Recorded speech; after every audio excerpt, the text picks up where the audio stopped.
เจริญพรศรัทธาญาติโยมทุกท่านได้ร่วมเป็นเจ้าภาพอิฐปูตัวนอนลานธรรมที่วัดม่วงน้อยตำบลม่วงน้อย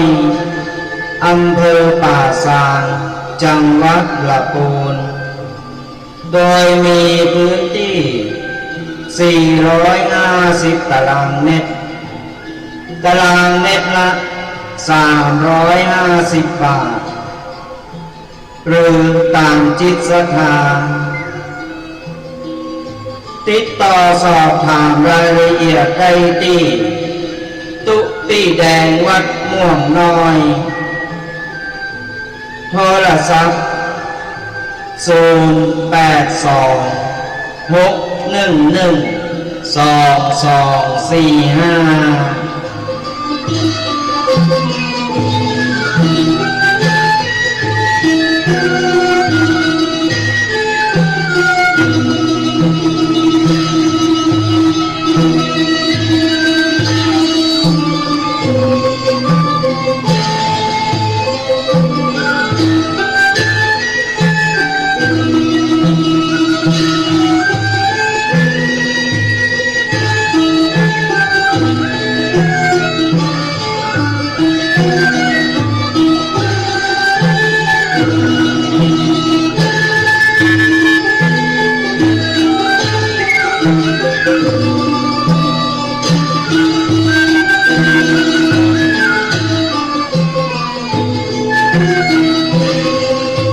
10 นิ้ววันตาขอกราบไหว้สา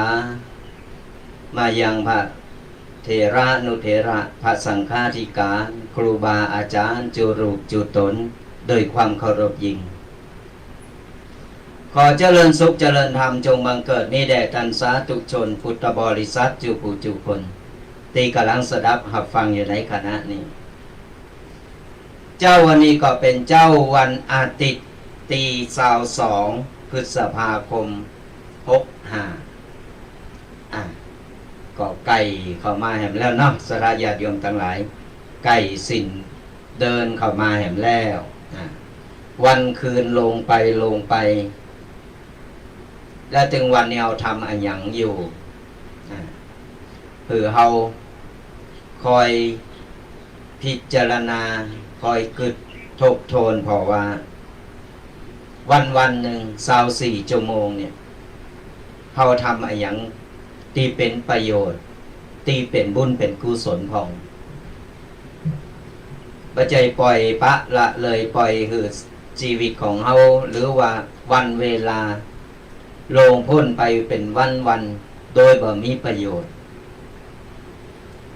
เอาจะทำอะไรยังจะเยะอะไรยังไม่ต้องไปรอเวลาศรัทธาญาติโยมทั้งหลายเวลามันหมุนของมันตามปกติแต่ว่าเฮาทำอะไรอย่างที่เป็นคุณประโยชน์ของเฮาทำอะไรอย่างตีเป็นบุญปีกเป็นกุศลคือกระโตตนของเฮาพองนี่เฮาพิจารณาบัจจัยไว้อยู่รอวันรอเวลาไปวันมันป้นไปวันหายใจวางกันไปวันโดยบ่มีประโยชน์ถึงเฮาจะเฒ่าจะแก่หรือจะเป็นเราอ่อนหนุ่มก็ตามศรัทธาญาติโยมทั้งหลายถึงจะเป็นเราอ่อนหนุ่มยิ่งไฟแห่งยิ่งมีกำลังวังชานี่พยายามทำไปเถอะไอ้อย่างที่เป็นประโยชน์กับโตเฮาไอ้อย่างที่เป็นประโยชน์กับส่วนโลมเฮาทำไปไม่ต้องไปจิแหงไม่ต้องไปจิไปขี่ข้าน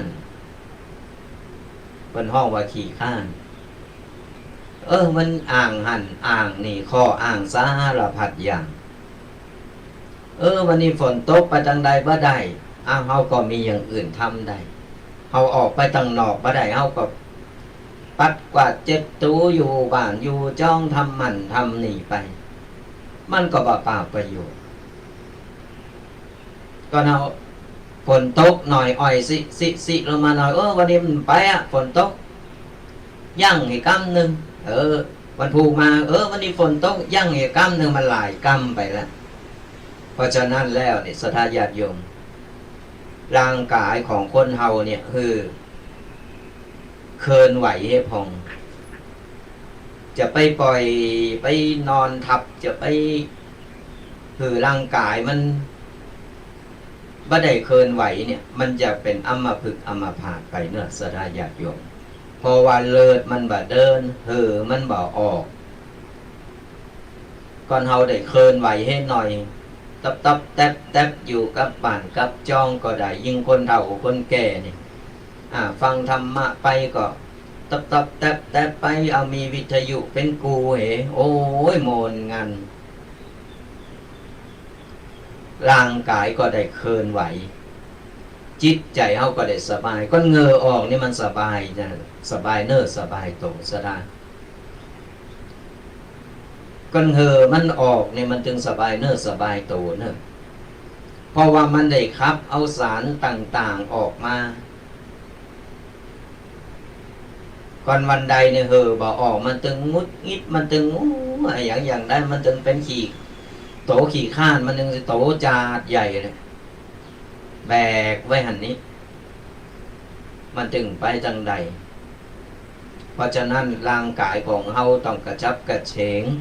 ตื่นเจ้ามาก็ยิ่งคนเฒ่าคนแก่ตื่นเจ้ามาก็สะบัดแข้งสะบัดขาสะบัดมือสะบัดโหออกเอ็กเซอร์ไซส์ให้หน่อยหนึ่งร่างกายมันก็จะร่างกายของเฮาเคลื่อนไหวเลิศลมมันเดินกินข้าวก็ลำนอนก็หลับลองเฮาบ่ออกร่างกายบ่ออกบ่ออกให้หน่อยแล้วมันจึงโอ้ยกินข้าวก็บ่ลำนอนก็บ่หลับงุดงิดเพราะมันบ่ได้หลั่งสารบางอย่างที่ในร่างกายของเฮาออกมาก่อนเฮาได้ออกเอ็กเซอร์ไซส์ให้หน่อย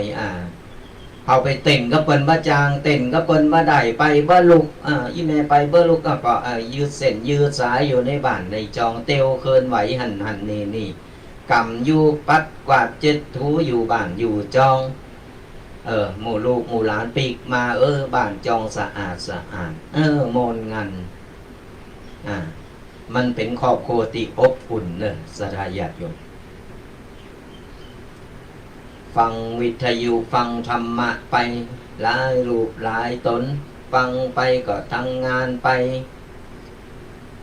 มันก็โมนก็งานมันก็มีความสุขชีวิตเฮามันก็เบาว่างเปล่าเฮาใจเวลาเป็นประโยชน์24 ชั่วโมงเท่ากันบ่ว่าไผก็ตาม แต่เราจะแบ่งเวลาคือมันถูกก่อนแบ่งเวลาคือเป็นก็ว่าเวลานี้เราจะทำอะไรอย่างเวลานั้นเราจะทำอะไรอย่างนี่มันต้องจัดระเบียบแบ่งเวลาชีวิตถึงจะมีคุณค่าสถาญาติโยมจังนะเจ้าวันนี้ก็วันนี้ดีหน่อยหนึ่งฝนบัดตกแดดออกแผ่แลง หลังจากตกเทน้ำเทฝนลงมาโอ้ยมืดฟ้าโมดินแต่ว่านี่วันนี้แดดออกแผ่แลงแต่ยังบ่หมดเนอะสลาญาติโยมทั้งหลายมันยังบ่หมดนะยังมีอยู่นะระมัดระวังตอนนี้น้ำป่าไหลหลากหลายตีหลายตังออกข่าวแต่ว่านี่โอ้ยตังจอมตองนี่น้ำโถมว่ะเป็นดีอินดูเปิ่นก็ยังได้ก็ระมัดระวังหลายตีหลายตังเนื้อน้ำโถมอย่างที่วัดมุงน้อยนี่ก็ตอนนี้น้ำแม่ทาอยู่ข้างวัดนี่นะน้ำแม่ทากำลังขึ้นมาเป็นสีกาแฟเพิ่นเดี๋ยวนี้นะกำลังไหลมาเลอะตะคืนนอนอยู่มันมีฝายอยู่ไก่วัดนี่เนาะนอนดักหูเย็นใจมาจาเหมือนตะวานี่เหมือนนอนฟังน้ำตกนี่สถาญาติโยมนอนไปก็เหมือนน้ำตกลงมาสาตื่นเจ้ามานั่งไปพอหน้าแม่ทานี่เป็นขุ่นเป็นโมเป็นสีกาแฟไปแล้ว แต่ยังขึ้นมันหนักเตอนะมันจะมีแหมละลอกหนึ่งขึ้นมาแหมละลอกอันนี้นี่มันเคยมีติดปื้นในโขบนไหนน้ำนี่ไหลละติดปื้นโขบนปดโต้พอนี่เป็นดีโกตอนนี้หลายตีหลายตั้งเนอะสดาญาติโยมหลายตีหลายตั้งมีน้ำท่วมได้รับความเดือดร้อนกันบางสถานตีก็ได้รับการเยียวยาไปพองแล้วไผที่อยู่ไกลแม่น้ำห้วยหนองคลองบึงหรือว่าไผที่อยู่ไกลดอยไก่ป่านี่ระมัดระวังเกมโตเอาไว้เนอะจะไปรับเพลินนะเวลาฝนตกมาโอ้ยรับโมนแต่โมนว่าบ่หูจนมาหูโตแห่งกำหนึ่งน้ำขึ้นมาพอจะถึงเต้งพอจะถึงตีนอนแล้วก็มี เพราะฉะนั้นแล้วจะไปพยายามเนอะสลาญาติโยมไปรับนี่เฮาระมัดระวังเอาพองเพราะว่าของอย่างอุทกภัยนี่วาตภัยหมดนี้มันมาโดยที่ว่าเฮามันบอกกล่าว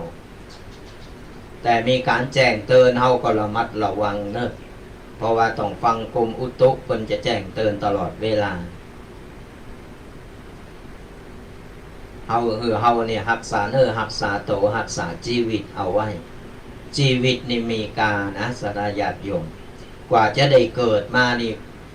ตายไปแล้วบ่ฮู้กี่ภพกี่ชาติกว่าจะได้เหลือเศษกรรมมาเกิดเป็นมนุษย์นี่นะเพราะฉะนั้นเฮารักษาชีวิตของเฮารักษารักษาโตใจชีวิตมันคุ้ม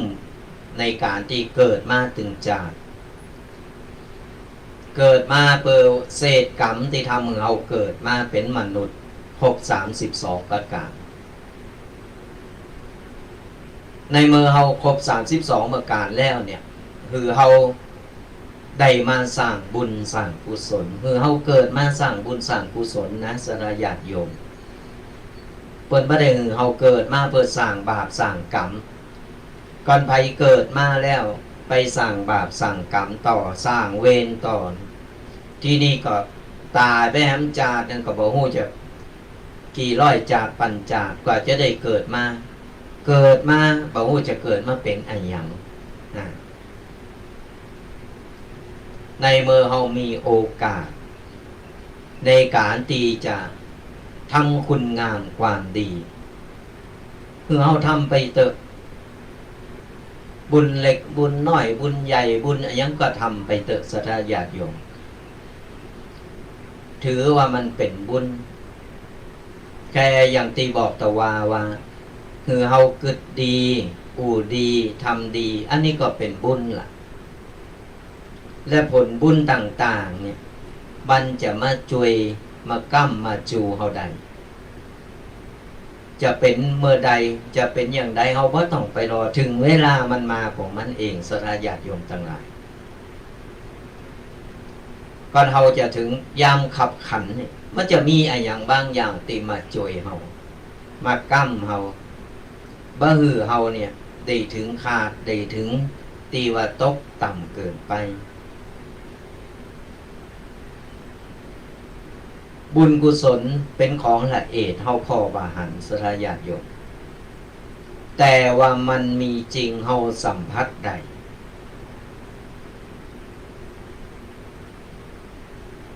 เฮาสัมผัสได้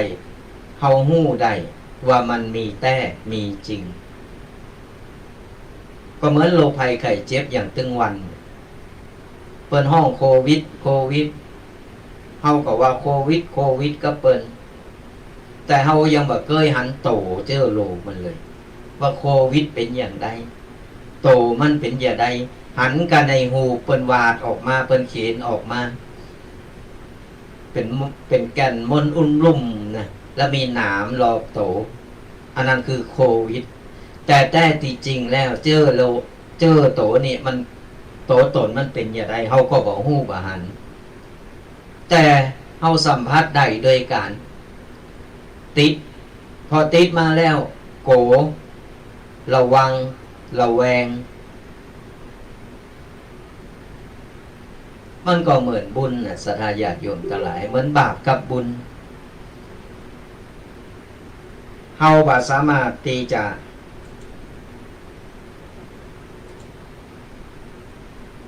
หันโตได้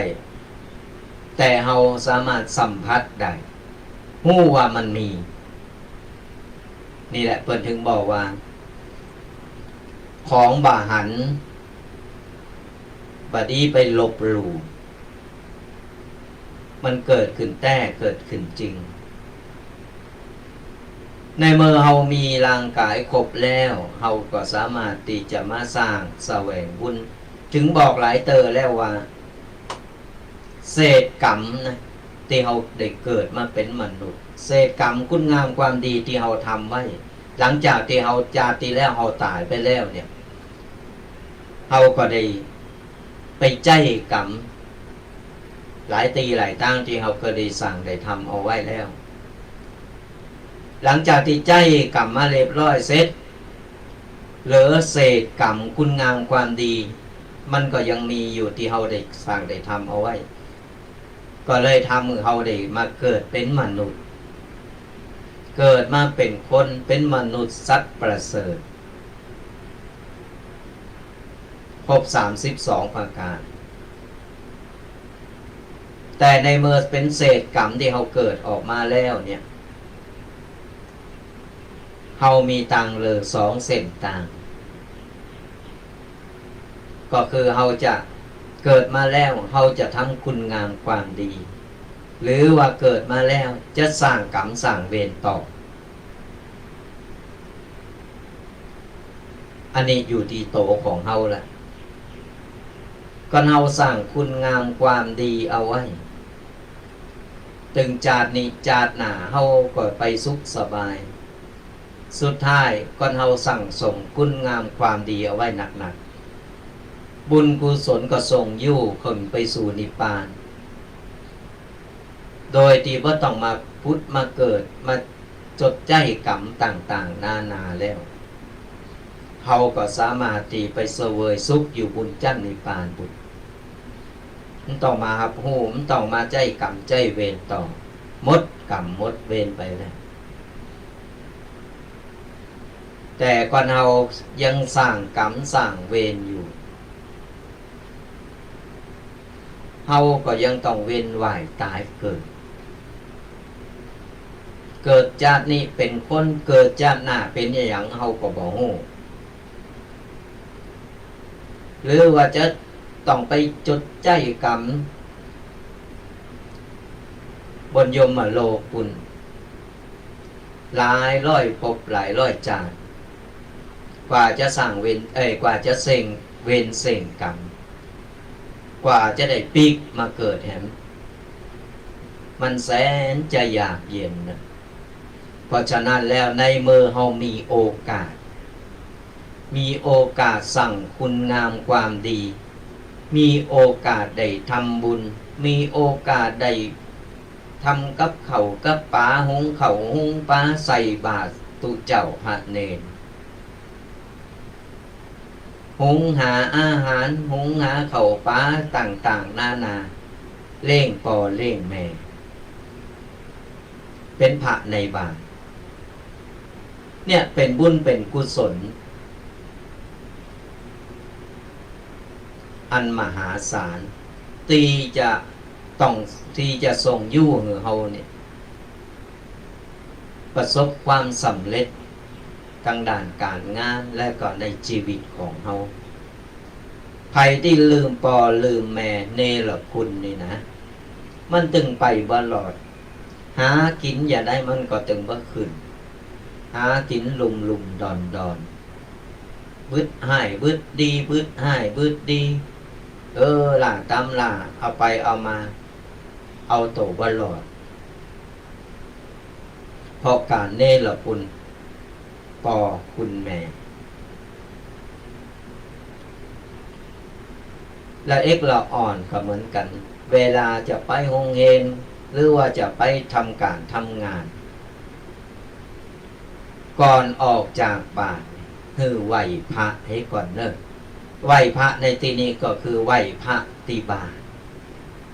ไหว้พ่อไหว้แม่ไหว้พระเจ้าคุณปอคุณแม่คุณพระเจ้าหมู่นี่แหละที่จะปกป้องคุ้มครองเฮาเนี่ยเดินตามได้สะดวกสบาย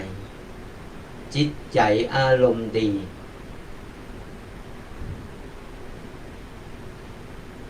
จะไปหันปอแม่เป็นโหรักโหต่อนั่งกกงกอยู่กับบ้านวันเกิดนี่เหมือนกันสังเกตพอจะสถาญาติโยมทั้งหลายปากันไปซื้อเค้กมาเป่ากันแล้วก็ห้องเพลงกันแฮปปี้เบิร์ธเดย์ทูยูพอเฮาคนไทยสถาญาติโยมปากันตัดเค้กกันกินเหล้าเมายาโอ้ยเล่งเปิดเล่งฝูมีตาใดปะวันนี้วันเกิดเล่งวันเกิดกินกันนี่โปรดโต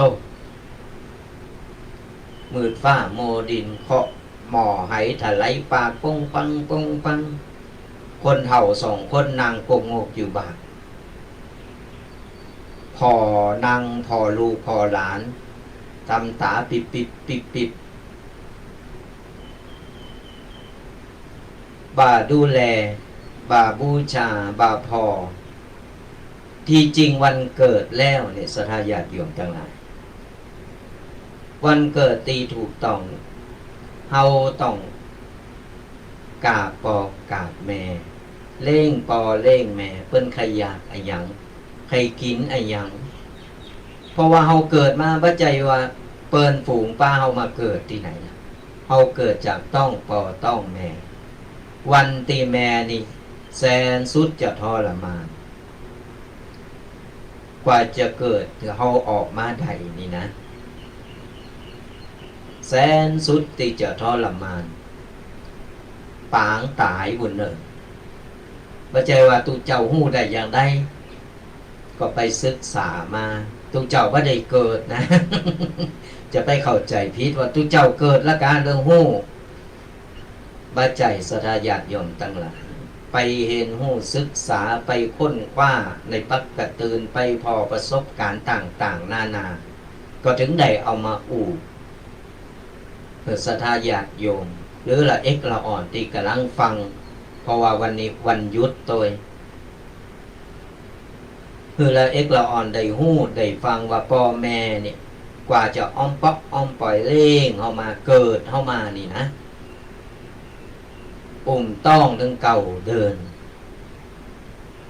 มันก็ยึกอึงยึงอยู่หันมันก็กัดต้องอยู่หันถึงเก่าเดินก็คืดพอเถอะกว่าจะออกมาต้องมาออมเพาะออมปล่อยเห็นเล่งดูเข้ามาเห็น กว่าเฮาจะใหญ่ขึ้นมาได้เพื่อใหญ่ขึ้นมาได้ปุ๊บปีกาขาแข็งมาแล้วมีเปิดมีฝูงโอ้ยวันเกิดมาดีป้ายกินวันเกิดเฮ่เฮ่เฮ่กันก็พอคนเฒ่าสองเฒ่าเป็นนั่งจกปกอยู่ในบ้านมันเป็นในต่างติพิษสถาญาติโยมหรือละเอกละอ่อนตีกำลังฟังอันดับแรกนี่วันเกิดคือเฮาไปใส่บาตรไปไหว้พระเจ้าไปขอพรจากตุเจ้าพระเนนหลังจากนั้นเฮาก็มากราบพ่อกราบแม่มาขอพรจากพ่อจากแม่หาของกินของวาอันใดดีๆลำๆก็เอามาหือเปิ้นได้กินอยู่กับเปิ้นหั่นเป็นครอบครัวที่อบอุ่นเป็นครอบครัวที่มีความสุขพ่อแม่เนี่ยลองหันลูกหลานมาลุมมาอู่มาแอวมาเล่นโตยนี่โอ้ยเปิ้นมีความสุขเนี่ยลูกเนี่ยอย่างใดบ่ว่าจะเล่งตัวเจ้าน้อยหรือว่าใหญ่จนมีลูกมีโผมีเมกันแล้วแม่ก็ยังถือว่าลูกเป็นเราอ่อนนะเปิ้นอยู่เปิ้นยังกึดเติงหายังกึดฮอดเฮาอยู่ว่าเปิ้นหันเฮาเหมือนเราอ่อนเหมือนเราอ่อนตัวน้อยๆของเปิ้นอยู่เสมออยู่ในสายตาของเปิ้นเพราะฉะนั้นแล้วละเอกละอ่อนที่กำลังฟังอยู่นี่บัดนี้ลืมบุญคุณปอบุญคุณแม่ผู้หือกำเนิดเฮามาก่อนบ่มีเปิ้นเฮาก็บ่ได้เกิดมาบ่ฮู้ไปเกิดเป็นอันหยังอยู่ที่ตั้งใดตั้งเบาเฮาก็บ่ฮู้ในเมื่อเฮาเกิดมาแล้วจะไปเนรคุณเปิ้น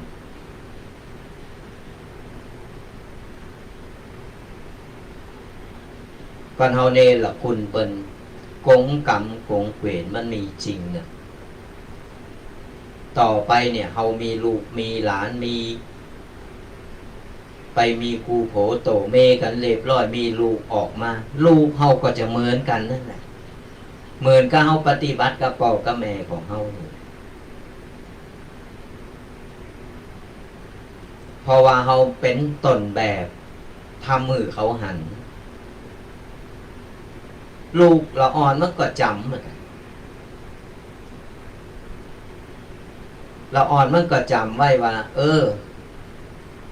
พ่อแม่ปฏิบัติกับตายายปู่ย่าตายายอย่างนี้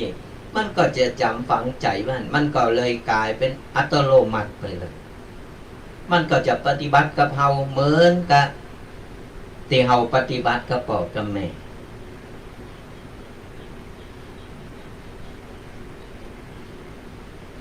เนี่ยก็ฝากเอาไว้เถอะศรัทธาญาติโยมหรือละเอกละอ่อนที่ฟังอยู่ได้เข้าใจว่าบุคคลที่หักเฮาแต้ๆแล้วเนี่ยบัจจัยกูโผโตเมคนที่หักเฮาแต้ๆก็คือพ่อกับแม่เฮาเป็นแก้วตาดวงใจของพ่อของแม่เฮาจะไปทำจะไปเยะเปิ้นเส่งอกเส่งใจจะไปทำเปิ้นเสอกเสใจยิ่งบรรปลายชีวิตของเปิ้นมันปลายชีวิตของเปิ้นเนี่ยเฮาเนี่ยมันเอาอกเอาใจเปิ้นคนเฮายิ่งแก่ไปแก่โตไปเรื่อยๆอายุมากแต่สติปัญญาเปิ้นจะลดถอยลงมาก็คือเปิ้นจะเป็นเหมือนละอ่อนเปิ้นจะเริ่มเป็นคนขี้น้อยใจเป็นคนขี้เหงาขี้ว่าเว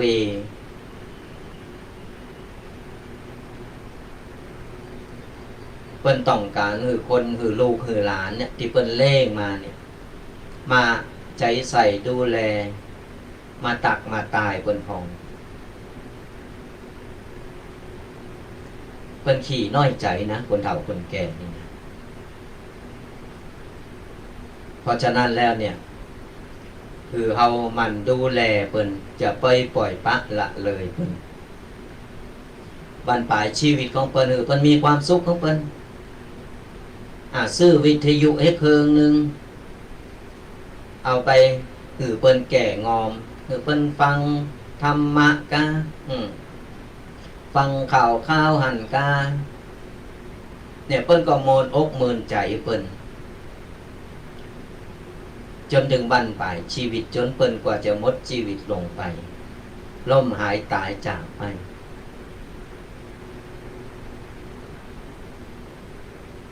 บางคนว่าอย่างอั้นศรัทธาญาติโยม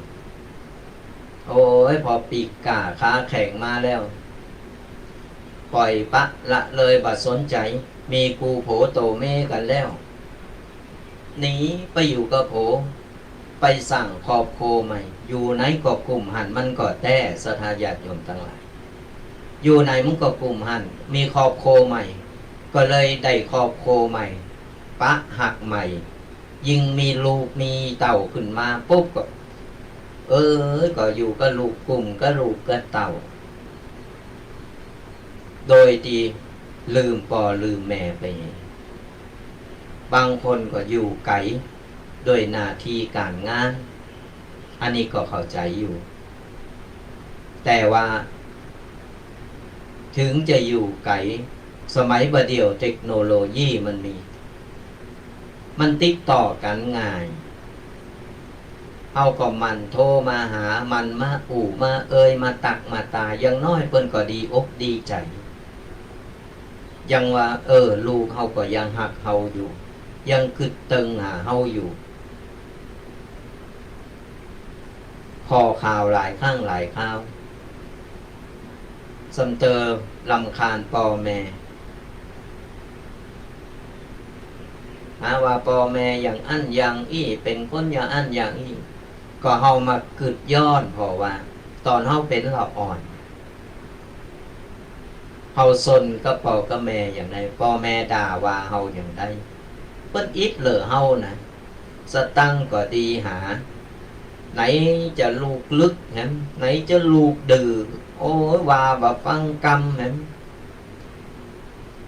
อิดหนึ่งอิดสองกว่าจะเร่งเฮาใหญ่มาพอใหญ่มาแล้วเนี่ยคนเฒ่าก็อย่างที่บอกสติปัญญาเพิ่นจะเลินไปพอเลินไปแล้วเนี่ยก็จะเหมือนหลับอ่อนซัมเตอร์ก็ใครใดหันซัมเตอร์ก็ใครใดอันนี้อย่างอันอย่างนี้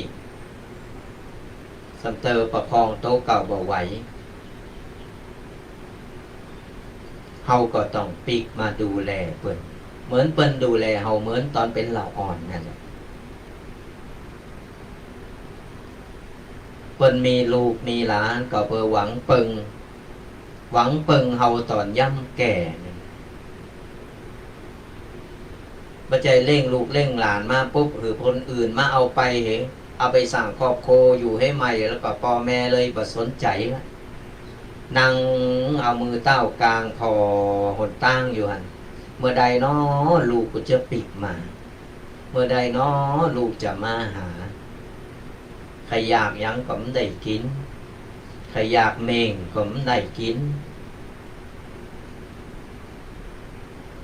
เนี่ยศรัทธาญาติโยมทั้งหลายละละอ่อนก็ตามตีฟังอยู่คือกับเอาไปคิดเอาไปลองนึกพอว่ามันเป็นจริงอย่างที่ตุเจ้าเปิ้นว่าหันหลายครอบครัวศรัทธาญาติโยมทั้งหลายอายุก็70-80แต่ยังหารักแหล่งอย่างบ่ได้ยังเดือดร้อนวุ่นวายต่างๆนานาก็เพราะว่าเฮาขาดการวางแผนชีวิตขาดการตีเฮ เขาเริ่มต้นชีวิตที่พิษมา พอลูกหลานออกมาปุ๊บลูกหลานก็ตีกาขาแข็งก็บินพึ่หายหมดเหมือนนกเพอมันมาขอบมางำอย่างเรียบร้อยเสร็จออกมาเป็นโตเป็นตีนฮัดบินฮัดอย่างเรียบร้อยเพอบินได้มันไปแล้ว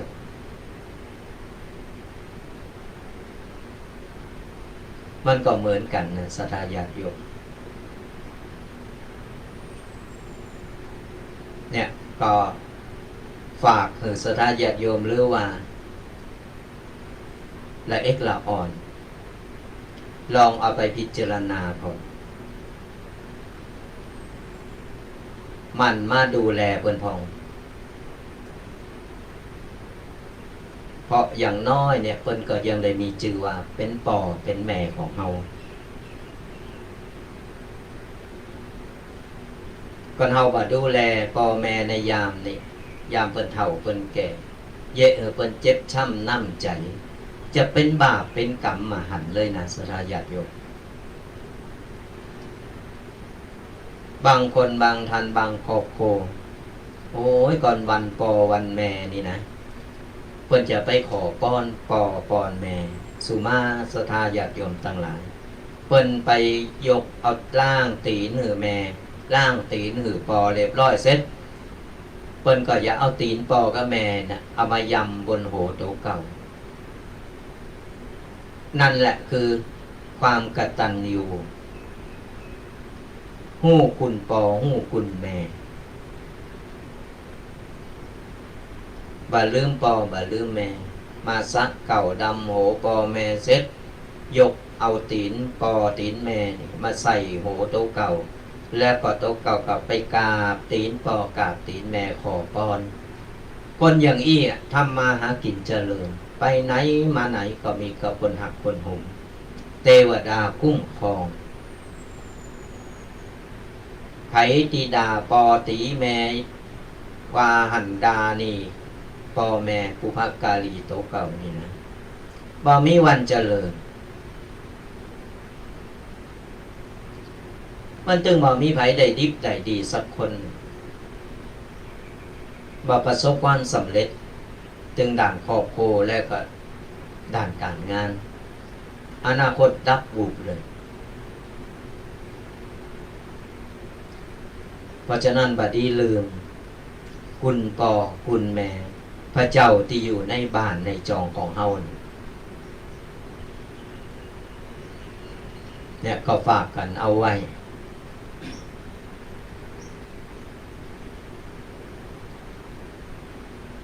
วันนี้บางคนก็ถามว่าตุ๊กปีเคหายไปไหนฮะหมอ กูทองหายแหมแล้วสงสัยน้ำโถมวัดเปิ้นก้าเปิ้นมาบ่ได้ ก็เลยเสียงเจ้าอยู่คนเดียววันนี้เริ่มต้นอาจจะฟังแล้วสีเลเขตไปหน่อยแต่เป็นลักธรรมตีเอาจัดนำมาปู่ศรัทธาญาติโยมและละเอ็กละอ่อนที่เปิ้นกำลังฟังอยู่เพราะว่าวันนี้วันหยุดก็เลยยิบยกเอาเรื่องนี้มาปู่พอละเอ็กละอ่อนจะได้เข้าใจจะได้หู้ให้พองพอโซนมากประเดียวนี่เราอ่อนมันใครลือจะไปว่าการเราอ่อนตู้เจ้าพระเนรในวัดในวาเหมือนกันนี่ยิงสมณเณรนี่นะมันถึงตื่นเจ้ามากับเป็นปาก ตู้เจ้าว่ามีลูก แต่มีการสมณเณรนี่มันตึงเป็นปากจะแป้จากเอกปัดก็ใส่ ก็ตามภาษาเปิ้นเพราะว่าอย่างตึงวันในสื่อต่างๆเทคโนโลยีต่างๆมันเข้ามาเรื่อยๆละอ่อนได้เห็นหู้ได้นี่ได้พัฒนาขึ้นมาตำรามันก็เลยบ่ได้สนใจไผก้มหน้าก้มตากินข้าวเสร็จลนเข้าบ้านบือมุมไผมุมมันน่ะเจาะไผเจาะมันน่ะ นางเคกันอยู่หันเคในตังตีดีก็ดีเคบดีมันก็เข่าตาเข่าโตตัวเก่านะมันมีสองแง่สองงามมันมีสองอย่างสองด่านด้วยกันเพราะว่าอะไรอย่างก็ตามมีให้มีดีมันก็เลยห่างเหินเรื่องคุณธรรมศีลธรรมจริยธรรม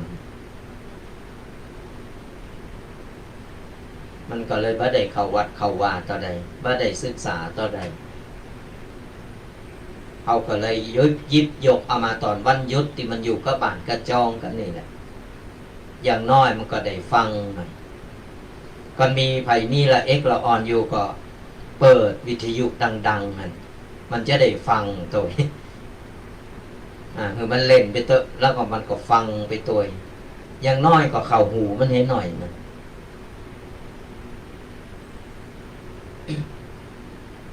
มันก็จะได้จือได้จำมันจะได้ชุกคิดได้ว่าตุเจ้าอู่วันนั้นว่าบุญคุณพ่อแม่เป็นอย่างใดเนี่ยสำหรับสายนาไมรอสกรรมเนอะจะไปฟังโทรมาเตอตอนนี้เพราะว่าคือทุกปีอู่ก่อนเดียว9:00 นทุกปีจะเปิดสายนาไมคือได้มาอู่มากันตอนนี้เรายังบ้าหับสายเนอะขอสู่มาอภัยกันตัวเอาละวันนี้ทุกปีมีปกิณณกะอย่างเริงหนึ่งตีจะเอามาเล่าสู่ศรัทธาญาติโยมเป็นข้อคิดเป็นคติธรรมหือศรัทธาญาติโยมหรือว่าผู้ฟังทั้งหลายเนี่ยได้นำไปปฏิบัตินำไปใจกันเรื่องก็มีอยู่ว่ามีครูคนหนึ่งเปิ้นเตียวเข้ามาในห้องนั้นจะมีนักเรียนอยู่จำนวนมากจำนวนหลายซึ่งมีนักเรียนเนี่ยนั่งรออยู่เมื่อครูเตียวเข้ามาแล้วก็มายืนอยู่หน้าห้อง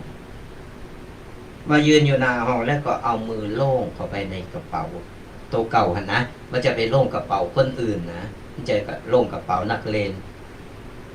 เปิ้นเตียวเข้ามาหน้าจั่นหน้าห้องแล้วก็เอามือโล่งเข้าไปในเตียวในกับกางเกงของเปิ้นนั่นนะแล้วก็ยิบเอาแบ่งปันออกมายิบเอาแบ่งปันออกมาเรียบร้อยเสร็จก็เอามาโชว์เอามาตึงหือเราอ่อนพอว่าแล้วก็ถามเราอ่อนซึ่งนักเรียนเราอ่อนบนนั้นก็นั่งพอหันแบ่งปันดูมันก็ตาโตกันโดยความงงว่าครูคนเอาแบ่งปันออกมาโชว์อยู่เจ้านางครูคนก็ถามว่าอ้าวนักเรียนเห็นไหมว่าในมือของคุณครูมีอะไรอยู่นักเรียนมันก็ตอบนี่มีแบงค์พันเจ้าค่ะมีแบงค์พันค่ะเกิดต่อนักเรียนตอบกันครูก็ถามต่อไปแฮมถ้าครูจะเอาให้นักเรียนเนี่ยมีใครอยากได้ไหมนักเรียนก็ยกมือขึ้นกับตึ้งห้องกันศรัทธาญาติโยมมันก็ยกมือขึ้นกับตึ้งห้องจะไปว่าการนักเรียนตัวเจ้าก็เหมือนกันเนอะ ก็หันแบ่งปันอยู่ตั้งหน้าเพื่อจะเอาหือใครจะยกมือใครได้ยกมือขึ้นเนี่ยมันก็ยกมือกันหมดอะกันเพื่อนักเรียนยกมือขึ้นเรียบร้อยเสร็จปุ๊บครูก็เอา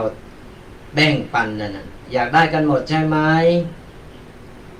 นักเรียนมันก็ตอบครับค่าเรียบร้อยเสร็จปุ๊บครูก็เอาแบ่งปันนั่นมามาพับเป็นอันน้อยพับหน้าพับหลังเรียบร้อยเสร็จแล้วก็ตึงออกมามันมีรอยยับเรียบร้อยมีใครอยากได้อีกไหมนักเรียนมันก็ยกมือขึ้นแฮมทั้งที่มีรอยพับอยู่ครูก็มันมีรอยพับนะเราอ่อนก็บอกเอาค่ะ เอาครับเรียบร้อยเสร็จปุ๊บครูก็ยังบอกปอเถอะพับแล้วยังยับแบบแต่เธอก็เอามาขยำมากับสทายาทโยมเอามาขยำเสร็จปุ๊บเอามากำนั่นแหละกำมือมันยับอยู่ยีกว่าเก่าเห็นเพื่อกำเรียบร้อยเสร็จปุ๊บถามนักเรียนเห็นเมื่อครูขยำเรียบร้อยแล้วพวกเรายังอยากได้อีกไหมละออนก็ยกมือขึ้นครับอยากได้ค่ะอยากได้ครับจากนั้นปลายบอกพอครูยังยับอยู่ยีขนาดนี้ยังละอ่อนมันก็ยังใครได้อยู่ครูก็เอาไปคุกก็ฝุ่นสทายาทอยู่เอาไปคุกเอาขี้ฝุ่นมาแล้วก็เอาไปกำยัดกูยียุกยิอะไรเปิ่นตึงฝุ่นตึงหอยยัดเมื่อเปิดเรียบร้อยแล้วก็ปลายมันก็กำมาตึงเห็นมีตึงฝุ่นตึงยับอยู่ยีไปหมดนั่นครูก็ถามนักเรียนก็ตอบเหมือนเก่าอยากได้ค่ะอยากได้ครับเหมือนเดิมจากนั้นครูก็เลยบอกว่าพวกเธอรู้ไหมว่าทำไมว่าตอนนี้พวกเธอเนี่ยได้ความรู้ที่ประเสริฐที่สุดแล้วเราอ่อนก็งงสทายาทโยมประเสริฐอย่างไรได้ความหู้อย่างไรก็จะเอาสตังค์มาแจกและยับหันยับนี่เอาไปพับหันพับนี่และได้ความหู้อย่างไรละอ่อนก็เกิดความงงขึ้นมา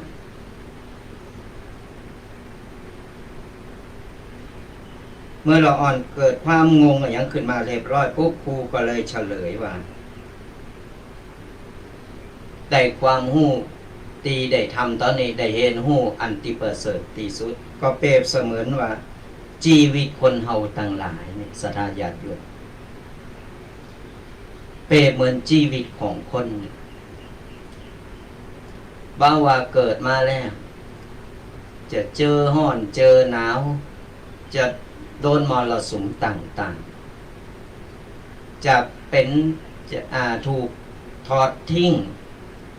อย่างต่างๆนานาหมดเนี่ยจะถูกเหยียดยำจะถูกเป็นนินทาวาให้จะต่างๆนานาตีทำหือคนเนี่ยน้อยอกหมองใจทำหือด้อยโอกาสเกิดความท้อเกิดความเบื่อหน่ายแต่แท้ที่จริงแล้วสทายาทโยมทั้งหลายเปรียบเสมือนว่า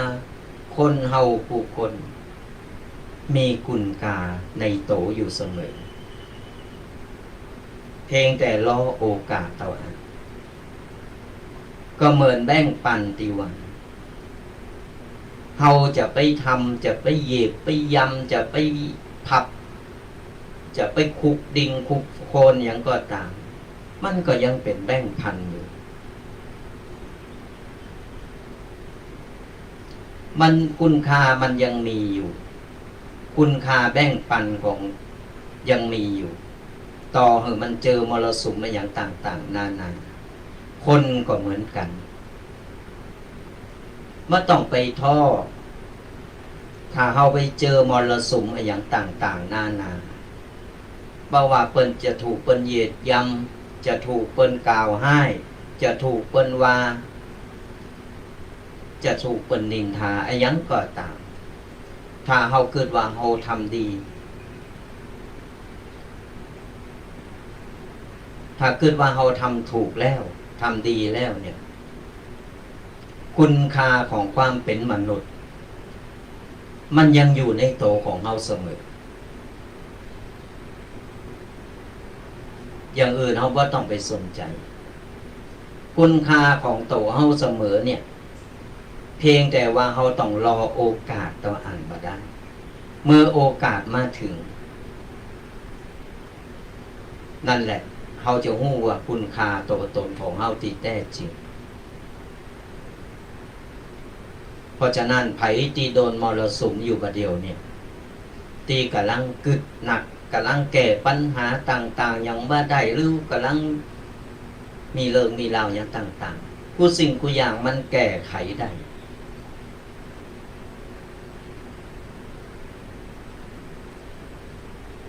เพียงแต่ว่าเฮาจะอยู่เฉยๆหรือว่าจะก้าวเดินต่อไปในชีวิตของเฮาก่อนเฮาอยู่เฉยๆมันก็อยู่ที่เก่ามันก็บ่มีหยังเกิดขึ้นแต่ลองเฮาได้ก้าวขาสักก้าวขาเดินออกไปเตวออกไปเนี่ยนั่นแหละคือเฮาจะพบกับสิ่งใหม่ๆเจอแต่สิ่งดีๆอาจจะมีอุปสรรคหน่อยแต่ก็บ่เป็นอย่างเฮาก็สามารถก้าวข้ามไปได้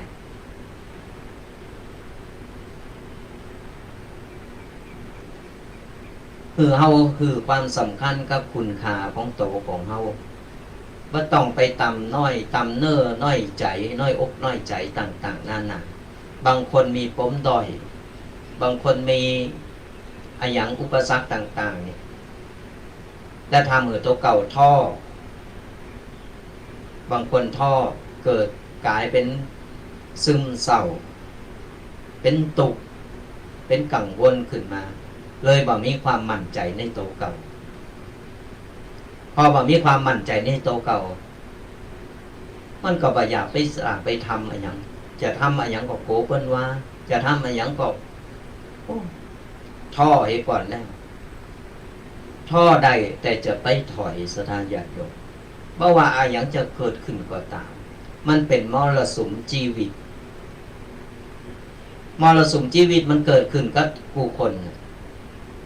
เมื่อว่าตุเจ้าพระเนรเมื่อว่าไผก็ตามขึ้นชื่อว่าเป็นมนุษย์มีชีวิตมรสุมชีวิตมันเกิดขึ้นได้มรสุมตั้งทะเลก็ยังมีคลื่นเครื่องบินที่บินบื้ออยู่บนฟ้าพุ่นก็ยังมีคลื่นอากาศตกหลุมอากาศแต่ชีวิตมนุษย์การดำเนินชีวิตมันมีอุปสรรคหมดมีอยู่ที่ว่าอุปสรรคปัญหามันเกิดขึ้นเฮาจะแก่หรือว่าเฮาจะถอยหรือเฮาจะปล่อยไว้ตัวอีก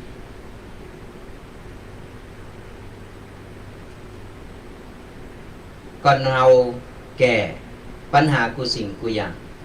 มันก็จะลุดออกมาเหมือนเฮาผูกเจอไว้เฮาเป็นคนผูกเป็นคนมัดไว้เฮาก็ต้องเป็นคนแก่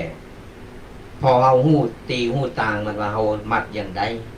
เฮาก็ต้องแก่อย่างนั้นลองเฮาไปคือคนอื่นมาแก่คนอื่นก็บ่ฮู้ว่าเริ่มต้นเฮาผูกมัดไว้อย่างใดเพราะฉะนั้นไผผูกคนนั้นก็ต้องแก่ปัญหากูอย่างมันแก่ได้อาจจะใช้เวลาอาจจะใช้ความอดทนหน่อยแต่กูสิ่งกูอย่างมันก็จะผ่านพ้นไปด้วยดีถ้าเฮาไปพอกหางหมูเห็นปัญหาอันนั้นปัญหาอันนี้พอกไว้บ่แก่มันก็ยาวไปกลายเป็นพอกหางหมูไปมันก็ทีนี้มันจะสุมโหแล้วเพื่อปัญหามันสุมโหกึดบ่ออกยังบ่ออกหาแก้ปัญหาบ่ตกบางคนก็คิดสั้นไปบางคนก็หาทางออกโดยการเอาตัวรอดโดยการคิดสั้นบางคนก็กลายเป็นบ่าเป็นว่อไปเพราะว่าเฮาบ่แก้ปัญหาอย่างที่มันเกิดจะไปมองข้ามเล็กๆน้อยๆก็ตามพยายามสะสางจะไปสะสมกันเฮาสะสางว่าปัญหาอย่างมากแก่ปัญหาอย่างมากแก่ทีละเปาะมันก็สบาย มันก็บ่พอพังหมูสมองเฮามันก็บ่ได้ไปกึดอันหยังหนักเฮาก็จะประคับประคองชีวิตของเฮาไปได้ตลอดหลอดฟัง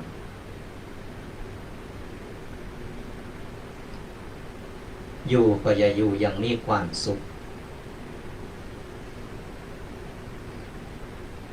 เนี่ยอย่างครูกับนักเรียนเอามาเปรียบยกยิบยกมาให้ศรัทธาญาติโยมได้ฟังเป็นข้อคิดลองเอาไปคิดพอว่าบางคนกำลังท้ออยู่น้อยอกหมองใจอยู่บางคนคิดหันคิดนี่ต่างๆนานาแต่เราหับหู้ไว้เสมอว่าเฮายังมีคุณค่าของความเป็นมนุษย์ในตัวตนของเฮา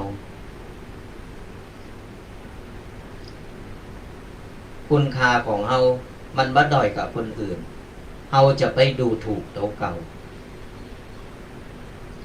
คนอื่นดูถูกได้แต่ตัวเก่าจะไปดูถูกตัวเก่า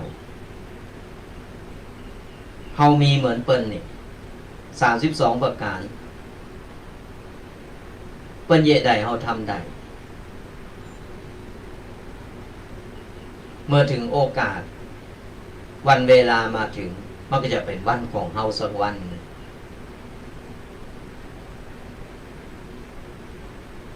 ลองเฮามาคิดท่อร่างกายมันก็ท่อไปตัวมันก็บ่กล้าไปตั้งหน้ามันก็บ่อยากจะจะทำอะไรอย่างแล้วเพราะจิตใจมันท้อบ่คือกำลังใจโตเก่า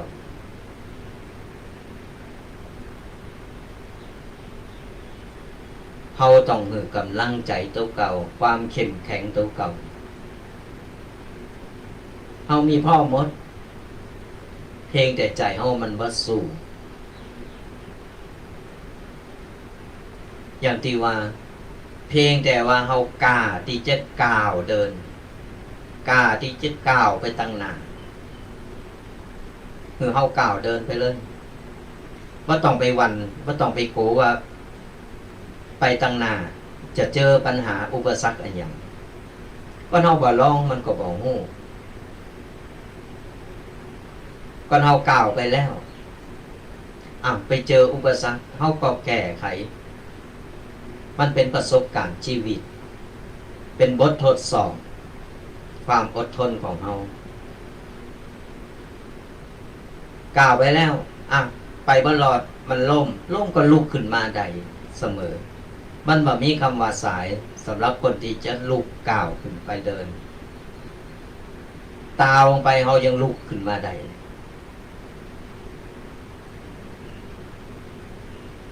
แต่ก่อนเฮาบัดตัดสินใจที่จะก้าวเดินไปตั้งหน้าเฮายืนอยู่ก็ตีกูสิ่งกูอย่างก็จบอยู่ที่หันแล้วบ่ต้องไปโตดฟ้าโตดดินโตดหันโตดนี่มันอยู่ที่โตของเฮาเอง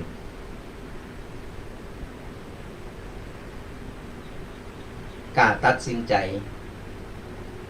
กล้าที่จะคิดกล้าที่จะทำกล้าที่จะเดินไปตั้งหน้าประยุทธ์อยู่กับตีชีวิตก็มีความเจริญรุ่งเรืองกัน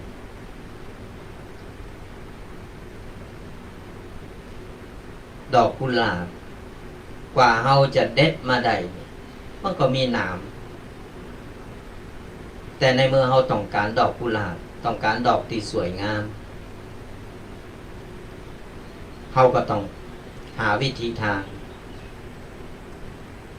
เฮาต้องกล้าที่จะฮู้อยู่แล้วว่ามันมีหนามเฮาก็กล้าที่จะ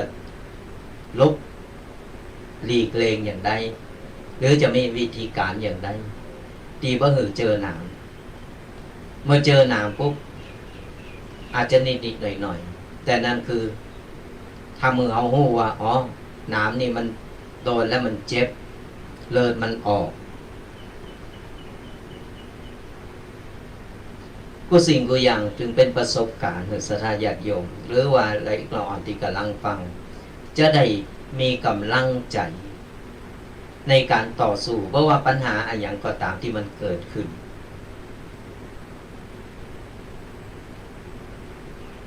มันมีเหมือนกันหมดจะเล็กจะน้อยจะเบาบางหรือจะเป็นเรื่องใหญ่ปัญหาใหญ่ก็ตามกูสิ่งกูอย่างมันแก้ไขได้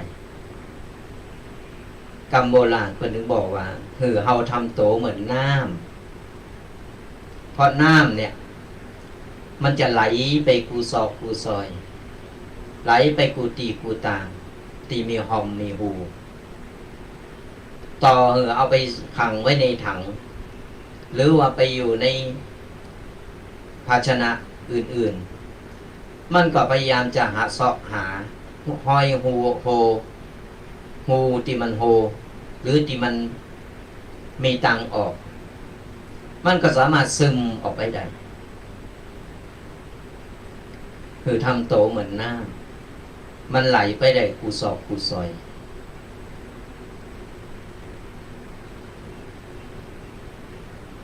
ก็เราทำได้อย่างนี้เนี่ยเราจะบาท่อจะบาเป็นคนกึดหนักจะเป็นคนดีมีพลังอยู่ตลอดเวลาเข้มแข็งอยู่ตลอดเวลาตื่นเจ้ามาก็กระชับกระเฉง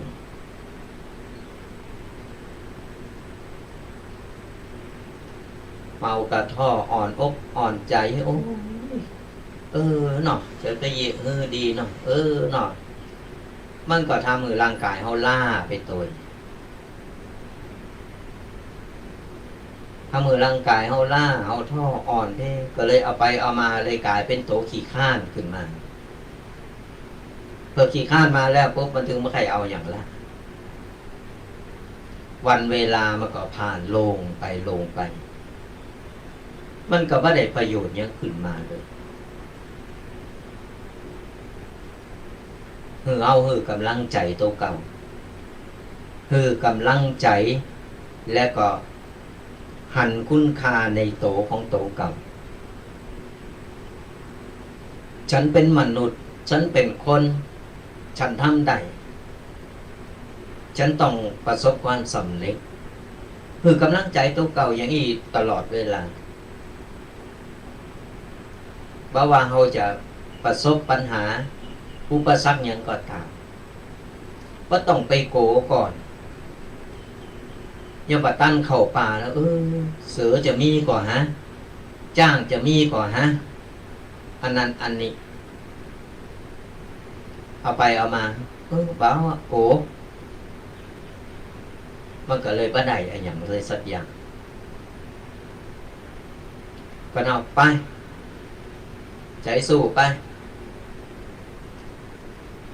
คือกำลังใจฮึกเหิมอยู่ตลอดเวลา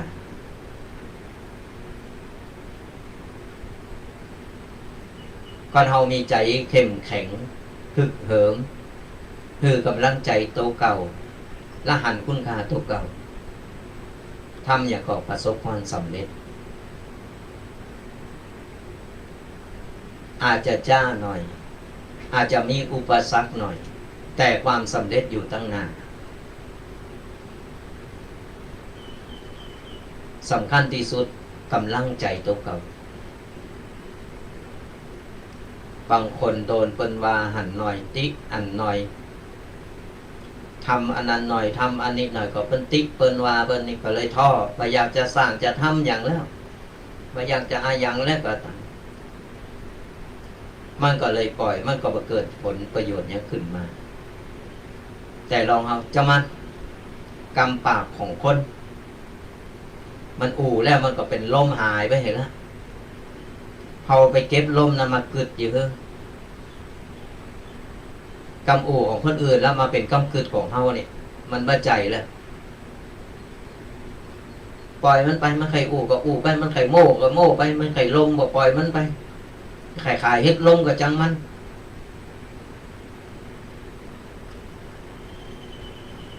จะไปเอากำของคนอื่นมาบั่นทอนชีวิตจิตใจตัวเขามันบ่มีประโยชน์เลยมันเป็นกำของคนที่บ่ฮู้จักกึดก่อนแล้วค่อย เป็นกำอู่ของคนที่บ่มีสาระเป็นกำอู่ที่ประจานโตเก่าประจานโตเก่าเพิ่นฮู้ว่าโตเก่าเป็นคนนิสัยอย่างใดเราต้องไปฟังมันเอาไปเก็บใส่ใจเยอะก็ยังที่บอกสัทยาติโยมมันไข่อู่มันไข่วามันไข่นินทามันไข่เล่าก็ปล่อยมันนั่งเล่าหั่นก็มันเล่าบ่จบบ่ฮู้จักจบจักสิ้นก็เอาถุงขยะสีดำนั่นนะคัดแยกให้เนอะเอาไปตั้งไว้เต็มเมื่อใดก็บอกเนอะที่จะมาเอาไปควางหือมัดปากถุงไปโจงลงหน้าบุญบอกถึงหมอก มันไข่เล่าดีนะมันเป็นเปิ้นห้องไว้กว่าจีกรรมตั้งปากของเขาว่าก็นี่ก็เป็นกรรมของเขาเองอย่างที่อูไปตะวาแหละกรรมเวรมันมีจริงก็ต้องไปจาดหน้าจาดนี่แหละมันหันกันมันหันตั้งต่างเลยอย่างที่เป็นข่าวเป็นตัวอย่างอย่างที่ศรัทธาญาติโยมได้ฟังกันนั่นแหละ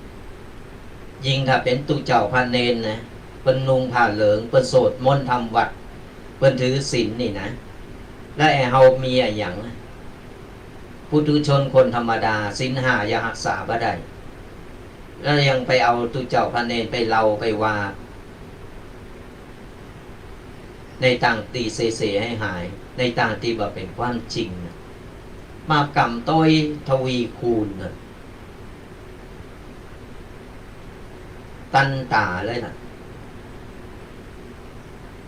ก็เป็นตุเจ้าพระเนนเป็นเยแต่เป็นทำแต่อันนั้นก็เป็นกรรมของเปิ้นผมต้องไปวามต้องไปซ้ำเติมเปิ้นมีหน้าที่ฟังต้องไปวิจารณ์อย่างเปิ้นปล่อยเปิ้นมีกฎหมายมีวินัยของเปิ้นก็จัดการของเปิ้นเองและก็กรรมก็จะติดโตของเขาเองของเปิ้นเองเฮาต้องไปวามต้องไปซ้ำเติมเปิ้นเพราะว่าโตเฮาก็ยังปฏิบัติบ่ได้ก่อนเฮาปฏิบัติได้เฮาพร้อมแล้วเนี่ยเฮาก่อยไปว่าเปิ้นเอากระจกพอเนี่ยคนโบราณเปิ้นถึงบอกว่าก่อนออกจากบ้านส่องกระจกบ่ใจส่องเพื่อว่ามีความสวยความงามความหล่อเปิ้นเปรียบเหมือนว่าก่อนจะไปว่าคนอื่นพ่อโตเก่าไว้ก่อนโตเก่าดีพร้อมก่อโตเก่าดีหรือยังก่อนที่จะไปนินทาก่อนจะไปว่าไปติไปตายไปเล่าขวัญเพิ่นนั้นก็ตัวเก่ายังบ่ดีพร้อมเตอยังปฏิบัติบ่ได้ตัวเก่าก็บ่ต้องไปว่าปล่อยเพิ่นจะเยกขึ้นจ้างลงมายังก็จ้างเพิ่นเถอะเรื่องของเพิ่นบ่ใช่เรื่องของเฮาต้องไปสอดรู้สอดหันต้องไปเป็นกล้องวงจรปิดมันต้องไปเป็นนักข่าวคอยสอดส่องดูแลคอยไปกาบข่าวตั้งหาดบันเนอพดบันไตผู้นี่หายกาคุณมันจะเป็นกรรมเป็นเวรกระโตของเฮาแล้วมันก็จะสั่งความเดือดร้อนตัวเฮาก็อยู่แบบมีความสุขเพราะเป็นกรรมกึศนะวันดีคืนดีเพื่อจะมาด่าก่อนวันดีคืนดีจะมีเริงก่อนจะได้ขึ้นลงขึ้นศาลก่อน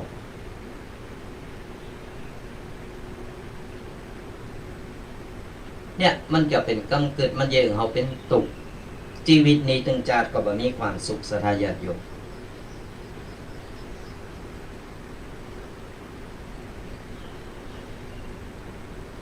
มันหาความสุขอย่างบ่ได้เลยเพราะว่าเราไปสอดไปแส่ชอบกินเผือกของเจ้าบ้าน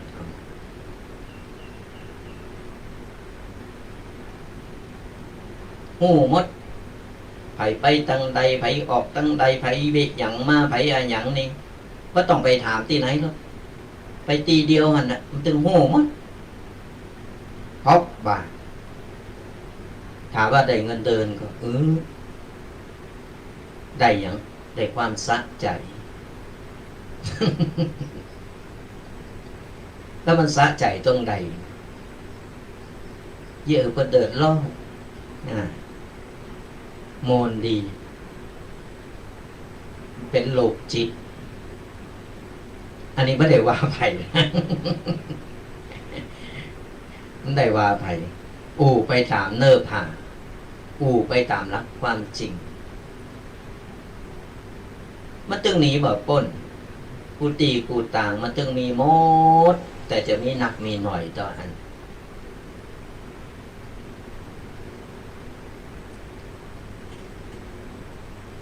มันถึงมีมันหนีแบบป้น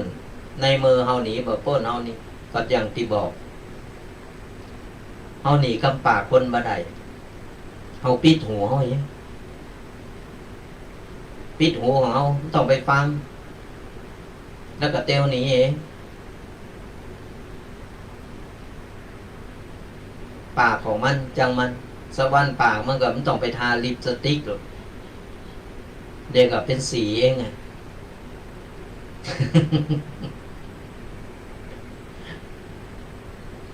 จึงมอในสถาญาติโยมได้เอามาเล่าสู่เป็นปกิณณกะหรือสถาญาติโยมได้เอาไปลองคิดแล้วก็ไปก้อนใกล้พอละเริงใดดีๆอันกรรมใดที่มันถูกมันโผลเฮาก็สามารถนำไปปรับใจนำไปเล่าสู่กับลูกกับหลานสอนลูกสอนหลานได้ไปแนะนำเปินฝูงได้อันใดที่มันบาดีที่มันบาใจว่าแม่นเฮาก็เก็บมาหมึกเอาไว้มันต้องเอาไปวาง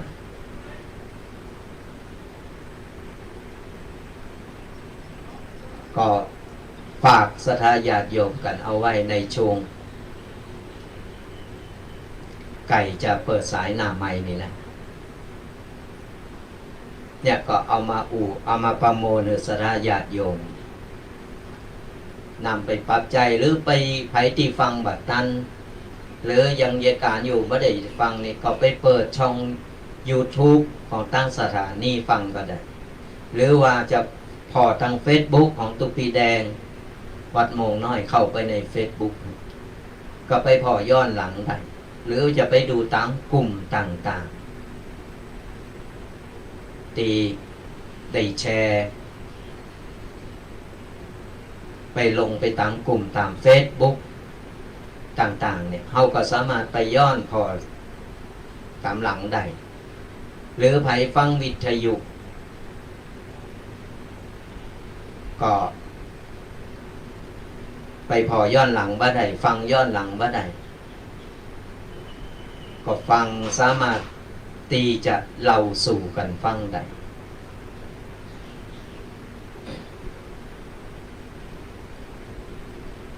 ก็ติดตามไผที่พอทางช่อง YouTube หรือว่า Facebook หรือช่องทางใดก็ตามก็ได้หันโตโต้ยได้ฟังเสียงโต้ยเนี่ยก็กดไลค์กดแชร์ได้สนาญาณโยมเป็นบุญเป็นกุศลเป็นการเผยแผ่ธรรมะ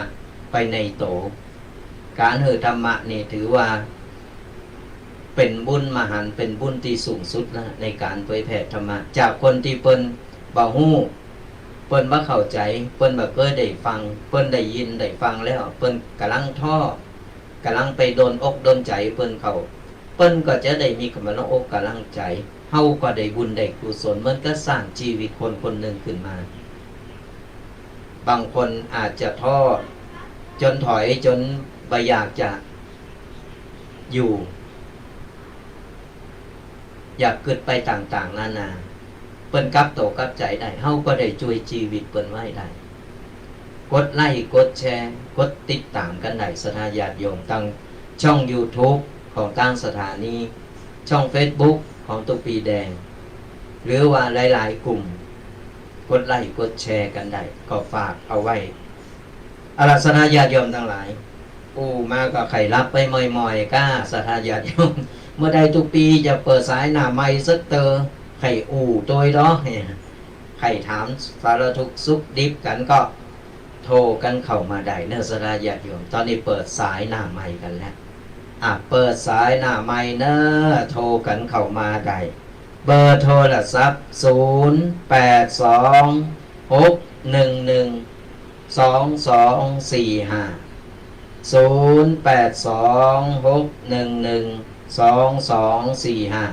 โทรกันเข้ามาได้เลยเนอะขอประชาสัมพันธ์กันหน่อยศรัทธาญาติโยมทั้งหลายอย่างที่ว่าตอนนี้ทางวัดมงน้อยของเฮากำลังปูโตหนอนใจปูโตหนอนล้านทำใจพื้นที่ถึงหมด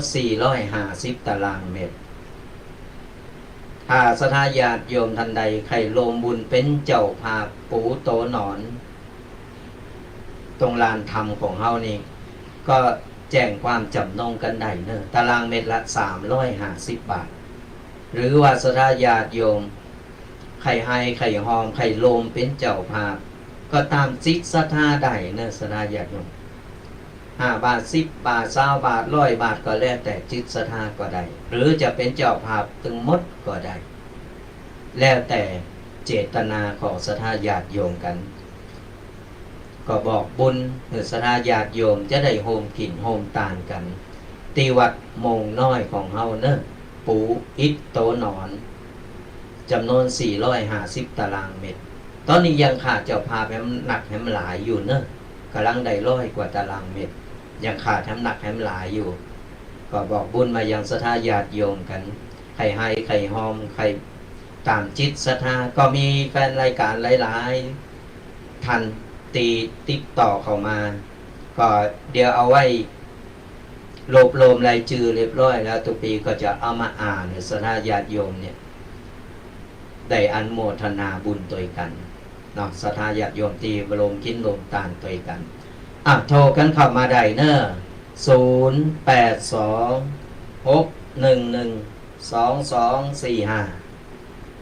0826112245โทรมามาเอ่ยมาตักมาตาย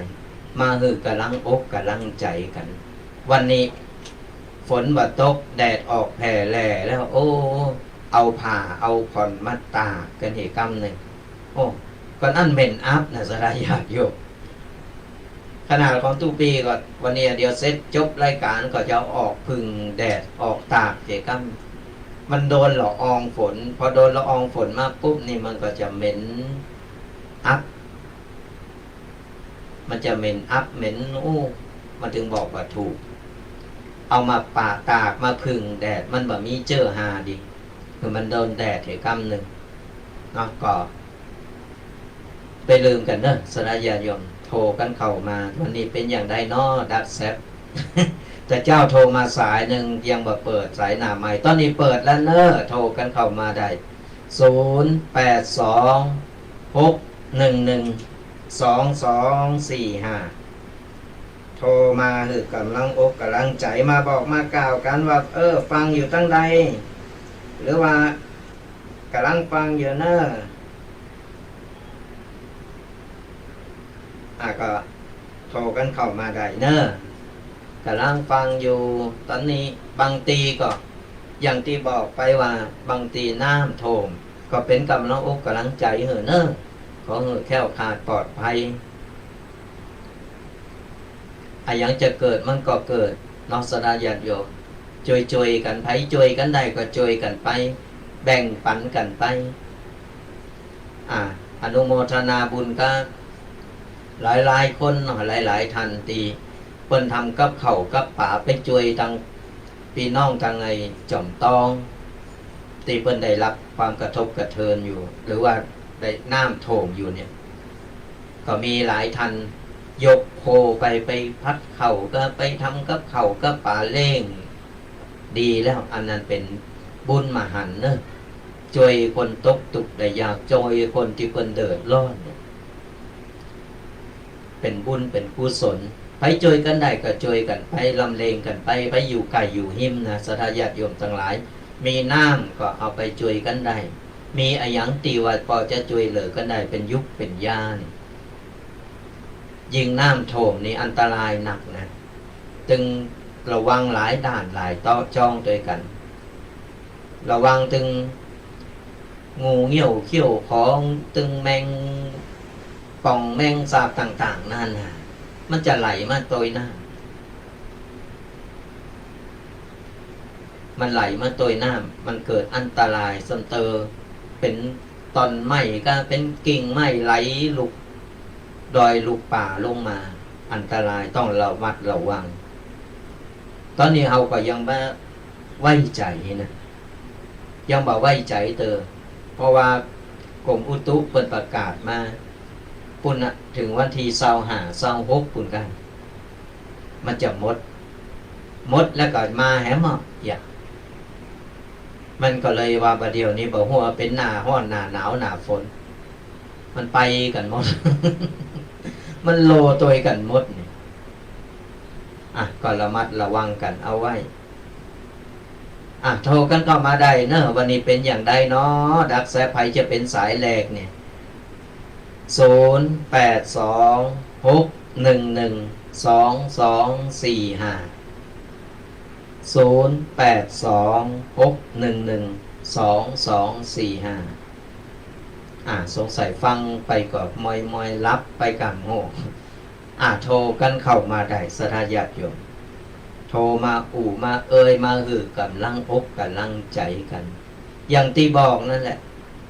อย่างน้อยนี่เฮาต้องมีกำลังใจของตัวเฮาก่อนจากนั้นก็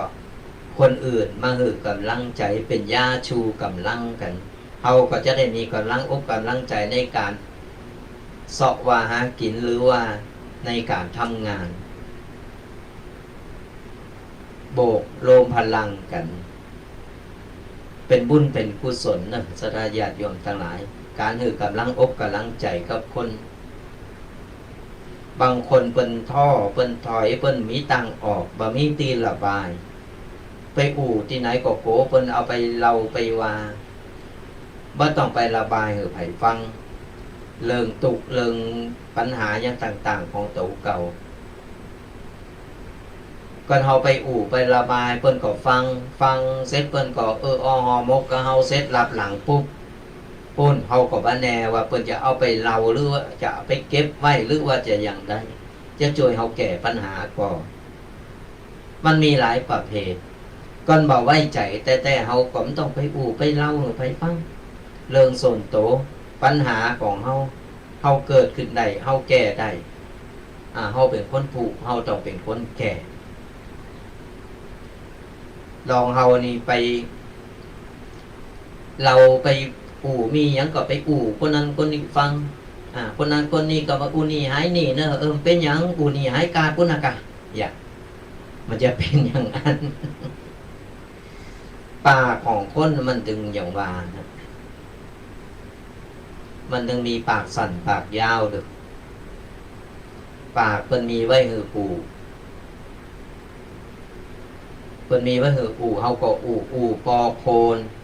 อะหยังที่มันเป็นมงคลอะหยังที่มันสั่งสรรค์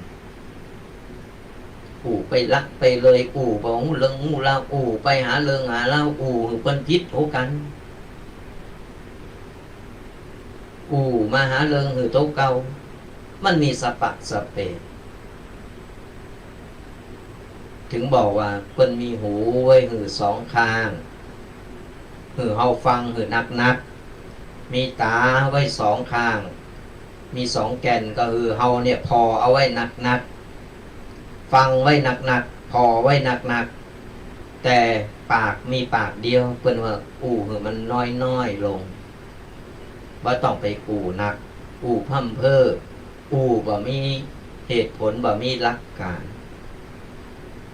กำของคนมันคือคนดีก็ได้คือคนให้ก็ได้คือเปิ้นฆ่ากันก็ได้เปิ้นพิษโหกันก็ได้มันอยู่ที่กรรมของคนเพราะฉะนั้นจะจะทำจะจะว่าอะไรอย่างนี้ คือเฮาใจสมองก็คือความคิดให้ก่อน คิดก่อนแล้วก็อู่ได้แล้วปุ๊บเฮาต้องทำคือได้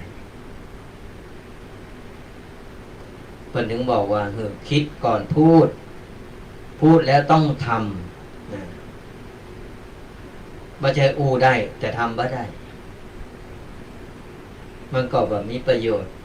มันก็เหมือนเด็กเล่งแก๊สละอ่อนเล่งแก๊สท่านมันมีประโยชน์ประยำอย่างเลยบ้าน่านับถือมีคนนับถือต้องมีหลักการมีเหตุผลหรือเป็นเข้าใจมีสัจจะก่อนคนขาดสัจจะแล้วเนี่ยมันจึงมีไผเคารพนับถือหรอกก่อนเฮามีสัจจะไปไหนมาไหนมีกับคนเคารพนับถือมีกับคนเสริญสรรยื่นยอโทรกันเข้ามาได้เนอะ0826112245เป็นอย่างใดเนาะวันนี้ดักแซบดักสอยเพิ่นลืมตุเจ้านี่เหกะ เลยบ่โทรมากำลังอกกำลังใจกันเนอะศรัทธาญาติโยมทั้งหลายมามามาตักมาตายกันเขาก็จะได้ฮู้ตุปีอยู่ตั้งเพก็จะได้ฮู้ว่าตั้งนอกตั้งป่าเพิ่นเป็นอย่างใดพองเนี่ยพอตอนนี้ไปทางใดยังบ่ได้ บ่ใจว่าเข้าศีลหรือว่าไปเข้ากรรมอย่างต่างๆนั่นนะคือฝนฟ้าเฮาก็ระบัดระวังเฮาก็บ่อยากจะออกไปไหนโทรกันเข้ามา0826112245ก่อนโทรเข้ามาเฮาจะได้ฮู้ว่าว่าตอนนี้ฟังอยู่ตั้งใดฟังอยู่ที่หันที่นี่ฟังชัดเจนก็มีอย่างจะปรับปรุงก็แนะนำกันได้เนอะศรัทธาญาติโยมแนะนำกันมามาตักมาตายมากำลังอกกำลังใจกันใครจะเป็นสายแรกวันติดวันนี้ก็ว่าไปแอวกันหมด ลูกหลานป้าไปแอวกันแล้วก็หรือว่าฟังอยู่ตั้งใดก็ตักตายกันเข้ามาได้เนอะตักตายกันเข้ามาก่อนอื่นก็ขออนุโมทนาบุญกับศรัทธาญาติโยมที่พอทาง Facebook ที่ไล่สดอยู่ตอนนี้ก็อนุโมทนาบุญกดไลค์กดแชร์กันไปเนอะกดไลค์กดแชร์กัน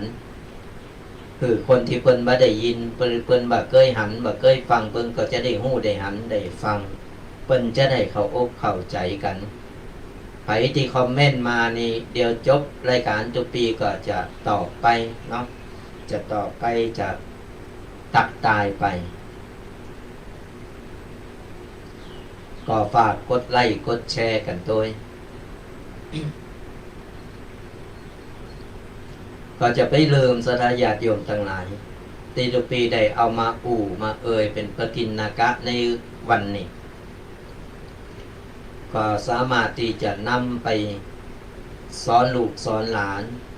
ไปบอกลูกบอกหลานหรือว่านำไปปฏิบัติก็ได้ก็ยิ่งดีหรือใครมี YouTube หรือว่า Facebook นี่ก็ไปเปิดหือละอ่อนหือลูกหือหลานได้ฟังกันอย่างน้อยละอ่อนมันก็ได้ฟังได้เข้าอกเข้าใจพองก็ฝากศรัทธาญาติโยมกันธรรมะใดๆก็ตามก่อนเฮาบ่ได้ฟังแล้วแต่ว่าบ่ได้นำไปปฏิบัติก็บ่เกิดผลประโยชน์อย่างขึ้นมามันก็เสียเวลาของเฮาไปโดยใจเหตุในเมื่อเฮาฟังแล้วจุรูปจุตนที่เพิ่นได้นำธรรมะมามาเฮาก็สามารถที่จะนำไปปฏิบัติในชีวิตครอบครัวของเฮาจะเดินทางถูกต้องโดยที่เพิ่นบอกว่าบ่ประมาทในการใช้ชีวิต เพราะว่าเฮามีแสงธรรมนำทางแสงธรรมนำทางของเฮาเนี่ยไปในทางที่ถูกในทางที่ถูกต้อง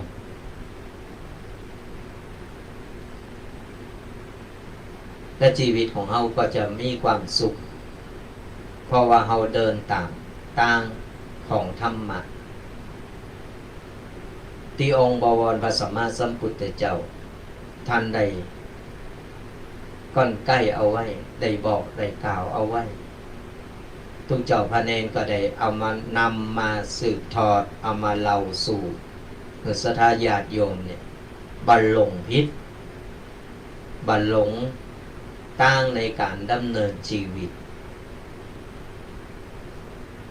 บ่ประมาทในการใช้ชีวิตเขาก็สามารถฟังไปตัวปฏิบัติตามไปตัวชีวิตก็จะประสบความสำเร็จ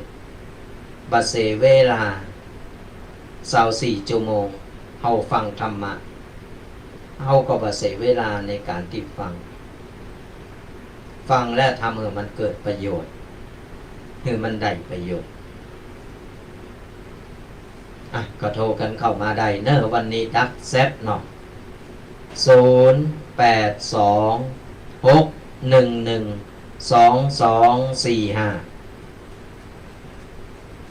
0826112245ก็สามารถโทรมา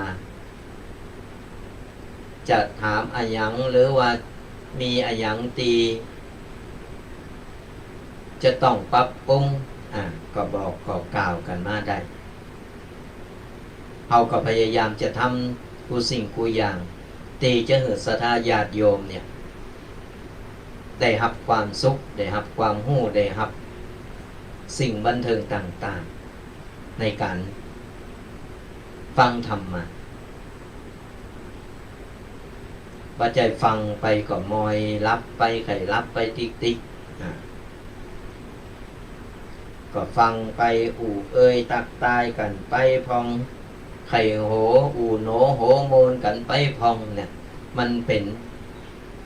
รสชาติของชีวิตมันเป็นสีสันของการฟังธรรมะจะนั่งไข่โหไปสุดวันมันก็บ่ได้มันก็ต้องแฝงไปโดยธรรมะโดย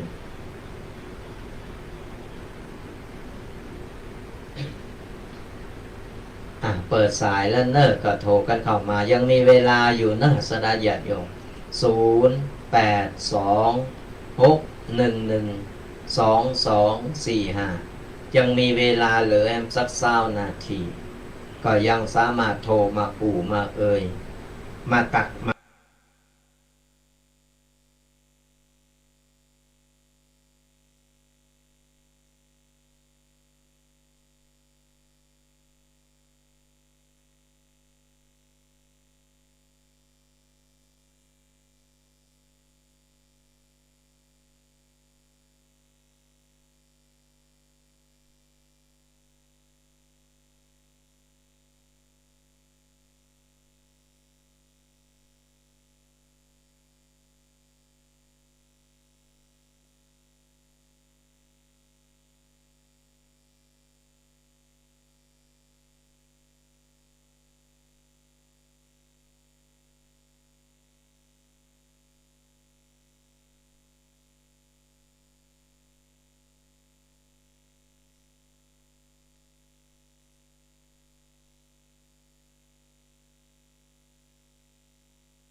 เรื่องนี้มาผสมโหกันอยู่ฮะเพราะฉะนั้นเพิ่นถึงบอกว่า สิ่งที่น่าโกรธที่สุดก็คือความคิดของโตเก่าก็เราพยายามจะไปอยู่คนเดียวถึงอยู่คนเดียวก็ฟังธรรมะฟังหยังก็ปล่อยใจเกิมไปตัวก่อนมีเปิ้นมีฝูงก็อู้ในทางที่ดีที่เป็นธรรมะในทางที่สร้างสรรค์แต่ก่อนอยู่กันโลหมู่ปุ๊บก็เอาละเปิ้นว่าอยู่คนเดียวให้ระวังความคิดอยู่กับมิตรกับเปิ้นกับฝูงคือระวังวาจาก่อนรวมกลุ่มกันนะปุ๊บ1 2 3 4 5มันถึงเอากันละบ้าเริงหนึ่งกว่าเริงหนึ่งเพราะฉะนั้นหลีกเล่งได้เฮาหลีกเล่งคือเฮาอยู่ฟังธรรมะไปก็ได้หรือว่าอยู่กับลูกกับหลานก็ได้แต่พยายามจะไปอยู่คนเดียวคือมัน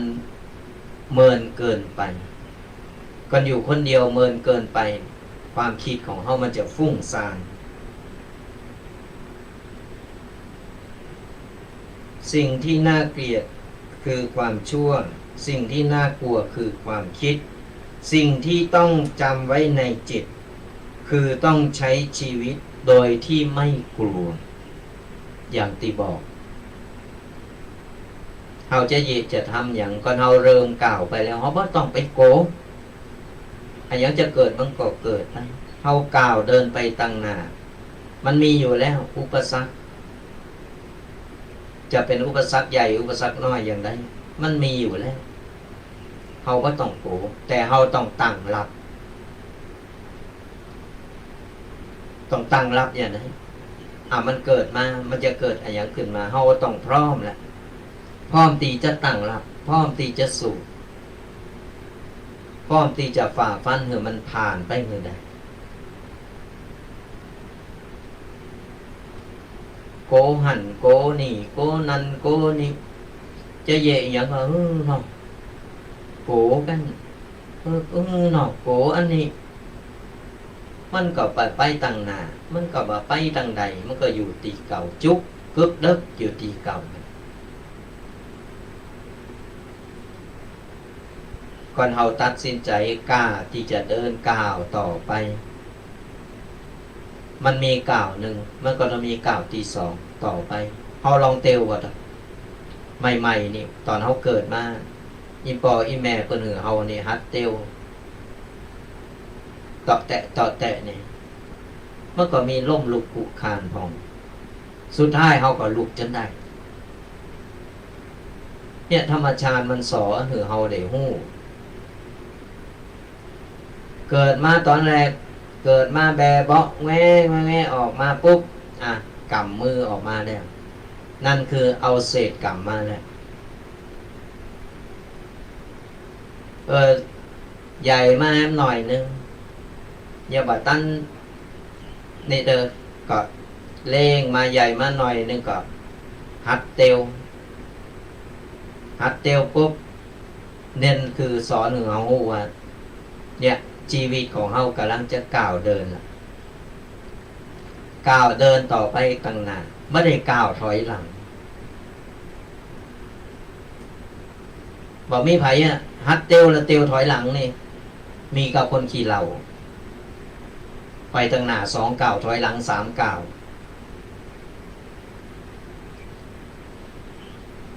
ธรรมชาติมันสอนเฮาหลังจากที่เฮาฮัดเดินแล้วเตียวอาจจะมีล่มลุกปุกคานพองเดี๋ยวก็ตาวเดี๋ยวก็คนนั่นคือประสบการณ์สอนเฮาว่าเราจะต้องเจอปัญหาอะไรอย่างมีอะไรอย่างกีดขวางตั้งหน้าพองเราจะลบหลีกเล่งใดก่อนหรือจะไปจนกับมันเนี่ยธรรมชาติมันสอนเฮามันจะเป็นขั้นเป็นตอนไปในศรัทธาญาติโยมเอาลองมาลองเก็บมาคิดพอมันเป็นอย่างอันแต่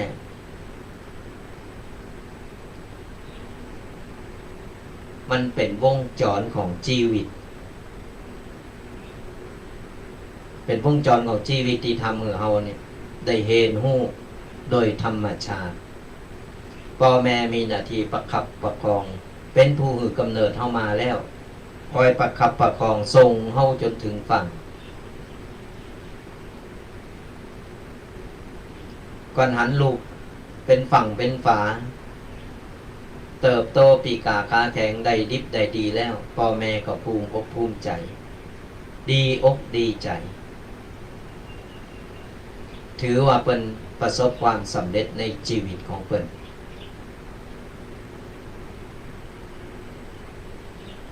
ก่อนละอ่อน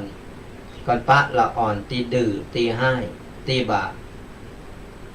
เอาทานอย่างสักอย่างด่าปอตีแม่ใหญ่ขึ้นมาเล่งบ่ใหญ่กล้องใหญ่พอใหญ่ขึ้นมาตีปอตีแม่ด่าปอด่าแม่อันนั้นเป็นห้องเป็นเจ้ากรรมนายเวรเจ้ากรรมนายเวรเกิดมาใจกรรมตัวกันในรูปแบบของการเป็นปอเป็นแม่เป็นลูกกันสุดท้ายมาก็ลูกขาปอขาแม่มันเป็นกรรมเวรของจากตีแล้วต้องมาใจกรรมใจนี่เปิ้นห้องว่าเจ้ากรรมนายเวรกันเมื่อจากตีแล้วจากนี้เกิดมาก็ได้มาปะมาปบกันแห่งในรูปแบบต่างๆเคยอู่ไปหลายครั้งเกี่ยวกับเรื่องเจ้ากรรมนายเวรเนี่ยมันเป็นวงจรอย่างนี้ของชีวิตมนุษย์ยังเหลือเวลา10 นาทีก่อนสราญาติโยมจะโทรก็โทรเข้ามาได้เนอะวันนี้ดักแซดบ่มีสักสายเป็นอย่างใดเนาะก็ว่าทุกเจ้านี่อู่นักกัน หรือว่าฟังธรรมไปก็เพิ่มไปหรือว่าไปติดการติดงานทางใดโทรกันเข้ามาได้เนอะยังมีเวลาเหลือ10 นาที0826112245แต่เจ้ากำลังอู่อยู่เพิ่นก็โทรเข้ามาแต่ตอนนี้เปิดสายหน้าไม้ดักแซฟว่ะ ก็โทรกันเข้ามาได้ไผจะเป็นสายแรกเนาะวันนี้ก็ว่าอากาศมันคึมใครรับใครนอนกันก็เป็นวันหยุดวันพักผ่อนกันวันภูก็เป็นวันพระเนอะสราญาติโยมที่ฟังอยู่ไผที่จะไปวัดไปวาก็เกียนเนอเกียนโตกันวันนี้เป็นวันโกนวันภูตรงก็วันจันทร์ที่23เป็นวันพระวันศีลไผที่สามารถไปวัดไปวาได้ก็ไปวัดไปวาไปวัดวาตีไก่บ้านโตเก่าหันไปบัดนี้ลืมวัดลืมวาบัดนี้ลืมตุเจ้าพระเนรที่เพิ่นเฝ้าวัดเฝ้าวาไว้หือเฮาก็อาศัยศรัทธาญาติโยมนั่นแหละก่อนบ่มีศรัทธาญาติโยมไปอุปถากอุปถัมภ์วัดวาอารามมันก็หมองสอกตอกมันก็อยู่บ่ได้วัดอยู่บ่ได้ตุเจ้าอยู่บ่ได้วัดมันก็อยู่บ่ได้ศรัทธาญาติโยมตุเจ้าบ่ได้ไปรับจ้างทำนาทำสวนก็เปิ้น มีกันนอนเฝ้าวัดไว้หือศรัทธาญาติโยมเอาไปส่งข้าวส่งน้ำไปใส่บาตรได้บุญได้กุศลได้ต่ออายุพระศาสนาไปแห่งตุเจ้าเพิ่นได้ชั้นเข้าชั้นป่าอาหารเรียบร้อยเพิ่นก็จะได้มีเรี่ยวมีแรงในการประพฤติปฏิบัติธรรมในการเผยแผ่พระศาสนา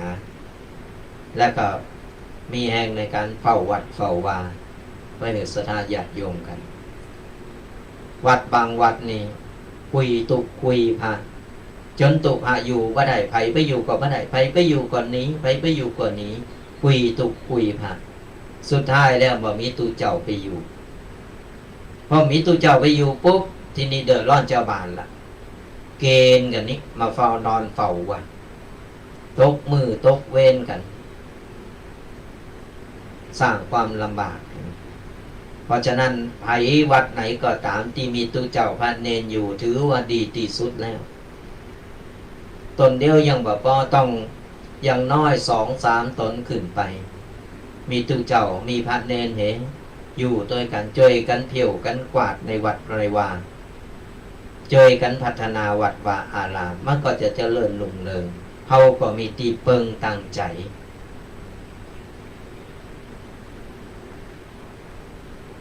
บ่ต้องไปสรรหาไว้โอ้ยวัดนั้นดัง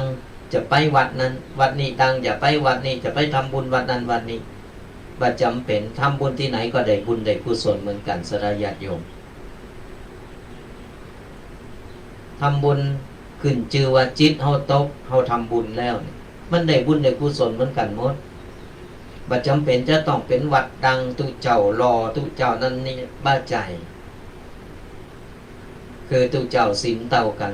227ข้อการปฏิบัติก็เหมือนกันบางคนก็ปฏิบัติดีบางคนก็ปฏิบัติบ่ดีมันก็คละกันไปแต่อย่างน้อยเฮาได้ไปทำบุญจิตเฮาตกแล้วบุญกุศลก็เกิดกับโตเฮาแล้ว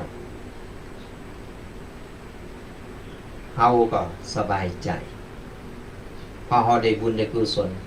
แล้วเพิ่นจะปฏิบัติอย่างไรก็โตตนของเพิ่นทำบ่ดีก็บาปกรรมก็โตเพิ่นทำดีก็ถือว่าเป็นบุญเป็นกุศลบ่ต้องไปเลิกตีหักมักตีจังบ่ต้องไปเลิกพอตุกเจ้าพระเนรโอ้ยตุนี้หุ่นบ่ดีตุนี้หน้าตาบ่ดีตุนี้แก่ตุนี้เฒ่าบ่ต้องไปเลยก็ถือว่าเป็นตุเจ้าเป็นตุเจ้าพระเนรเหมือนกันหมดเป็นสาวกของพระสัมมาสัมพุทธเจ้าเป็นโตแทนพอเขาเข้าถึงพระพุทธเจ้าบ่ได้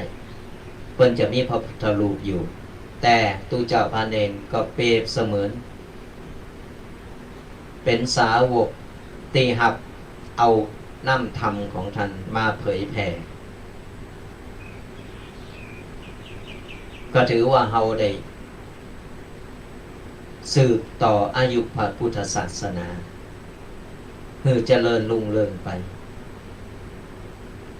บ่ใจเอาตุเจ้ามาไหว้วัดแล้วก็ปล่อยปะละเลยบ่เคยถามตุเจ้ามีฉันก็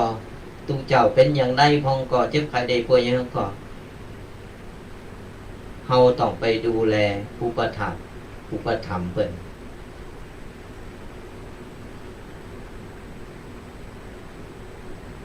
เนี่ยก็ขอฝากศรัทธาญาติโยมเป็นข้อคิดคือศรัทธาญาติโยมได้เอาไปอู่ไปเล่ากันเอาละศรัทธาญาติโยมทั้งหลายตอนนี้ก็เหลือเวลาอยู่3 นาทีวันนี้สรุปแล้วบ่มีไผโทรเข้ามาเลย มาเป็นอย่างศรัทธาญาติโยมขอศรัทธาญาติโยมได้ฟังและนำไปปฏิบัติต่ออ่านก็เป็นการสืบทอดอายุพระศาสนาแล้วได้เอาน้ำทำคำสอนเอาไปปฏิบัติก็เป็นบุญเป็นกุศลศรัทธาญาติโยมทั้งหลายสุดท้ายนี้ทุกปีก็ต้องขอว่างลงปงเอาไว้เตาอีก่อนเอาไว้พบปะกันใหม่ในวันเสาร์แล้วก็วันติดตั้งแต่เวลา8 โมงจนถึง10 โมงโดยประมาณก็จะได้มาพบกับรายการวาทธรรมกำยองตุเจ้า2 รูป 2 ตนตุเจ้ายองป่าสร้างก็จะได้เอาปกิณณกะต่างๆมาเล่าสู่ศรัทธาญาติโยมฟังกันสุดท้ายนี้ก็ขออวยพรศรัทธาญาติโยมจุผู้จุคนที่กำลังสดับหับฟังอยู่ในขณะนี้หรือว่าฟังย้อนหลังก็ตามก็ขอจุผู้จุคนจงตั้งแต่นี้ต่อไปก็ขอพบปะเจอแต่สิ่งดีๆงามๆเข้ามาในชีวิตนึกหวังสิ่งใดก็สมปรารถนากุสิ่งกุปการเงินทองไหลมาเทมาอย่าได้ขาดสายขอเงินต่อเงินต่อเงินทำการงานใดๆเจริญก้าวหน้าทำมาค้าขายก็ขอร่ำรวยทำให้ทำสนก็ขอออกดอกออกผลเจริญรุ่งเรืองขออยู่เย็นเป็นสุขอยู่ดีมีสุขกันจูผู้จูคนขอเจริญพร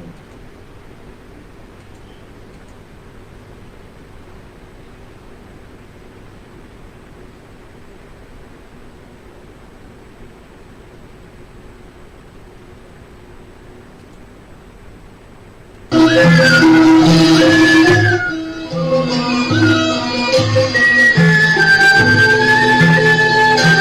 นกำลังติดตามรับฟังสถานีวิทยุกระจายเสียงพระพุทธศาสนาแห่งชาติและสังคมคลื่นเพื่อการศึกษาพระพุทธศาสนาและวัฒนธรรมระบบ FM 104.5 เมกะเฮิรตซ์รายการต่อไปเป็นรายการสัพพะสาระล้านนาดำเนินรายการโดยพ่อนานไกรสอน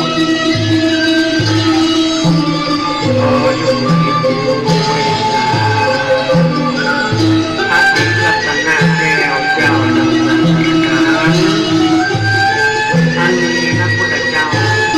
ทางธรรมะเจ้าอาสมพุทธเจ้าน้อมไว้นะปัญญาพลังธรรม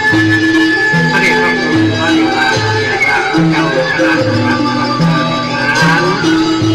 สมณเณรเจ้าทุกตนทุกคนทุกความขอรบยิ่งตลอดจนถึงญาติธรรมแฟนรายการบ้านวันนาการตะลุนข้ามลงไปในรถน้ำก็ทำรายการจะปาเรื่องต่างๆนะครับอันนี้จะมาฟังคนนำนะครับมาจากวัดอาปานะครับอุปยานของพี่น้องฟังทุกวันอาทิตย์ที่เราต้องเวลาที่11 โมงแล้วก็ฟังได้เลย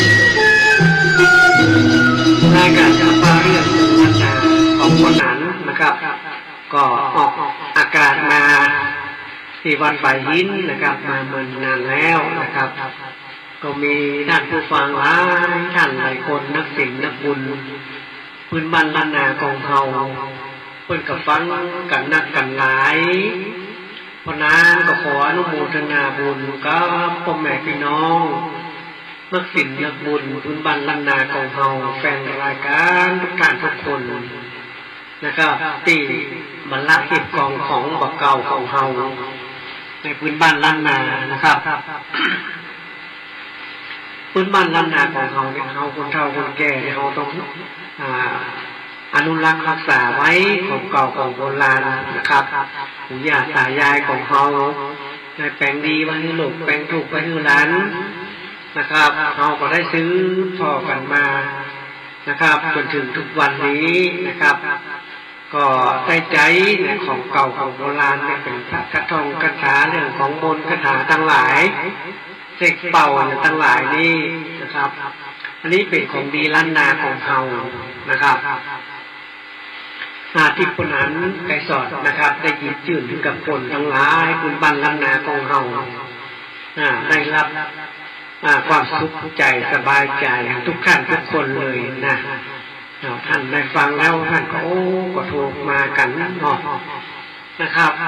เรื่องชีพกองของเก่าเนี่ยเรื่องพญาภูมิปัญญาเรื่องอย่างทั้งหลายที่คนนั้นมามาจ่านี่นะ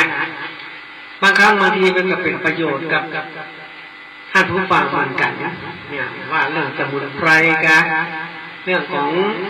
พิธีกรรมต่างๆเรื่องของพระภูมิเจ้าตี้เนี่ยที่คนนั้นได้มามาจ่ามีคนสนใจก็มีคนโทรมาอยู่นะครับอันนี้แหละเป็นสิ่งดีเลยที่คนนั้นได้น้อมนำหยิบยื่นให้กับคนทั้งหลายพื้นบ้านล้านนาของเรานะครับเรื่องที่กองของเก่าเรื่องคืดเรื่องจาเรื่องอย่างที่มันแบบควรแยกควรทำนะครับเราเอาไปเนี้ยไปทำนะหลายท่านหลายคนมาได้คิดมาได้นึกไว้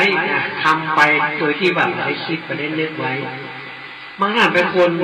างท่านบางคนไปถมน้ำบ่อพ่อแม่เป็นน้องท่านผู้ฟังไปถมน้ำบ่อแล้วปิ๊กมาถามเขาเพราะนั้นพอถมน้ำบ่อไว้ไหนหรอกโอ้ถมนี่ยังถมมาได้นะเพราะว่าถมแล้วมันดีเนอะขนาดพระสงฆ์องค์ข้าเจ้าเนี่ยนะไปถมน้ำบ่อในวัดในวานี่ยังโดนเลยนะครับโดนคืดโดนอย่างนั้นยิ่งเป็นคนธรรมดาพ่อแม่เป็นน้องท่านผู้ฟังมาแก้ไขเป็นเพื่อนผูกเขาเนี่ยมันเขาบอกว่า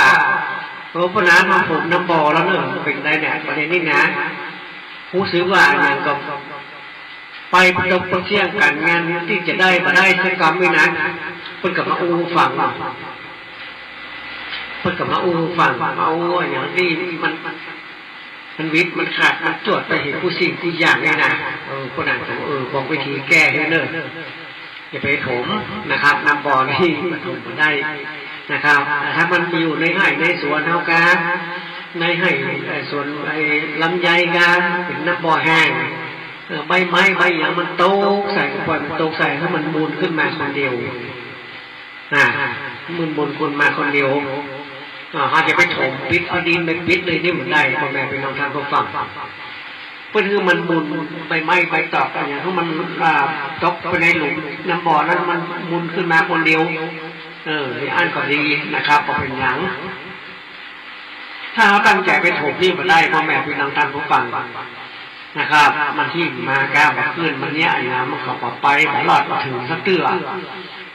คนบ่เก่าโบราณบ่มัดตกคืดนะคนบ่เก่าโบราณบ่มัดตกคืดนะน้ำบ่อผมน้ำบ่อได้นะผมน้ำบ่อผมคลองผมหนองผมบึ้งเหนื่อยทั้งหลายนี่นะผมบอกไปนอนนี่นะคนสมัยก่อนนี่เปิ้นมาเนี้ยมาทำกันเปิ้นขัวมันหันต่างๆเลยพ่อแม่พี่น้องท่านผู้ฟังผมน้ำบ่อนี่นะหลายท่านหลายคนมาได้สนใจเรื่องนี้ก็เลยแก้โมลูนเนี่ยมันเนี่ยเขาก็โทรมาถามประกาศตุ๊อุ้ยตุ๊ลุงตุ๊ปู่ทั้งหลายครูบาอาจารย์ตนเข้าตนแก่พระถึงหูมันมีภัยเลยแห้งโทรมาที่พ่อนาใกล้สอนนี่พนันนี่ก็ที่เนี่ยอย่างอี้เนาะพระนันก็ได้ห้ามได้เขียนได้จดได้จำมาก่อนพระนันก็จะได้อธิบายความให้ฟังว่าโอ้มันมาค่ายดีเนอะมันตกคืดที่เนาะมันตกคืดนะเพื่อแก้ไขเอานะครับนี่แหละครับพ่อแม่พี่น้องท่านผู้ฟังเรื่องอย่างนี้บางครั้งบางทีคนรุ่นใหม่นี่เขาไม่ค่อยสนใจโอ้ยมันเขาบอกว่าเขามาสวนลงที่ยังจะถมก็ถมน้ำบ่อถมมองถมคลองถมบึ้งอย่างทั้งหลายนี่มันมีวิธีพ่อแม่เป็นน้องท่านผู้ฟังถมได้แต่ต้องมีวิธีทำให้มันถูกต้องให้มันตกคืดนะครับโทรมาถามพ่อหนานนี่ยังใดหน่อยนะครับนี่แหละขนาดเป็นพระสงฆ์องค์เจ้ายังตกคืนเลยไปถมน้ำบ่อเนี่ยตัวเจ้ามาเป็นเจ้าอาวาสใหม่เนาะหันน้ำบ่อหน้าวัดเป็นลายบ่อมันเติบไปหน่อยผมบอกเอามาถึงเดือนตักมาได้เลยมาออกละโอ้เพื่อจะแก้ไขได้นี่เป็นตุ๊กเป็นยากนะครับไปถมน้ำบ่อนี่ตักมาออกเลยนะอันนี้มันมีอยู่ไม่ใช่ว่าไปเลยนะครับมีอยู่นะใครฮู้ก็มาถามพ่อหนานเล็กมาสนทนาธรรมกันว่าที่คนที่ไหนนะตุที่ไหนไปถมน้ำบ่อแล้วมันตักออกเลยเอามาดีออกอากาศเป็นการรับวัดเปิดพอดีนะครับอันนี้แหละครับพ่อแม่พี่น้องท่านผู้ฟังทั้งหลายนะครับคือระมัดระวังเรื่องราวอีกนะครับเรื่องราวที่ว่าเอาของมาหันตัวเนี่ยเอาปฏิเนียดีทำมันตกคืนมาในลำบากตกเกิดมานี่เป็นน่นเป็นนี่เป็นจำเจาะร้อยผีใส่คนใส่ตู้ล็อกกองร้ายมันต้องโดนมาให้ประตูเสียงถ้าตกคืนนี่นะครับก็เพื่อระมัดระวังไว้มาเชื่อพอดีลบลู่เนี่ยครูบาอาจารย์ท่านเจ้าเป็นว่าไว้นะครับมาเชื่อพอดีลบลู่อันใดที่มันเกิดแบบเขาบอกที่เงี้ยที่ทำกะหาอย่างไปต่อจานท่านเพื่อนอย่างเนี้ยต่อจานบ้านมีแล้วแต่งจานออกไปทำเนี่ยมันต้องต่อจานแต่งจานเพื่อนออกไปแถมหน่อยที่มันกว้างนี่หรอต่อจานงานเพื่อนนี่หมายถึงอะไรหมายถึงว่าหานเพื่อนนี่หมายถึงว่าเพื่อนใหญ่ขนาดตีออกหน่อยแต่ไฟมันมีดังนั้นตีแต่ไฟออกเนี่ยเพื่อนมาหานเพื่อนเอาเพื่อนออกหน่อยนะ มันมาดีพ่อแม่พี่น้องท่านผู้ฟังมันมาดีเปิ้นเผยเงี้ยต่อจากงานเดือนที่นานมันตกคืนคืนมันมาหันตัวมันจะชิบหายไปบอดเป็นบอดจะป้ายเป็นไข้เป็นเมื่อยเป็นที่บะมาก้าบะขึ้นนี่เนี่ยอย่างมาถูกต้องเลยต่อจากงานเดือนเนี่ยหรือว่ามีดใหญ่ขนาดที่เอาไปแปลงเป็นมีดน้อยนะมันได้เลยมีดดาบใหญ่เนี่ยมันเป็นเล็กก้าเนาะม้างไปแปลงเป็นมีดน้อยหลายอันนี่นะมันได้เลยมันก็เห็นอย่างนั้นท่านผู้ฟังเพิ่นเผยเยี่ยงคือทำนะของมันมหาตัวเราก็แปลเป็นท่านผู้ฟังเนาะนี่แหละมันมีหลายเรื่องหลายราวอะไรเรื่องหัวเรื่องเงินเนี่ยโอ้มันต้องคิดคือดีๆนะครับที่อยู่ที่อาศัยเขาเนี่ยนะครับพอทำมาถูกต้องนี่มันก็ดีนะครับคิดเอาคนเดียวมันดีกว่าง่ายนะคิดเอาก่อนแล้วก็ทำก็แยกก็ทำนะครับถ้าแยกทำไปแล้วมันแก่เนี่ยมันถ้ามันตกคืดไปแล้วมันแค่เนี่ยละอ่อนมันเดียวใครจะว่าคืดเป็นตัวยังได้เพราะนั้นคืดก็คือเสด็จยันไลสิ่งบดีมันจะเข้ามาในบ้านในจองเข้ามาในสถาบันครอบครัวของเราสิ่งบดีมันจะเป็นเพราะเป็นภัยอย่างการจะเป็นรถจนรถยังตกน้ำการจะเป็นอุบัติเหตุนั่นนี่เป็นเมื่อยเป็นไข้แล้วเนี่ยเป็นไข้หูหายเป็นจมเลาะด้วยอย่างเนี้ยคุณว่าโดนคืดละยาอย่างได้กับหายยาอย่างได้กับหายอันนี้แหละมันตรงคืดพ่อแม่พี่น้องท่านผู้ฟังทั้งหลายนะครับมันตรงคืดคืดนะครับอันนี้คือครูบาอาจารย์ท่านเจ้าก่อนถามตุลุงตุปู่ตุอู้เอียงกะครูบาอาจารย์ท่านเจ้าทั้งหลายที่เพิ่นมีพญาภูมิปัญญาเพิ่นหูนะครับหูว่าสิ่งเหล่านี้ควรหรือบอกควรที่นะครับควรหรือบอกควรมันจะเป็นภัยกับตัวเฮาก่อนมันจะแพ้ภัยตัวเก่าบ่อยนะครับอันนี้แหละครับพ่อแม่พี่น้องทำผู้ฟังย้ายขั้นใดก็ไม่ได้นะย้ายประตูบ้านนี่นะมันได้เลยแม่ประตูศาลพระภูมิอย่างทั้งหลายนี่เลยศาลพระภูมิเนี่ยเขาจะตั้งจะลื้ออย่างนี้นะเราต้องคิดอยู่ดีๆนะครับเราจะทำมันอย่างก็คือมันถูกต้องตามครูบาอาจารย์ท่านเจ้าคุณบอกไว้ศาลพระภูมิเนี่ยถ้าเอาไปตั้งคนเดียวเนี่ยเขาบ่ได้กล่าวคำอัญเชิญศาลพระภูมิขึ้นสู่ศาลเนี่ยถ้าเอาบ่ได้กล่าวอัญเชิญศาลพระภูมิขึ้นสู่ศาลที่มันเป็นคาถาภาษาบาลีนั่นนะถ้าเอาบ่ได้กล่าวเชิญมันจังมีเทพเกเรเข้าไปอยู่ในศาลพระภูมิมันเป็นผีสางบาลังดงวิญญาณอย่างผู้นั้นมันมาอยู่แล้วทีนี้เขาที่มากล้าแบบขึ้นพิษเทียงกันนะครับปล่ำปลอยที่นั่งได้ก็ได้เนี่ยกำสอบออกกำบาของมีนะครับอันนี้เรื่องระมัดระวังไว้พ่อแม่พี่น้องท่านผู้ฟังทั้งหลายเรื่องราวนี้พวกน้อยพวกนั้นนะครับพระอาจารย์วัดครูบาอาจารย์ท่านเจ้าเพิ่นก็ฮู้กันหลายท่านหลายคนอยู่นะครับก็คือคิดเอานะครับเรื่องราวที่มันเป็นเสนียดเป็นจันไลเป็นสิ่งบัดดีก็คือพิจารณาเอานะครับเรื่องราวอย่างนี้นะครับคนตะกอนนี้เพิ่นกลัวหรอกเวลาเพิ่นทำอะไรอย่างมาถูกนี่นะโอ้คนหูคนตะกอนคนสมัยเก่าโบราณอย่างที่มันพิษจารีตที่งวยไปก็เดี๋ยววันนี้มาทำกันนะครับเพิ่นวันนี้มาทำกันเพิ่นจะทำตามจารีตที่งวยที่ครูบาอาจารย์ท่านเจ้าพวกปู่พวกปุ้ยพวกลุงพวกม่อนพวกทวดของเฮาเพิ่นสั่งสอนมาอย่างใดเขาก็ทำไปตามนั้นทำตามที่เพิ่นบอกเขาไม่ได้เป็นม้างประเพณีเปิ้นเปิ้นเคยเลี้ยงผีหนึ่งผีปลายเปิ้นเคยเลี้ยงดงเปิ้นไก่เลี้ยงผีป่าผีดงเนี่ยเขาก็เลี้ยงไปอย่างคนเฒ่าคนแก่สมัยเก่าแล้วนะอย่างสมัยนี้อย่างยุคนี้อย่างเดือน8 เดือน 9มาเปิ้นจะเนี้ยให้เนี้ยนานี่นะ พิ่นก็เลี้ยงผีเมืองผีฝายนะสมัยก่อนนี่เพิ่นตีรับฝ่ายด้วยไม้ไผ่เนาะยังประเดี๋ยวมันเป็นฝ่ายคอนกรีตนี่เนาะขายคอนกรีตเพิ่นทางรัฐบาลเพิ่นมาทางกรมชลประทานเพิ่นมาแบ่งเมืองแบ่งฝ่ายเพิ่นรอเพิ่นเป็นซีเมนต์หมดก็ได้เลี้ยงอยู่นะพ่อแม่พี่น้องท่านผู้ฟังเลี้ยงอยู่เลี้ยงผีฝายนะ เลี้ยงอยู่เพราะว่าประเพณีมีอย่างไรก็ต้องเลี้ยงอันนั้นอย่างบ้านเฮาอย่างหมายบ้านเฮานี่อย่างทางโดยคำเนี่ยเป็นเลี้ยงดงเนี่ยเลี้ยงดงเลี้ยงผีผู้แสะเนี่ยแสะเนี่ยเดือนเก้าก่อนจะเข้าพรรษาเนี่ย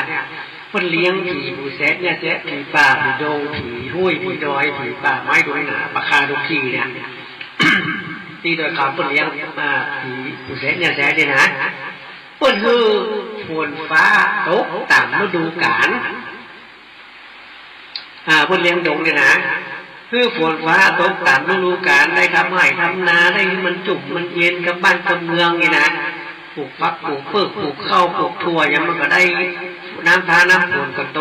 กลงมาอย่างเปิ้นเลี้ยงดงเปิ้นคือน้ำฟ้ามันไหลลงมาน้ำฝนที่มันตกลงตามฤดูกาลนี่นะนี่แหละเปิ้นถึงได้ทำเปิ้นมาได้นางประเพณีอย่างไรเลี้ยงดงเลี้ยงผีเจ๊เนี่ยเจ๊เลี้ยงผีเมืองผีฝายผีดงหรือว่าเลี้ยงอย่างก่อนเดือนเก้าเนี่ยก็เลี้ยงครูเนาะเลี้ยงครูบาอาจารย์เนาะเลี้ยงครูบาอาจารย์เลี้ยงผ่านครูเลี้ยงผ่านครูแล้วก็เลี้ยงเจ้าตี้บ้านเจ้าตี้จองเจ้าตี้วัดเสื้อวัดเสื้อวาอย่างนี้เป็นเลี้ยงก่อนจะเข้าภาษาได้เป็นเลี้ยงโดยไก่กู้เหล้าอย่างเหล้ากันบางทีมันก็มีเหล้าแต่เหล้าหายใจกู้ที่คนว่าแล้วนะ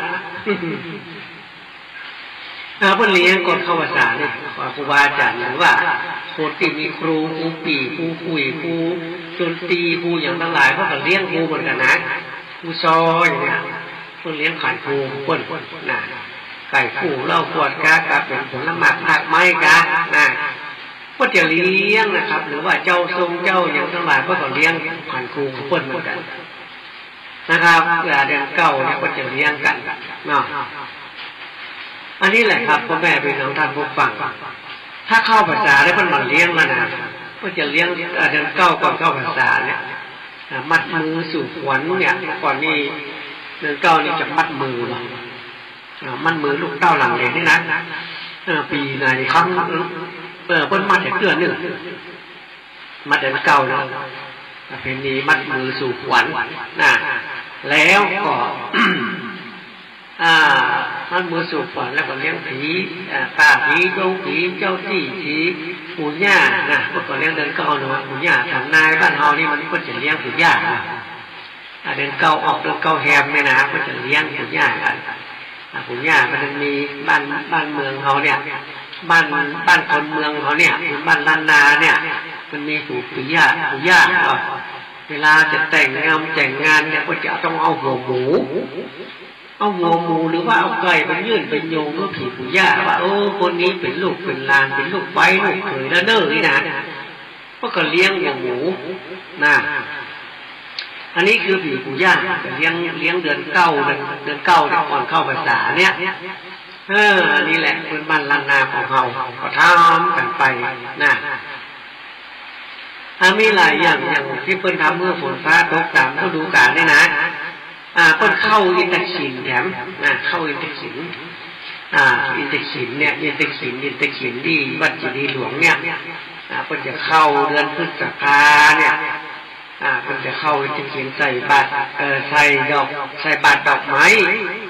เพิ่นจะเอาดอกไม้เนี่ยไปบูชาอินเสาอินทศิลป์ถ้าเราอ่อนถามมาเนาะบูชาอย่างเขาอินทศิลป์อ่อนมาหูเนาะเสาอินทศิลป์เนี่ยเป็นปูชาเทพบุตรเทวดาทำให้น้ำฟ้าน้ำฝนเนี่ยมันตกถูกต้องตามฤดูกาลอย่างปีใหม่เมืองเขาเนี่ยที่เพิ่นเอาผ้าฝนแสนห้าไม่แห่เลือกแหวกเมืองเนี่ยฝนจะตกก็ไม่เป็นน้องการบางฝนจะตกเลยวันนั้นถ้าฝนจะตกถ้าเพิ่นแห่พระเจ้าแสนห้าพระเจ้าฝนแสนห้าเนี่ยนะเพิ่นจะเอาแห่รอบเมืองเนี่ย แล้วควรจะตกเลยเหมือนกับเข้าอินตะขินเนี่ยเปิดใส่ดอกอินตะขินนี่นะใส่ขันดอกเนี่ยถ้าวันก็ใส่แล้วควรจะตกเลยโอ้2-7 วันนี่นะบางวันนี่มืดฟ้าหมดดินมาโอ้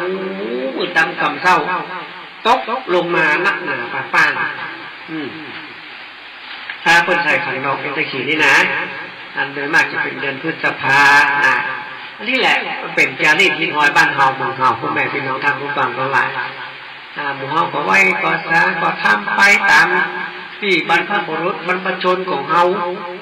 เปิ้นได้เนี้ยได้ทำเขาก็ทำไปตามที่เปิ้นเนี้ยมันทำนะครับเฮามาได้มาประเพณีจารีตที่หอยบ้านเฮาหมู่เฮาอันนี้เป็นสิ่งดีพ่อแม่พี่น้องท่านผู้ฟังสิ่งดีนะบอกว่าชนเผ่าใดมันก็มีพิธีกรรมของเปิ้นหมดมงบนดอยแมวบนดอยก็มีพิธีกรรมของเปิ้นอย่างผีมงผีใหม่มงผีใหม่มงนะคนปกยอก็เลี้ยงผีป่าผีดอยผีบ้านผีจองของเปิ้นนะผีหอผีเฮือนเปิ้นนะคนปกยอนี่เปิ้นก็มีพิธีเลี้ยงของเปิ้นคนเมืองก็เลี้ยงผีปู่ย่าคนพื้นเมืองเขานี่เลี้ยงผีปู่ย่าเลี้ยงผีเจ้าที่เจ้าตางนะเหมือนกับตัวจีนคนจีนก็เหมือนกันเพิ่นจะเลี้ยงตีจูเอี้ยเจ้าที่ของเพิ่นที่เพิ่นเอาไว้ในบ้านตีจูเอี้ยที่เป็นสารจีนเพื่อไว้ในบ้านอย่างจอมเพิ่นก็เลี้ยงเหมือนกันนะแต่ละปีเพิ่นก็เลี้ยงเลี้ยงมันเป็นเจ้าที่ของคนพระภูมิคนจีนพระภูมิของคนจีนพระภูมิของคนจีนก็คือตีจูเอี้ยนะครับเอาไปหนังกันได้ไปหูไปอ่านได้ศึกษาดูแล้วว่าเพิ่นทำอย่างนั้นอันนี้คือเป็นประเพณีพิธีกรรมพื้นบ้านล้านนาของเรานะครับที่ว่าเขาได้สืบได้ทอดมาเขาก็บอกลูกบอกหลานเนาะเวลานี้เดือนนี้เพิ่นอย่างอันอย่างนี้เนอะเพิ่นทำวิธีโน้นวิธีนี้เขาแต่กินกันปีใหม่เมืองเพิ่นใช้เข้าวัดกันเดือน8เดือน9เพิ่นเที่ยงผีเมืองผีฝ่ายกันเดือนเกียงเดือนนี้เพิ่นเลี้ยงเจ้าแม่โพธิ์ศพกันบ่อนเข้าอย่างนั้นเนี่ยมันมีนักมีหลายพ่อแม่พี่น้องทางฝั่งทั้งหลายมีนักมีหลายประเพณีวิธีกรรมมันเฮาเขาก็ควรจะบอกลูกบอกหลานนะรู้สึกสืบต่อกันไปนะเขาต้องอุ้มลูกหลานนะฟังนะว่าเป็นอย่างไรลูกหลานเขาก็จะได้จำมาในโอในใจจะสืบจะทอดกันไปเรื่อยๆนะจนถึง5 ปันวัดประสาทนะครับถ้าสิ่งดีๆดังนั้นเป็นบ้านล้านนาของเราเลยถ้าเอาเนี่ยยังมาทุกมันพิษจะรีดไปอย่างมันก็คืดนาเพราะแม่พี่น้องท่านรู้ฟังมันคืดบางท่านบางคนเนี่ยเพื่อนมาตีเนี่ยแปลงเสาข้างบ้านใหม่นะอันนี้มันเคยหันหลายที่แล้วเคยหันหลายที่เขาขี้ขันตีเงินมาเตะละมาลื้อละมาถอนละเอาแปลงเสามาใส่มาลื้อหลังคาก่อนแล้วแปลงเสาขึ้นไปแล้วก็ทำหลังคาใหม่แล้วค่อยลื้อนี่นี่อันก็มีอันนี้แบบดีเพราะแม่พี่น้องท่านผู้ฟังมันเป็นเงินลอกค่าเป็นว่านเงินลอกค่ามาดีนะครับเป็นแบบนี้ทำกันเงินเป็นทุกอย่างเงินกระจ้างอย่างกระจ้างเนี่ยถ้าว่าเราจะลื้อจะตีจะแปลงใหม่นะตีลื้อวันนี้มันแปลงวันนี้ก็มาได้นะเงินเก่าครับแต่งลื้อวันนี้คือมันหมดเลยปืนแมลงกับแปลงขึ้นมาใหม่เลยนะมันเหมือนเงี้ยก่อนเพิ่นเหมือนเงี้ยเขาอย่างเพิ่นว่าเงินต้าวลุกต้าวแล้วลุกเนี่ยมันบดีต้องลื้อต้องเตะไว้ก่อนวัน2 วัน4 5 วันหามืออย่างวันดีกับพบแปลงขึ้นมาใหม่ก็ได้อย่าเตะวันนั้นแปลงวันนั้นนี่นะเป็นการได้ขอควรหลายเตื่อยนะจูง่ายนะมาได้พ่อแม่พี่น้องท่านผู้ฟัง จูง่ายไม่ได้นะเราต้องรื้อต้องแปลงรื้อไว้หลายๆวันนะแล้วก็เทียมถ้าจะแปลงใหม่เนี่ยนะวัน2 วันก็ยกเสาขึ้นมาใหม่ทำใหม่นะเอาไปทำวันเดียวแปลงวันเดียวเพื่อนเพื่อนเต่าลูกนะเฮือนหลายหลัง2 3 หลังเอามาแปลงเป็นหลังเดียว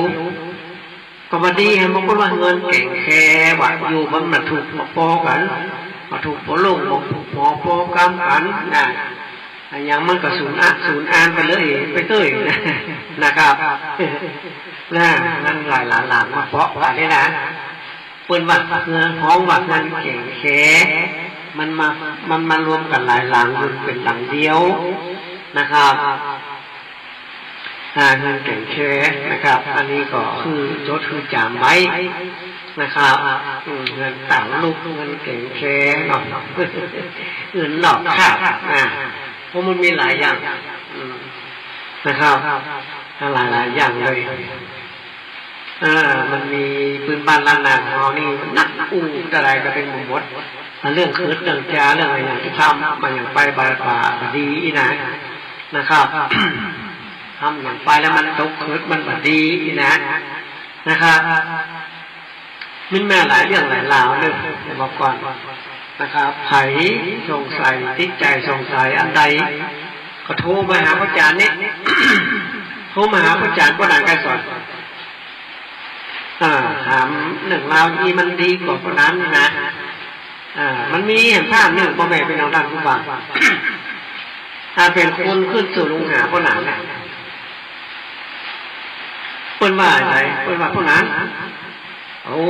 บ้านญาติเขาแล้วขนาดเปิ้นบัง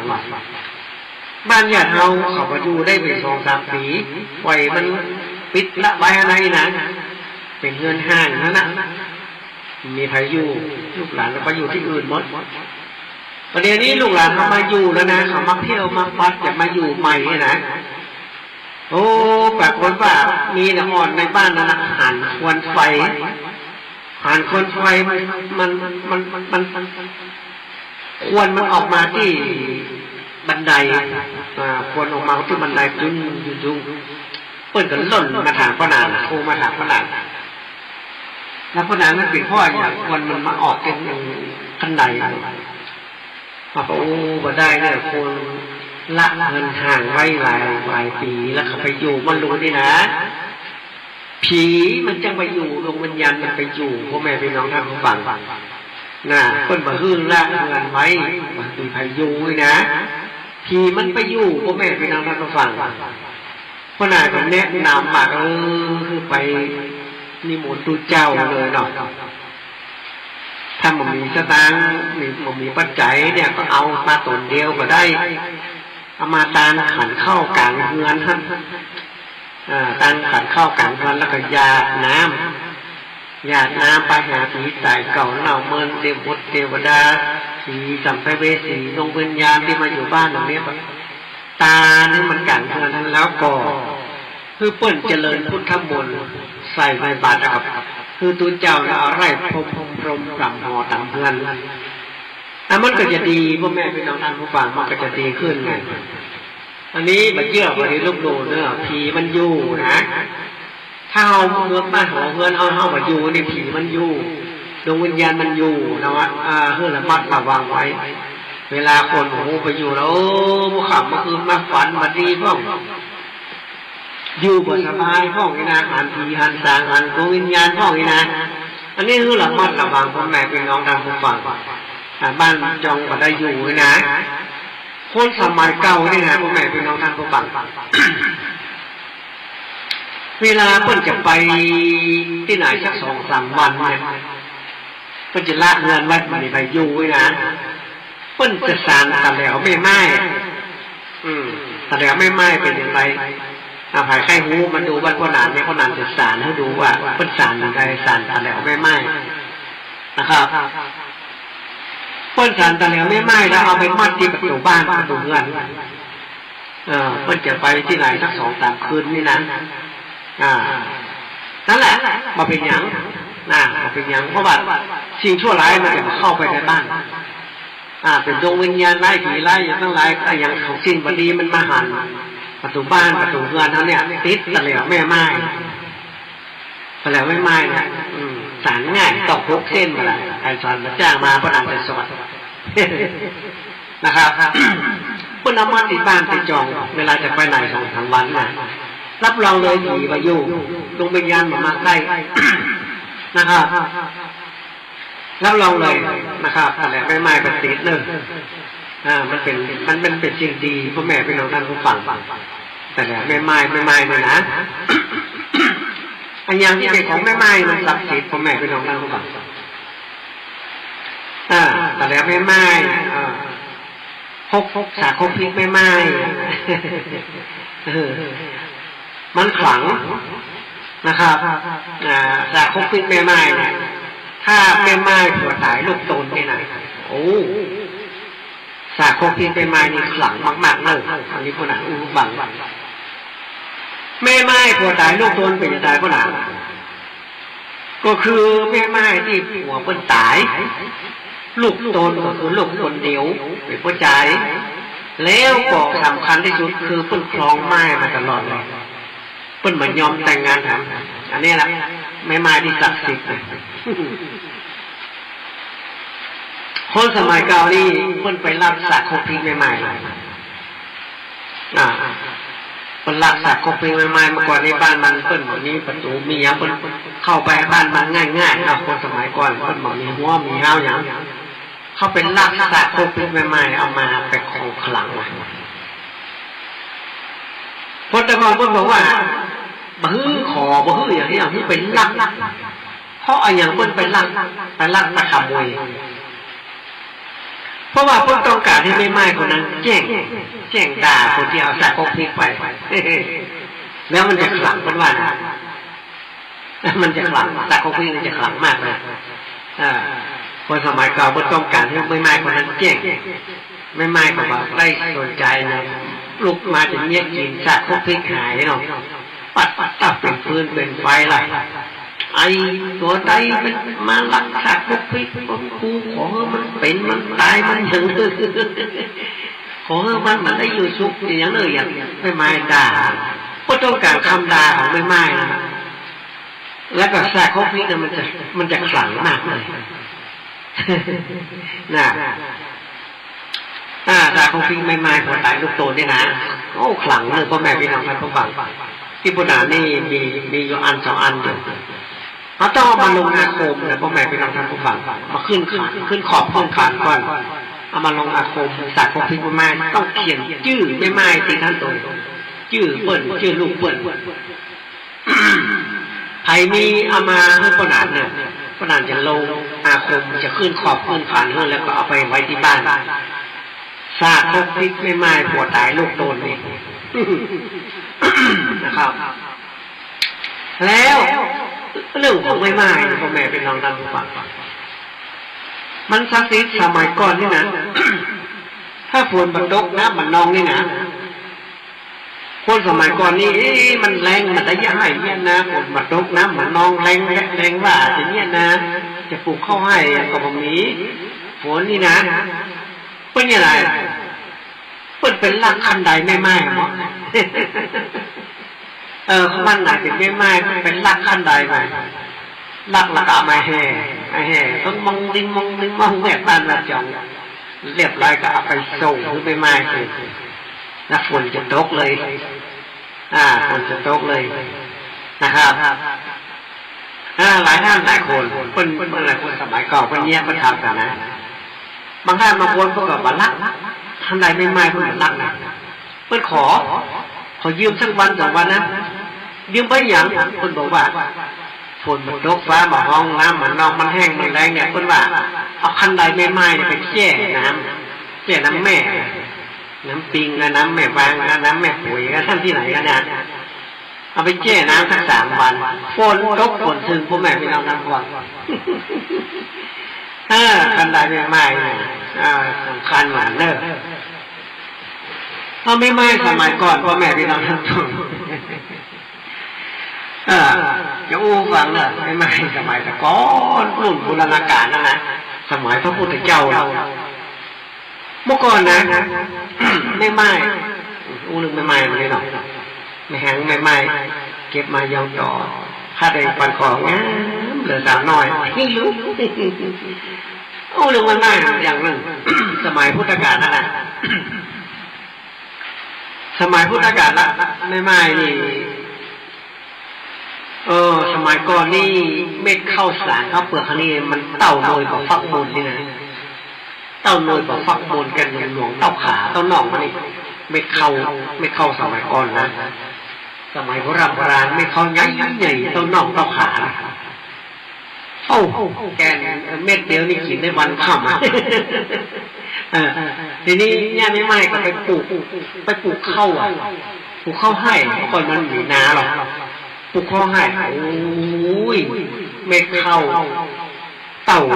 น่องเต่าขามันใหญ่เลยเม็ดเดียวนี่กินวันค่ำมันนึ่งกินวันค่ำยังมีอยู่นะพวกพี่น้องท่านผู้ฟังลูกที่พิพิธภัณฑ์ที่วัดพระธาตุอริพุนชัยมีเม็ดข้าวใหญ่มี5เลยหายข้าหารไปดูเลยเปิดจำลองไว้เม็ดข้าวใหญ่สมัยโบราณนะครับไม่ไม้นะครับไม่ไม้สมัยโบราณนะสมัยพระพุทธเจ้าเลยนะพุทธกาลละไม่ไม้ไปปลูกข้าวให้มันเป็นดอยจริงนี่นะมันปลูกเข้าเม็ดเต่าขาเต่าแข้งเต่าน่องนี่นะโอ้ไม่แปลงใส่เข้าแปลงที่ใส่เข้ายังตันแล้วแต่เข้าจะดีเก็บมาไว้ในดอกเลยนะที่ให้โอ้ปากก็ว่าเข้านั่นน่ะมันเกิดปาฏิหาริย์ขึ้นมาเข้าไม่ดวงนะกิ้งลงเลยมันตักลุกลันมากิ้งมาใส่ในเล้าในหลอดของไม่ไหม้กับโคตรได้โอ้เข้ากิ้งดูแบ่งหลอกเข้าอย่างมันแล้วกิ้งมันรับไม่ได้ไม่ไหม้เอาสากทุกมองเอาไม้บุ๊บไม่เข้าเลยแต่เหลือเป็นเม็ดนิ้วต่อหอบเดียวเม็ดเมื่อก่อนนี่เม็ดเข้านี่เต้าน่องเต้าขาไม่ไหม้เป็นบุบหรือกลายเป็นข้อสงข้อสารได้ประเดี๋ยวน่ะไม่ไหม้นี่ศักดิ์สิทธิ์พ่อแม่พี่น้องท่านผู้ฟังไม่ไหม้หนองสันเลียมที่เปิ้ลลาดสารยันมากินนั่นน่ะนั่นก็ศักดิ์สิทธิ์เนาะโอ้ถึงไม่ไหม้นี่ประเทศอินเดียพ่อแม่พี่น้องท่านผู้ฟังสมัยเมื่อก่อนนั่นเหมือนหลักถ้าประเทศอินเดียนี่นะถ้าผัวตายพวกเปิ้ลฮื้อเมียตายตัวเลยนี่ไหนที่ตายตัวเปิ้ลฮื้อเมียนะกระโดดเข้ากองไฟที่ผัวกำลังเผาเนี่ยสมัยก่อนนะ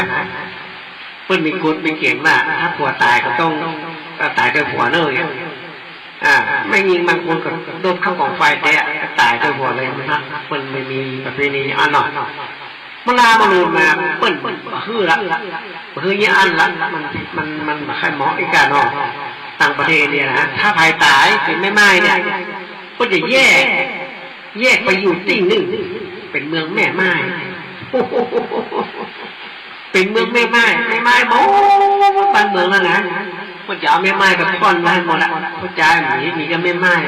ห่างจากไม้เพื่อจะเก็บเอาไปไว้ในที่นี่แล้วเพื่อจะมีการทำสวดมนต์อย่างนั้นนะเพื่อจะมีหัวหน้าไม่ไหม้เลยนะสมัยนี้มาลามาลูเนี่ยเพื่อจะแยกไว้อันนี้ประเทศอินเดียเนี่ยไม่ไหม้ไม่หางไม่ไหม้ไม่หางก็คือละหัวทิ้งหัวหน่ออย่าล้างกันเนี่ยในคนเขาไม่หางกันต้นหมองไม่ไหม้นี่ผัวตายนะครับผัวตายนะครับนั่นแหละคนโบราณคนบอกว่าโคเพิ่นจะแต่งงานกันนี่นะเพิ่นจะแต่งงานนี่เพิ่นเนี่ยได้เพิ่น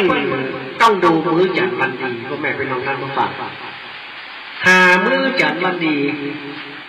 ถ้าเป็นวันเพิ่นจะดูหรอถ้าวันไหนเป็นวันหัวเลี้ยงหมอนนี่นะวันหัวเลี้ยงหมอนนี่รับรองเลยอยู่ด้วยกันไม้เท้ายอดทองกระบองยอดเพชร นะถ้าวันไหนหัวจนหัวนี่ระวังจะตายจากกันจะได้ล่าได้ทิ้งกันนะมันจะขึ้น1 ค่ำ 2 ค่ำ 3 ค่ำไม่หรอกนะก็จะไล่เพราะว่ามันอย่างไรถ้าไปแต่งงานไปอยู่กับกินกับกันนะบางท่านบางคนไปอยู่แล้วล่ำเลยกับนี้มันเป็นตกวันหัวแรงหวานหรอกนะครับสมัยก่อนนี่เวลาก็จะแต่งงานกันนะก็ต้องนับอายุมาสู่อยู่ด้วยกันน่าจะล่ำกันเลยก่อยหน่อยกอบคำกับเงินได้ใบตัวถ้าห่างกัน2 ปี 5 ปีเนี่ยมันดีมันจะเป็นจะได้เงินได้คำได้เป็นเศรษฐีเมื่อก่อนนี้เพื่อจะไล่มีวิธีไล่อายุหนุ่มไปหาแก่นี่นะเพื่อจะไล่ว่ากอบคำกับเงินได้ใบตัวกอบคำนี่ก็หมายความว่าอายุเท่ากันเนาะอายุห่างกัน2 ปีกับเงินเนี่ยได้เงินมาตลอดถ้าอายุห่างกัน3 ปีกับเงินได้อยู่อยู่บ่ได้แล้วก็เศร้าก็ร่วมรวยที่อย่างถ้าห่างกัน4 ปีโอ้มีครัวอย่างขายกินมดมีให้มีน้ำมีอย่างขายมดเรียกใบครัวก็คำกับเงินได้ใบครัวอันนี้คนเมื่อก่อนเปิ้นได้ทำได้แต่งได้ทำขึ้นมาว่าเป็นตำราฮักอยู่กับลูกกับเมียจะอยู่กับลูกกับผัวมันจะดีกว่ามันจะรวยก่อยนะครับอันนี้แหละพ่อแม่พี่น้องท่านผู้ฟังเวลาแต่งงานกันเนี่ยเพื่อนจะต้องดูเลิกดูอย่างดูว่ามันเป็นวันฉลองทุกกันก่อนตะเกียง5 9 10กับจันทร์ชิบกันวันเดียวมันจะแต่งงานอย่างหลายนะมันเป็นวันหัวเลี้ยงมอนก่อนโอ้เพื่อนจะต้องหามื้อจันทร์วันดีนะสมัยเก่านี่สมัยเก่าโบราณนี้เพื่อนไม่ใช่พระธรรมดาพ่อแม่พี่น้องท่านผู้ฟังไม่ใช่พระธรรมดาเวลาจะกินแขกแต่งงานโอ้คนต้องหาของผู้จานมาอย่างเหรอมาห้องก่อนแต่งงานเจ้าบ่าวเจ้าสาวเลยแต่งงานเจ้าบ่าวเจ้าสาวนะก็จะห้องก่อนแต่งงานบัดครอบบัดไทยคือกับเจ้าสาวนะมันจะเป็นได้ห้องก่อนแล้วเริ่มมานี่นะพระนางนะห้องก่อนแต่งงานนะเปิดมัดมือตือขวัญใส่ใบสีสู่ขวัญอย่างไรนะขันใบสีขันพวกมือแต่งงานนี่นะก็จะมาดมือระบุจานจะห้องขวัญหลอดอาจารย์ใจโซ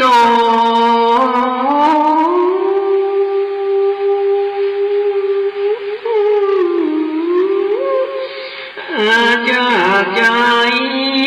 โย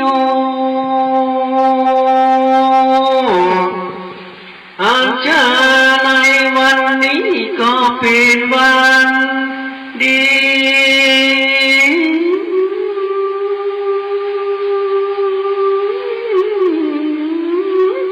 เป็นวันจยะดิถีอันใสหมดเศร้า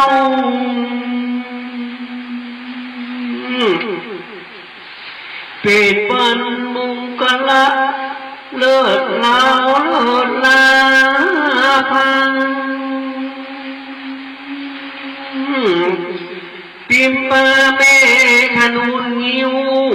ก็มาได้เจ้ากำดำกา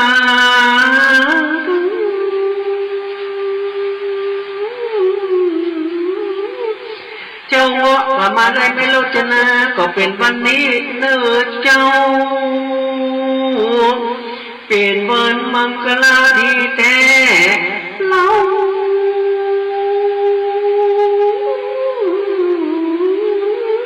เลิศเลืองนองเจ้าสัพสิทธิ์โนเต้าก็มาได้นางเทพะไกรโส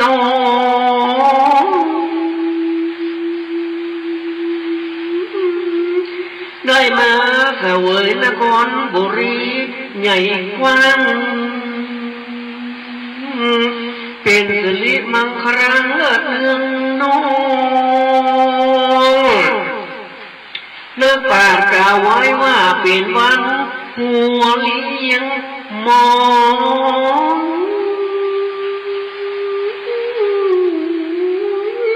แม่นมันสองเจ้าเชื่องจันได้สมเป็นผู้นอผู้มีทำพระกาไว้บ่ต้องหมายเสียเหตุที่ได้เป็นผัวเป็นเมียตามคำพระเจ้าบุพเพสันนิวาส7 ชั่วชาติลวงแล้ว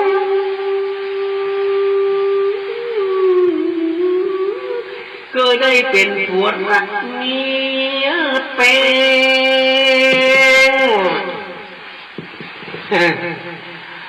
ทำมากล่าวไว้ถ้าได้ถ้าแรงเหตุที่ได้เป็นผัวรักเมียเป็นก็มี2 อย่างเนื้อเจ้า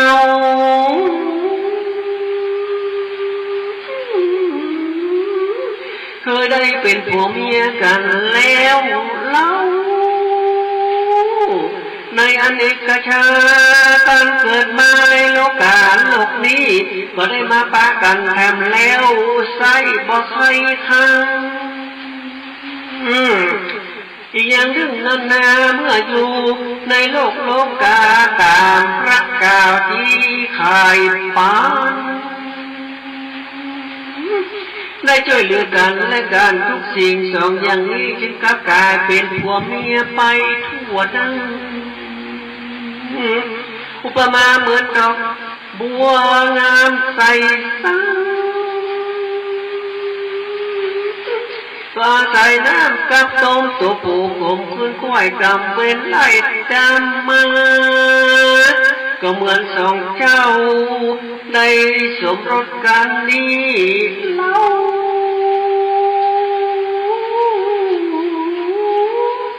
เป็นกรรมสร้างปามา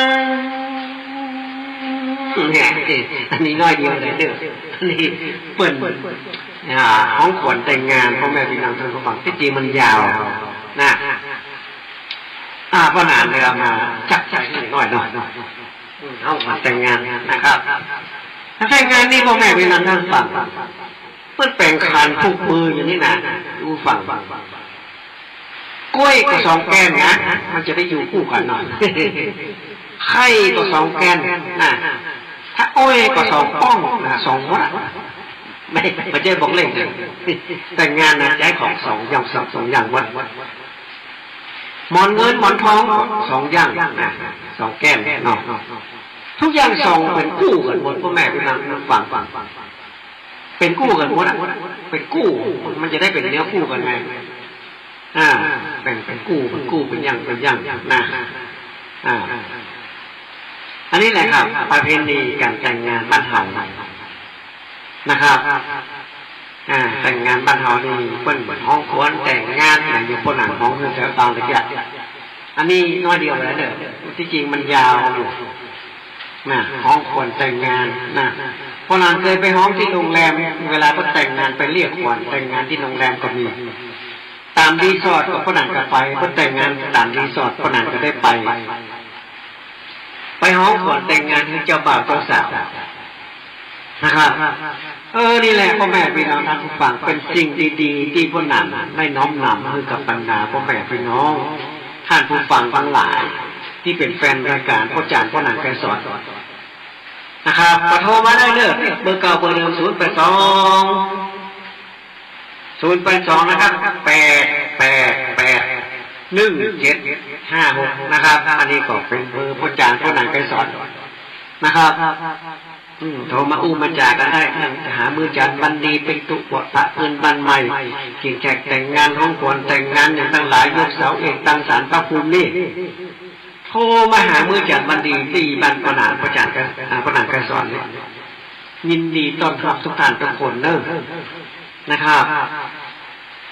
ถึงวันนี้ก็เป็นที่พึ่งกับชาวบ้านชาวจองเลยเพราะว่าเพิ่นโทรมาถามว่ามันจะทำการมงคลนู่นนี่มันจะหามือจานอันดีจะเป็นตุบทพระพื้นมันใหม่จะซื้อรถซื้อลาจะทำอะไรอย่างการที่เพิ่นเป็นพื้นบ้านล้านนาเนี่ยเพิ่นจะต้องถามพ่อน้อยพ่อหนาเขาก็โทรมาถามได้น่ะก็ดียินดีแต่ได้เลย ครับยินดีกันเลยที่มีหลายท่านหลายคนพูดติดตามโดยพจน์จารย์พจน์อ่านแกสอนนะครับยินดีกันได้เลยเปิดกว้างเลยนะครับใครจะโทรมาใครจะมาบ้านพจน์อ่านบ้านพจน์อ่านมีที่การเกษตรเทศบาลประตูหายาห้างปัจจาหายาที่เป็นขายต้นดอกต้นไม้ขายลูกหมาลูกแมวขายปูหมาปูแมวขายอาหารหมาอาหารแมวนะครับบ้านพจน์อ่านนะครับติดธงชาติผืนใหญ่อยู่ตรงหน้าบ้านหน้ามูลนิธิอปพรข้างปัจจาหายาเนี่ยผมให้เป็นทางฝั่งนะครับขน้อมเจิญเนอมาบ้านพจน์อ่านก็ยินดีต้อนรับทุกท่านทุกคนนะครับแต่ดีโทรมาให้ก่อนเนาะเพราะร้านอยู่บ่อยนะบางท่านบางคนบาโทรซุ่มมาซ้อหามาซ้อหาจนปะบางท่านบางคนมาบอกปะวันหน้าก็มาเนี่ยมันเสียเวลาเพราะว่าเป็นเราทำโทรไม่น้อยหน่อยเพราะน้ำเนี่ยเขาไม่ได้หาเนยนะโอ้โหม่วนแต่ตลอดเขาเคยได้อยู่รอเพื่อเขาไปห้ามไปนี่ไปซื้อนั่นซื้อนี้ไปกัดไปรีไปซอกสมป่วยไปซอกเตียนมาแบ่งเนี่ยมันก็ไปนะมันจะอยู่ที่เดียวได้หน่อยนะครับโทรมาก่อนเด้อพ่อแม่พี่น้องทางผู้ฟังจะเป็นตุปปาเคินบางหมายทำการมงคลอย่างทั้งหลายนะไปถึงเจนตาจะแค่ได้โต๊ะกินแค่ได้อย่างทั้งหลายมีพร้อมหมดเลยพ่อแม่พี่น้องทางผู้ฟังมีพร้อมที่พ่อจารย์พ่อหนังแกสอนนี้ครับราคากันเองอันนี้ลูกศิษย์ลูกหาเขาทำนะพระเจ้าพระนางทำอย่างโต๊ะจีนอย่างเนี้ยลูกศิษย์ลูกหาทำนะถ้าหลายท่านหลายคนพวกกับมาอยู่มันปัดเคาะปัดไปมาทุกท่านขมิ้นซุ่มไป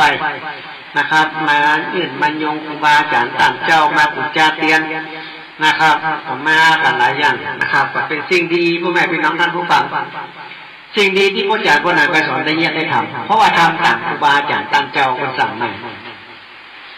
ทำตามครูบาอาจารย์ต่างเจ้าคนสั่งมาเอาไปทำตามครูบาอาจารย์ต่างเจ้า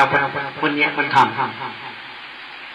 มันต้องมีจรรยาบรรณในการทำพ่อแม่พี่น้องท่านผู้ฟังเหมือนกับหมอกับแพทย์มันมีจรรยาแพทย์จรรยาบรรณแพทย์เพราะจะต้องทำตามครูบาอาจารย์ตามท่านเจ้าบนบอกไว้นะไม่ใช่ว่าทำเหมือนพระบิดาไม่ได้พิษแพทย์แตกต่างไปมันไม่ได้นะมันเป็นสังคมเพิ่นมันยอมรับพระบิดาทั้งหลายนะสังคมเพิ่นมันยอมรับอย่างพ่อน้อยพ่อนานพื้นบ้านลำนาของเรานี่เปิ้นยอมรับกันพ่อนานเนี่ยเสกมนต์สุขป่วยแก่องค์สิทธิการครูบาอาจารย์ครูประเสริฐตำรวจแก่หมอทั้งหลายเนี่ยโคตรพายเฉลี่ยเพชรชาองค์อุดมไม่แก่กูองค์สายกูจักสละเล็กเป็นเพื่อนอุตโกได้น้ำกูจักสละขาแห้งจักบ่ได้ดิ้งกูจักสละมุทิยามุทิสัมมาใกล้กูจักสละตาใบอย่ามาใบสัมมาปานกูจักสละยุญญาณเดี๋ยวนั้นสัมมาแปดไอ้ต้องอย่าแปดท่านกูจักได้เสียถูกต้องยาพาได้กูจะได้เสียหึงบนเห็นไปไข่หมูแกงกูจะได้เสียเงียนอยู่แค่เยี่ยกูจะได้เสียคำร้ายทางตะตุนกูจะได้เสียเป็นหมูจีกูจะได้เสียเป็นคนเสียงเมากูจะได้เสียที่มั่งหล่อมั่งกูจะได้เสียเป็นข้าวหมูกูจะได้เสียเคี้ยวอยู่ซื่ออื่นจอนกูจะแก่นอนคืนเมื่อก่อนไรกูจะได้เสียขับไข่นอนมาลับกูจะได้เสียขับคืนอยู่ในใจกูจะได้เสียคืนอยู่ใจไว้กูจะได้เสียจังไรท่านมากองกูจะได้เสียท่านพอสีสันมาต้องกูจะได้เสียท่านได้ความมุ่งมั่นมาถูกกูจะได้เสียสุขจับดูใดกูจะได้เสียสุขจับดูดีกูจะได้เสียท่านมาขิกมาเข่งกูจะได้ท่านต่อมากูจะได้เสียท่านจากนั้นนิ่งกูจะได้เสียข้อเป็นไรเดือมาคบไปใต้กูจะได้เสียก็แต่ไม่จำเป็นกูจะได้เห็นตัวขึ้นมันเดือดกูจะได้เสียอยู่ทั้งหมดเองของกูจะได้เสียคุณนั่งพองสลัวกูจะแค่เสียตั้งสาวผ่านงาอยู่จัง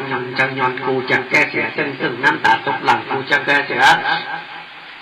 สร้างน้ำตาตกไหลกูจะแก้เสียหัวอกคนกับไฟกูจะแก้เสียสัตว์ผงได้สร้างไม้หินสาลาวีกูจะแก้เสียที่หุงได้สร้างมาเป็นโจรกังวลกูจะแก้เสียคนผงได้สร้างมากะทำลายข้ามชาลากูจะแก้เสียน้ำจากไหลกูจะแก้เสียไฟจากไม้กูจะแก้เสียสละมุตตะสันละมากปักเสียสินกูจะแก้เสียสิหยัดเตี้ยวปีนต้นไม้กูจะแก้เสียข้อทั้งหลายเป็นต้นว่าที่จะนั้นการพูดพัดสุสาระหุเกตเพชรและกนาจาตาสว่าข้อสะพะข้อสะพะต้องอุบัติผลประการพระพึงอุบัติพระพายอุบัติพระนารายณ์อุบัติพระสงฆ์อุบัติพ พายกอุบาทพระอาชีพเป็นสุนทรอุบาทกูจะกระเสียเป็นพญานาคดาลำบากกูจะกระเสียองค์ไก่ขัดแตกนี่เห็นเชนยกยิ่งนี้ไล่กับเจ้าก็นี่เชียววันนี้เสื่อมีของการออกจากตั้งก่อนนี่เชียวนี้พร่ำจะดีจะก่อนก็นี่เชียววันนี้นอนจะดีเสียกอยากกินก็นี่เชียววันนี้องค์เพชรเพลงไพองค์จ่าพระไพของดับดับเอาสมปล่อยหน่อยก็โดนตาถ่ายอาคมกูให้แก้ส่วนไหนโอ้กูอามานะโมพุทธะสะสุมังสาเนี่ยนี่แหละธรณีสารพ่อแม่พี่น้องท่านผู้ฟังคาถาธรณีสารนี่เสกเป่าใส่เก้าใส่หัวโอ้ยมันสุดยอดเลย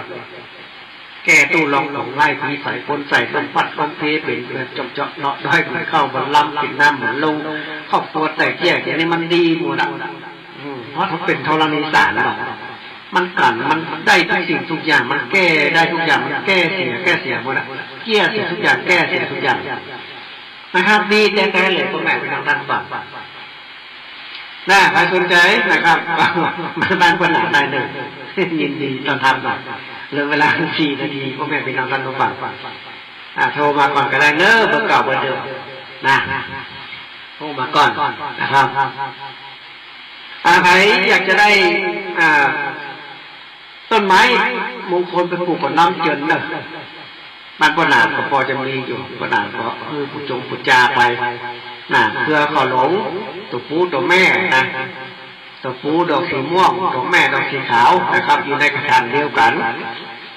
ใครอยากจะได้ก็น้ำเจินเนอะเอาไปปลูกไว้ในบ้านยังจองคนจะรักจะหลงทิพมากระขึ้นเปิ่นหลงไหลในสินค้าของเฮาบ้านจองของเฮามีเสน่ห์เมตตามหานิยมต้นเกลือของตัวปูตัวแม่เนอะน้อมจืนนะครับบางคนหนานยินดีต้อนรับทุกท่านทุกคนมีมันนักนึกจะเอาไปชิปเป็นสาวก้าได้ก็หนานเพาะไว้ประมาณประหาก็ดีอยู่ก็น้อมจืนนึกอยากจะได้ต้นไม้มงคลไปปลูกยังบ้านยังจองต้นอันนี้ก็มีต้นรักษรต้นรักษรนี่หาเนี่ยพ่อแม่เป็นของท่านผู้ฟังเตี้ยวมันดำมันต่างนี่มันเป็นลักเดียวมันดอกมันมาซ้อนกันดอกมันมาซ้อนกันซ้อนเหมือนดอกมะลิซ้อนนั่นแหละต้นรักซ้อนนี่นะมันหายากในบ้านพ่อหนานนี่มีแม่ผายเอาไปปลูกนี่ดอกวันนี้เพื่อนเอาไปเป็นบนสารนะกิโลนึง15,000 กว่าดอกรักซ้อนนี่นะแตกแห้งเอาไปขายกิโล15,000 บาทนะครับเพื่อนเอาไปแบ่งบนสารใครอยากได้มาเนี่ยทำคนหนังเนี่ยยินดีต้อนรับทุกท่านทุกคนวันนี้จะได้คืนเวลาให้ทางสถานีเพิ่นไปขอขอบคุณยินดีกระท่านพระครูสมุทรวิสุวรรณวรกิจโจเนาะได้เวลาคนหนาวันติดทุกวันติดนะครับตั้งแต่10 โมงถึง11 โมงนะครับก็เป็นหน้าบุญกระแตดีคนหนาได้ออกอากาศให้ชาวบ้านชาวเมืองได้ฟังเรื่องราวของคนหนาเขาจัดนะครับยินดีต้อนรับทุกท่านทุกคนเนอะไปจะมาก็โทรมาก่อนเนอะ082-888-1756นะครับอันนี้ก็เวลาจะหมดละจะได้คืนเวลาทางสถานีเปิดไปวันติดหน้าก็มาฟังกันใหม่ถ้าเปิดได้ถ่ายทอดของอย่างทั้งหลายเขาก็จะได้อู้กัน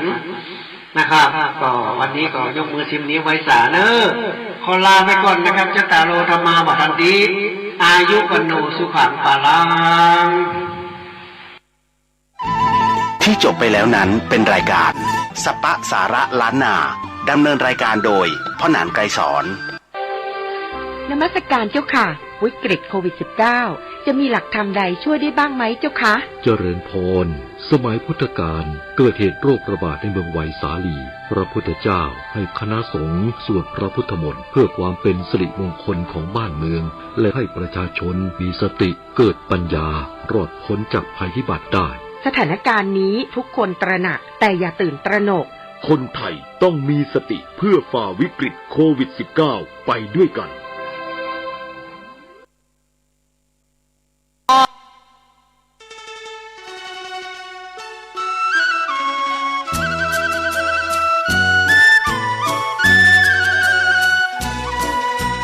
ความเจริญมั่นคงอยู่ที่ความเสียสละอดทนมั่นคงแข็งแรงแสวงหาความรู้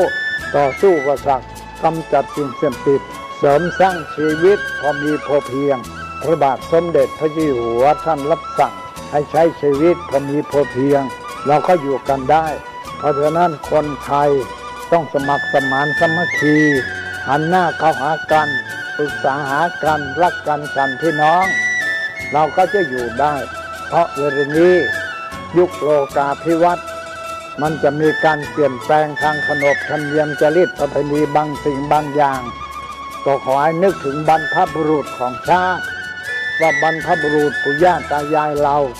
ได้สั่งสมอบรมลูกหลานของคนไทยทุกคนให้ตั้งอยู่ความสามัคคีมีความสมัครสมานกลมเกลียวเมตตาปราณีเอื้ออารีเอื้ออาทรในราชการ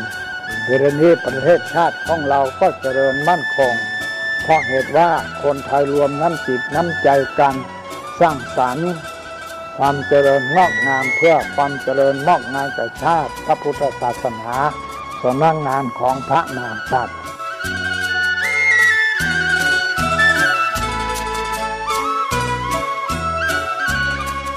ธรรมะข้อคิดจากพระเดชพระคุณท่านเจ้าคุณพระเทพวิสุทธิคุณ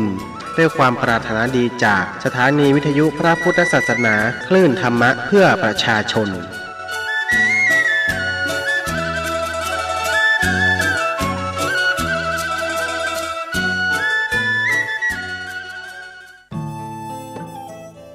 ท่านกำลังติดตามรับฟังสถานีวิทยุกระจายเสียงพระพุทธศาสนาแห่งชาติและสังคมคลื่นเพื่อการศึกษาพระพุทธศาสนาและวัฒนธรรมระบบ FM 104.5 เมกะเฮิรตซ์รายการต่อไปเป็นรายการคดีโลกคดีธรรม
นี้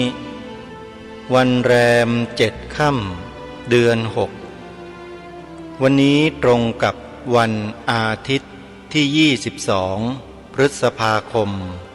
พระพุทธศักราช2565รายการคดีโลกคดีธรรมมาพบกับท่านผู้ฟังเป็นปกติทุกวันจันทร์ถึงวันศุกร์และวันเสาร์อาทิตย์ทางสถานีวิทยุแห่งนี้ท่านผู้ฟังสามารถใช้โทรศัพท์มือถือดาวน์โหลดแอปพลิเคชันวิทยุพุทธศาสนาทั่วไทยไว้ติดตามรับฟังรายการนี้ได้ทุกวันแอปพลิเคชันวิทยุพุทธศาสนาทั่วไทยดาวน์โหลดได้ด้วยโทรศัพท์มือถือระบบ Android ใครที่มีโทรศัพท์มือถือระบบ Android สามารถดาวน์โหลดแอปพลิเคชันนี้ได้เพื่อติดตามรับฟังรายการธรรมะสาระที่เป็นประโยชน์มากมายจากสถานีวิทยุพระพุทธศาสนาแห่งชาติคลื่นต่างๆมีจำนวนถึง39สถานีวิทยุทั่วไทยนี่คือนวัตกรรมใหม่ที่พระสงฆ์ไทยเรานำมาใช้เผยแผ่ธรรมทางพระพุทธศาสนาท่านสาธุชนทั้งหลายวันนี้เราจะได้มาสดับรับฟังธรรมบรรยายต่อเนื่องจากเมื่อวาน เรื่องโทษของยุคแห่งคนไม่มีธรรมเมื่อคนไม่มีธรรมในยุคไหนๆก็ตามยุคนั้นก็จะเกิดเหตุการณ์อย่างที่กำลังเป็นไปอยู่ในสังคมไทยของเรานี่แหละคือเครื่องบ่งบอกว่ายุคนั้นเป็นยุคที่คนไม่มีธรรม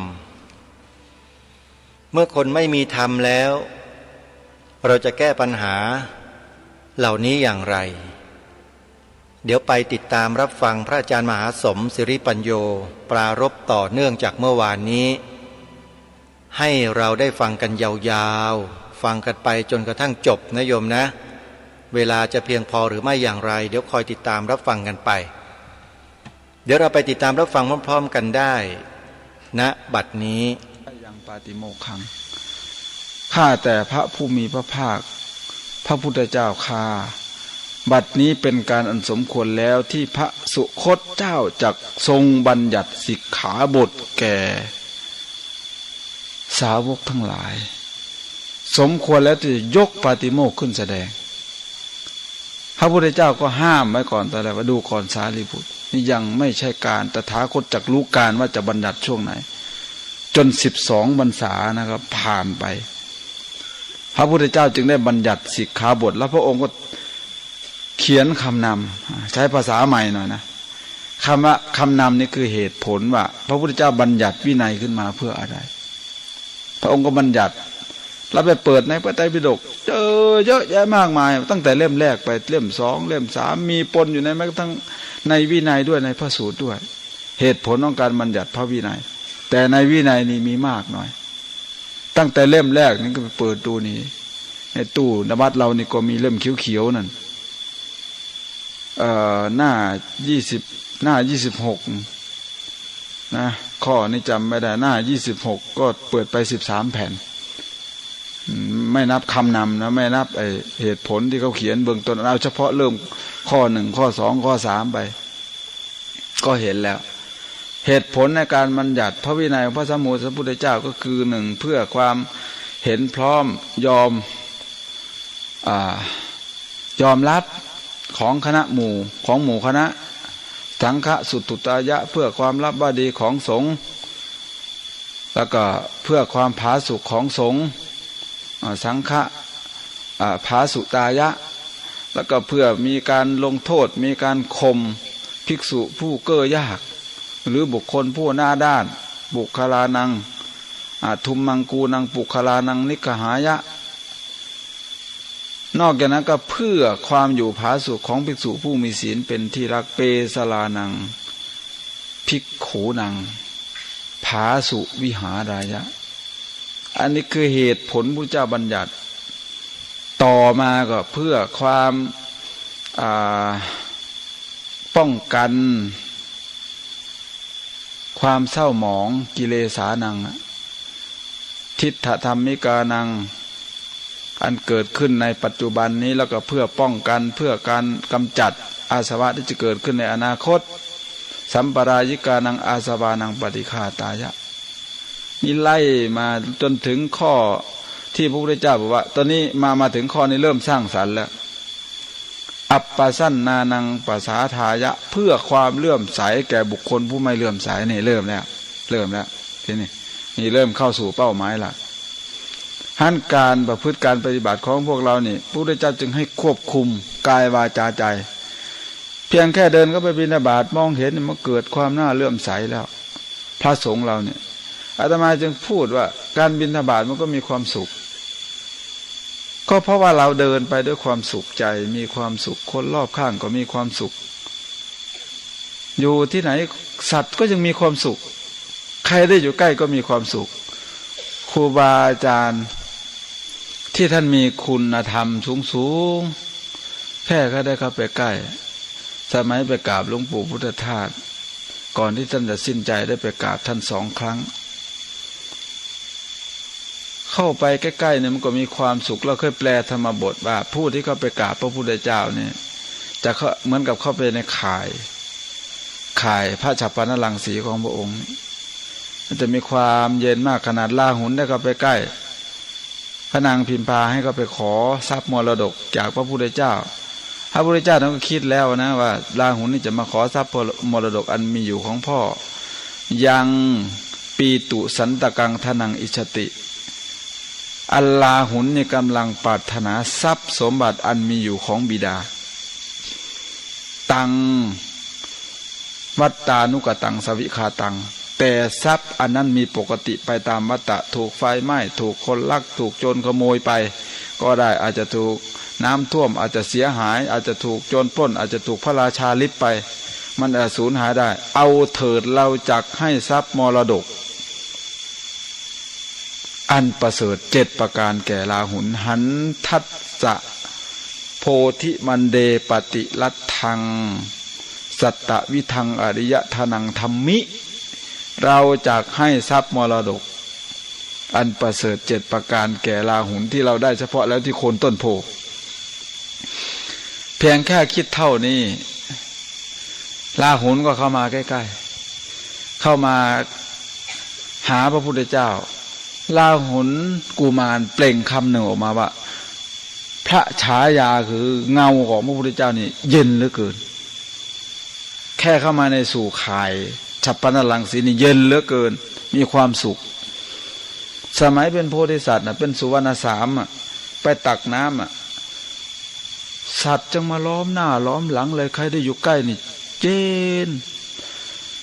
ขณะเราคานก็ไปกราบพระเถระรูปหนึ่งซึ่งท่านก็มีคุณธรรมสูงส่งแล้วมันรู้สึกว่าโอ้ยมันมีความสุขอยากจะไปในใจสมัยก่อนนี่มีความอยากจะไปมากสวนโมกนี่อยากจะไปวัดสวนแก้วอยากจะไปวัดชนประทานอยากจะไปวัดไตรสิกขานิเพทปารารามเมื่อก่อนเนี่ยยังไม่ใช่ไตรสิกขาเป็นนิเพอยู่อยากจะมาวัดหนองบ่าพงมาอำเภอวารินชำราบเนี่ย2 เที่ยวมาที่วัดหนองบ่าพงถึงท่านหาไม่แล้วในตอนนั้นหลวงปู่ไม่อยู่แล้วก็มามันอยากจะมา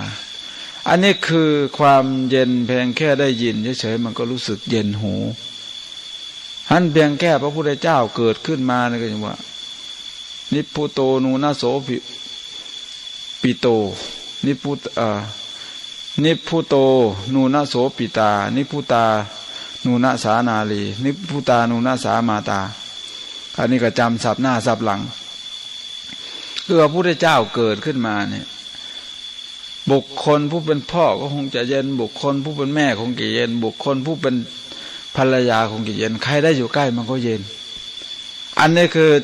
เพียงแค่กายภายนอกนะมันก็มาจากภายในนั่นแหละถ้าใจมันเย็นมันก็เย็นแต่ถ้าหากว่าใจไม่เย็นทำเป็นเย็นมันก็ร้อนอย่างฤาษีนี่อยากจะกินเหี้ยนะฤาษีกินเหี้ยคือเขาได้กินแกงเหี้ยก็อร่อยคิดอยากอีกก็เลยถามโยมว่าได้แกงอย่างมากมื้อเช้าโยมแม่ออกก็เลยบอกว่าแกงเหี้ยค่ะแกงเหี้ยคือพ่อแม่ออกเพิ่นบอกแบบสำรวมนะแกงเหี้ยค่ะเพิ่นหลวงพ่อก็อยากดิบัดมึงเด้ออยู่ข้างๆมองนางกูนี่มีอยู่ตัวหนึ่งเพิ่นก็เลยเอาไม้ค้อนมาวางข้างๆนั่งสมาธิกับสิ่งตามองนะมึงขึ้นมาเบิ้งอาโมเมื่อวะนะอาโมเมื่อวะนะมึงมาเบิ้งวะนะโผล่หัวโผล่ขึ้นมาเฮียมันก็ยังรู้เลยว่าฤาษีนี่ท่าทางยังไงเนาะนี่นั่งสงบเสงี่ยมก็จริงอยู่แต่มันไม่น่าคบเลยมันไม่ไว้วางใจอ่ะดูท่าทางแล้วมันบ่คือนะบ่คือเหมือนกับในพระไตรปิฎกเล่มที่27น่ะเขาเรียกผลมะลื่นหรือผลอะไรนะผลมะลื่นเขาก็ไม่ได้ฟุตโนตว่าผลอะไรนะคือคนหนึ่งเขาจะล่อฆ่าสัตว์โพธิสัตว์นะก็โยนผลมะลื่นลงให้สัตว์ให้กวางเนี่ยมาใกล้ๆกวางก็ไม่เข้ามาแล้วพอรู้อยู่แล้วว่าไอ้ผลไม้เนี่ยมันไม่ธรรมดาหล่นมันก็น่าจะหล่นลงใกล้ๆต้นแต่มันหล่นมาไกลเหลือเกินต้องมีอะไรก็เลยไม่เข้ามาใกล้เพราะกลัวถูกหลอกฆ่าอันนี้ก็เหมือนกันมันไม่ไว้วางใจก็เลยเหี้ยตัวนั้นก็เลยพลุบๆโผล่ๆอยู่ คือไม่กล้าเข้ามาใกล้ทุกวันนี่เข้ามาใกล้ได้แต่วันนี้มีพิรุษฤาษีมีพิรุษ นั่งสงบเสงี่ยมก็จริงแต่มันมีพิรุษก็เลยไม่เข้ามาฤาษีก็อดไม่ลนทนไม่ไหวก็เลยเคลื่อง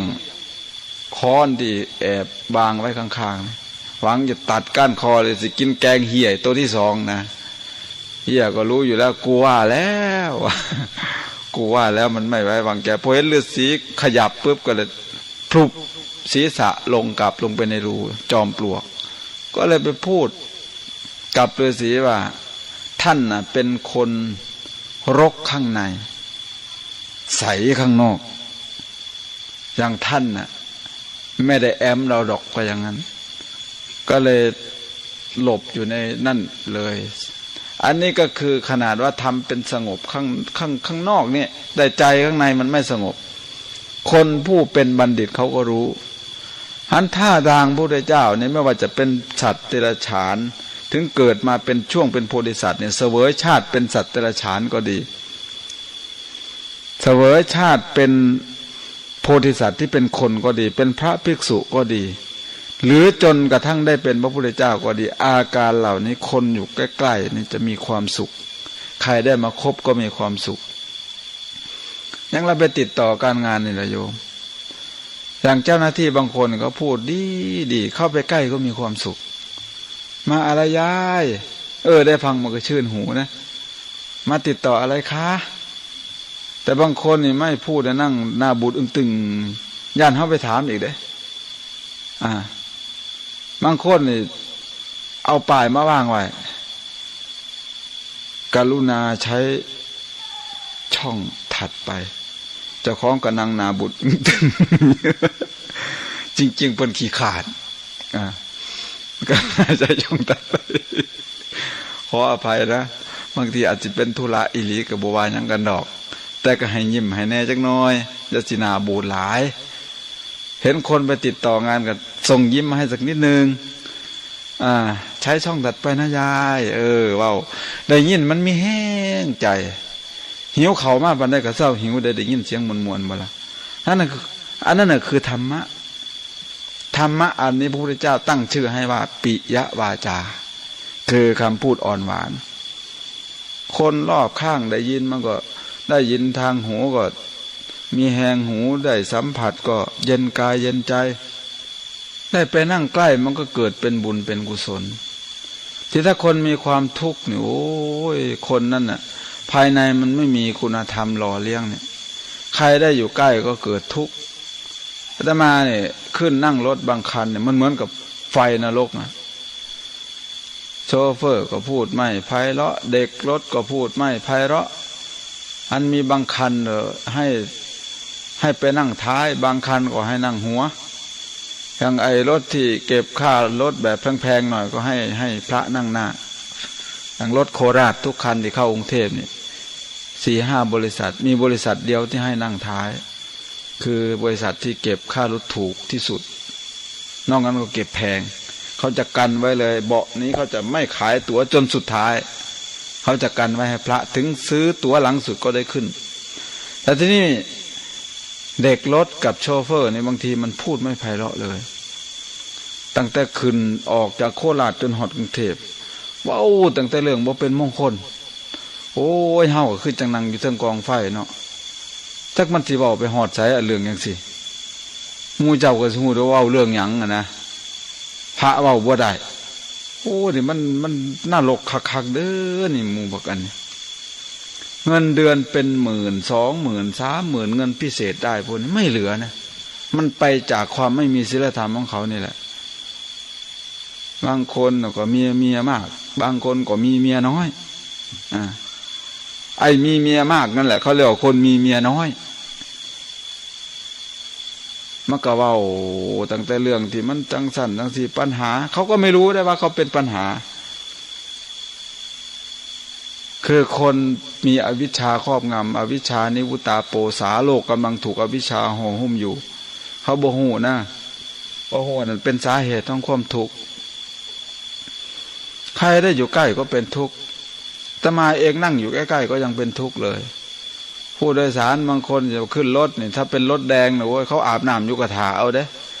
บัดน้ำเขาสิลงเร็วๆหน่อยครับเร็วๆหน่อยคือจังสิถีบน้ำนะไอ้แต่ตอนน่ะขึ้นนี่คอยจอดคอยได้แต่ตอนเขาจะลงเร็วๆครับเร็ว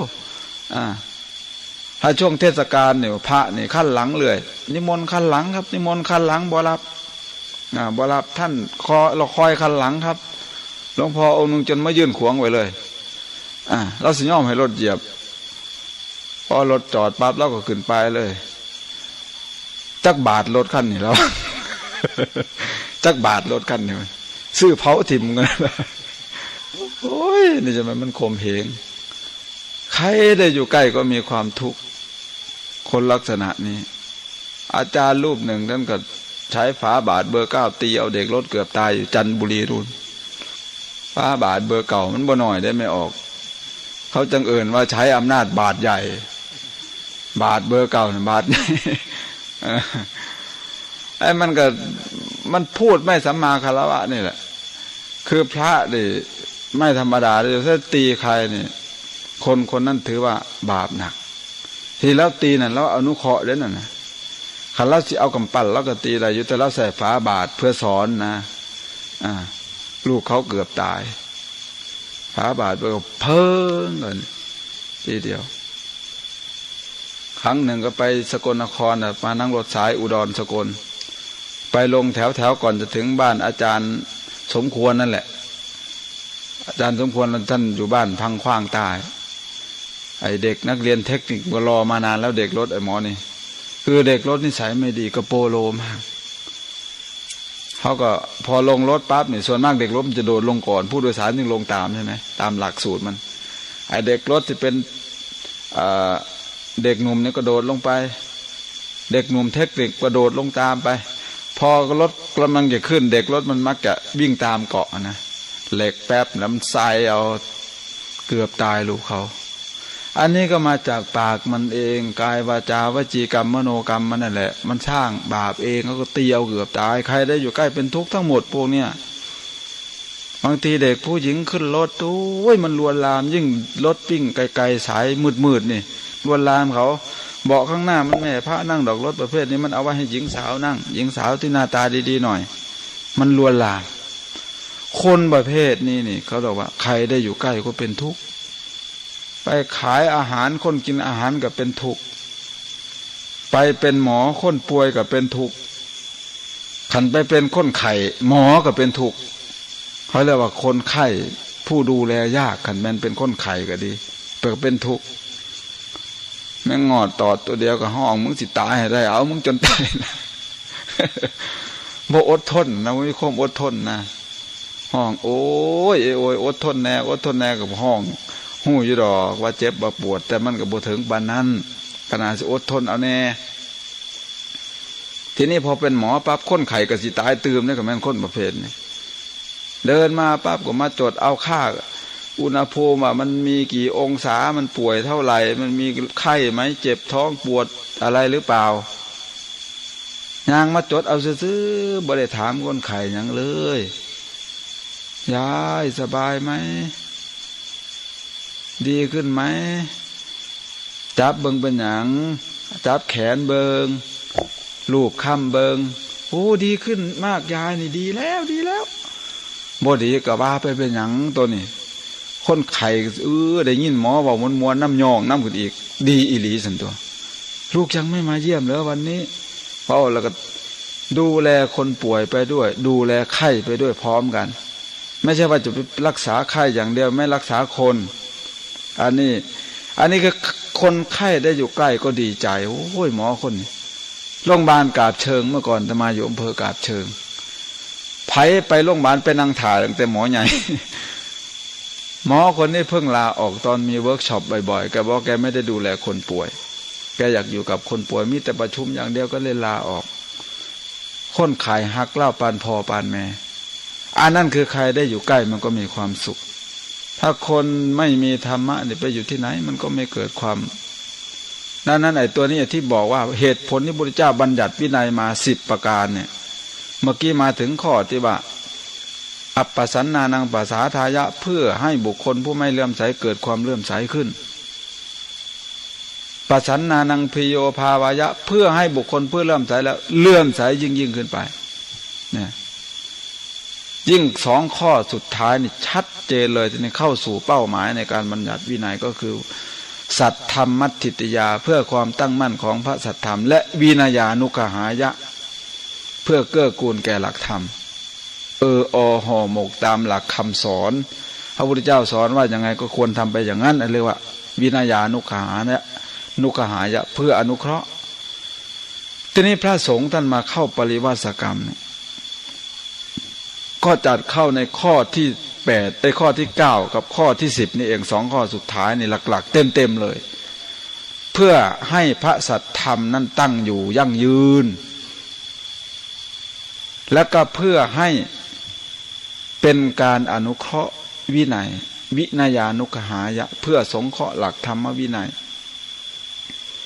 ก็มาเข้าอยู่ปริวาสเป็นการชำระสะสางกายกรรมวจีกรรมมโนกรรมเป็นการมาพักผ่อนเป็นการมาส่งเสริมจิตใจของตนเองให้เข้มแข็งขึ้นได้มาฟังธรรมได้มาประพฤติได้มาปฏิบัติเดินจงกรมนั่งสมาธิแล้วก็เปิดโอกาสให้ญาติโยมได้มาใส่บาตรในวันพรุ่งนี้มาใส่บาตรกันหลายๆเด้อมาใส่บาตรกันหลายๆผ้าลูกผ้าหลานมาเป็นการสอนเขาไว้น้ำโตยาสีมั่วเมาเล่นลงกลปลาน้ำแทงขอบฟ้าเป็นสีแดงใบโบถึงฝั่งฝุ่นที่จมจ่อยอยู่เครื่องทางคือเรามัวแต่หลงหาความสุขจากข้างนอกไม่เคยหาความสุขจากข้างในเลยความสุขข้างนอกมันพึ่งไม่ได้หรอกมันอำนวยความสะดวกได้เท่านั้นเองแต่มันพึ่งไม่ได้ไม่ใช่ที่พึ่งอันถาวรไม่ใช่ที่พึ่งอันเกษม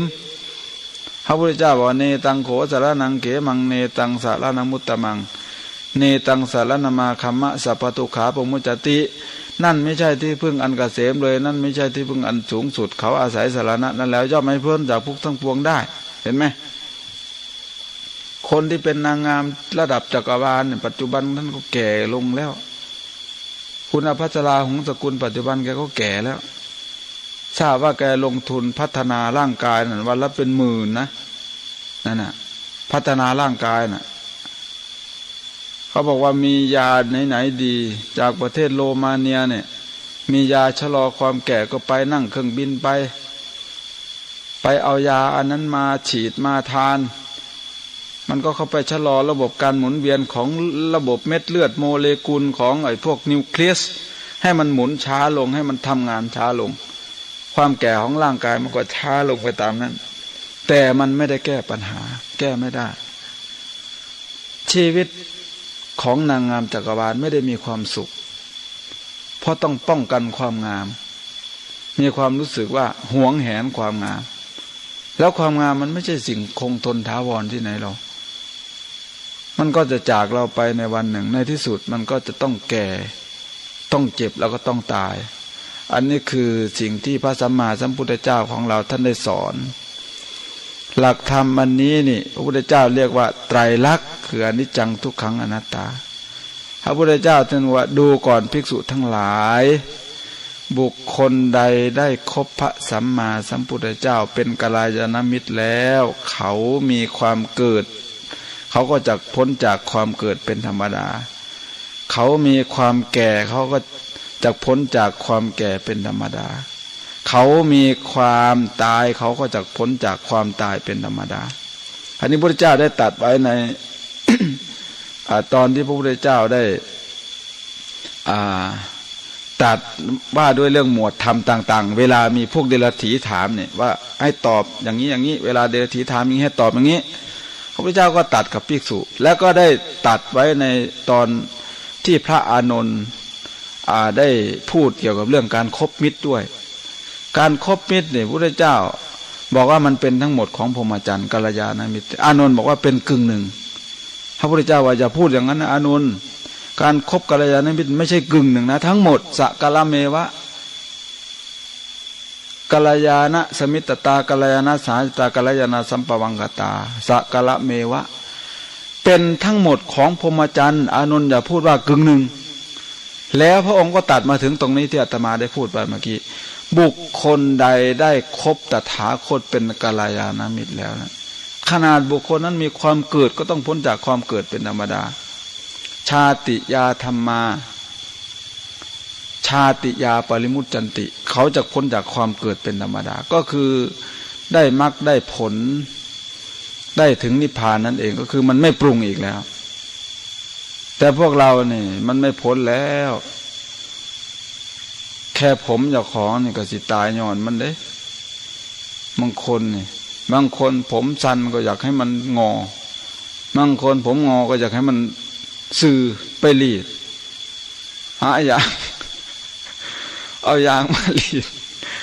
รีดให้มันสื่อแล้วก็เอายางมาหัดไหวเห็นบางคนอันผมงอโดยกำเนิดนะเห็นเด็กฝรั่งไปพวกนิโกรอีกพวกหนึ่งนิโกรนั่นผมออกมาสันๆหนึ่งได้ไหมในงิกมันจำติดหนังหัวนะแต่ว่างอนะก็ไปรีดออกให้มันสื่อเวลานั่งรถเกฮาวในอเมริกาไปดูสถานที่ต่างๆบ้านนี้มูเฮ้าผมเกิดมาสื่อโดยกำเนิดมันจะให้มันงอ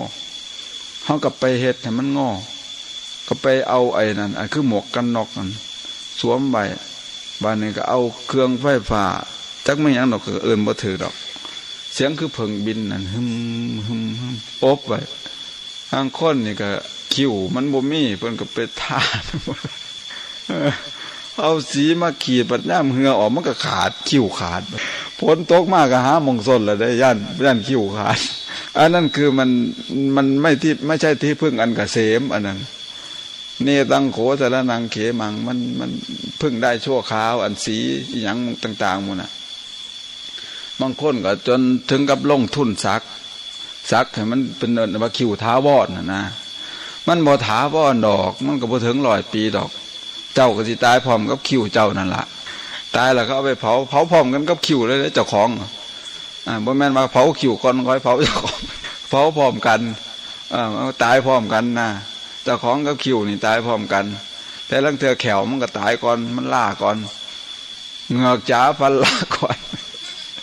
เนี่ยก็ถูกน้ำแขวบางคนนี่นะยอมทนนี่ก็เลยพวกใช้เวทนาสิ้นเปลืองเหลือเกินพวกเนี้ยเวทนามีไว้เพื่อพิจารณาเวทนานุปัสสนาสติปัฏฐานเวทนาสุเวทนานุปัสสีวิหารติเห็นบ่เห็นเวทนาในเวทนาทั้งหลายอยู่เป็นประจำพระพุทธเจ้าให้พิจารณาจังสี่ห้าวไปใส่เวทนาไปในทางบ่ถูกต้องไปนอนให้หมอเขาขูดออกเพื่อที่จะให้ใส่ไอ้นั่นน่ะ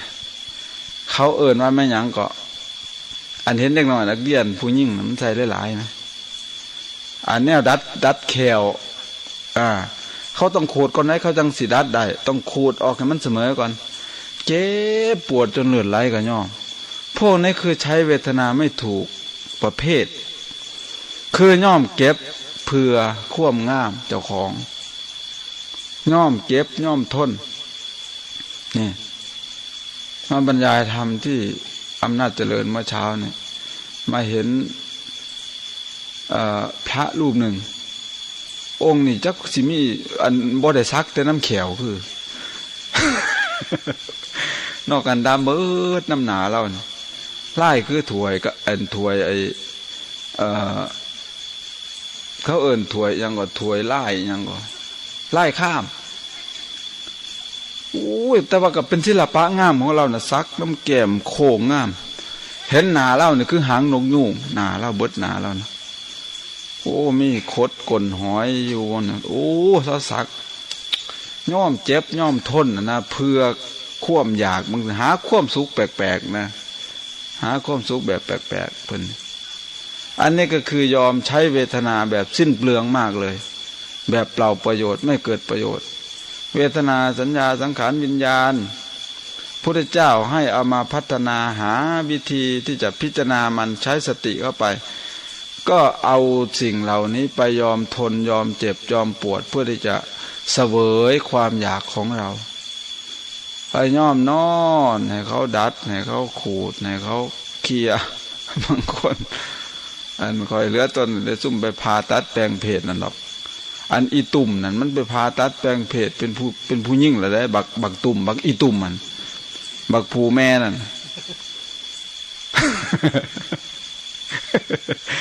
มันชกมวยเก่งผู้ชายยังสู้มันไม่ได้น่ะแต่มันไปแพ้อยู่ญี่ปุ่นอาตมาพูดไว้ไปแพ้บักนั้นมันรอตีหนามันยันหนามันสัมมันไปมักบักนั้นที่ซกนาบักนั้นบักได้ก็มันรอนะบักคู่ซกมันนะบักอีตุ่มเนี่ยมันจิตใจมันเป็นผู้หญิงนะคันที่ซกนามันบักนั้นมันรอยันหนามันสัมบักนั้นมันก็โบหูแล้วว่าอีตุ่มมันเตะเกือบตาย กลับมาจากญี่ปุ่นมันก็เลยมาแปลงเพศให้เป็นผู้หญิงอันนี้เขาสัมภาษณ์นะดูมันจะเป็นรายการรายการของคุณสัญญาไม่รู้รายการอะไรบักสัญญาน่ะนะรายการอย่างอามันจัก4 ทุ่มหรือ3 ทุ่มกลัวจำบ่แม่นบักสัญญาคุณากรนะผมจำไม่ได้ว่ารายการนี้คุ้นๆอยู่รายการนี้แหละบักขอนแก่นเคยไปออกบักแท็กซี่ซื้อสัตว์น่ะเขาจับไปขังคุกอยู่นั่นบักสมพงษ์สมพงษ์เลือดทหารน่ะรายการนั่นแหละรายการเดียวกันนั่นแหละอีตุ่มมันไปออกเขาเอาไปสัมภาษณ์เรื่องจะผ่าตัดแปลงเพศมันย่อมเก็บ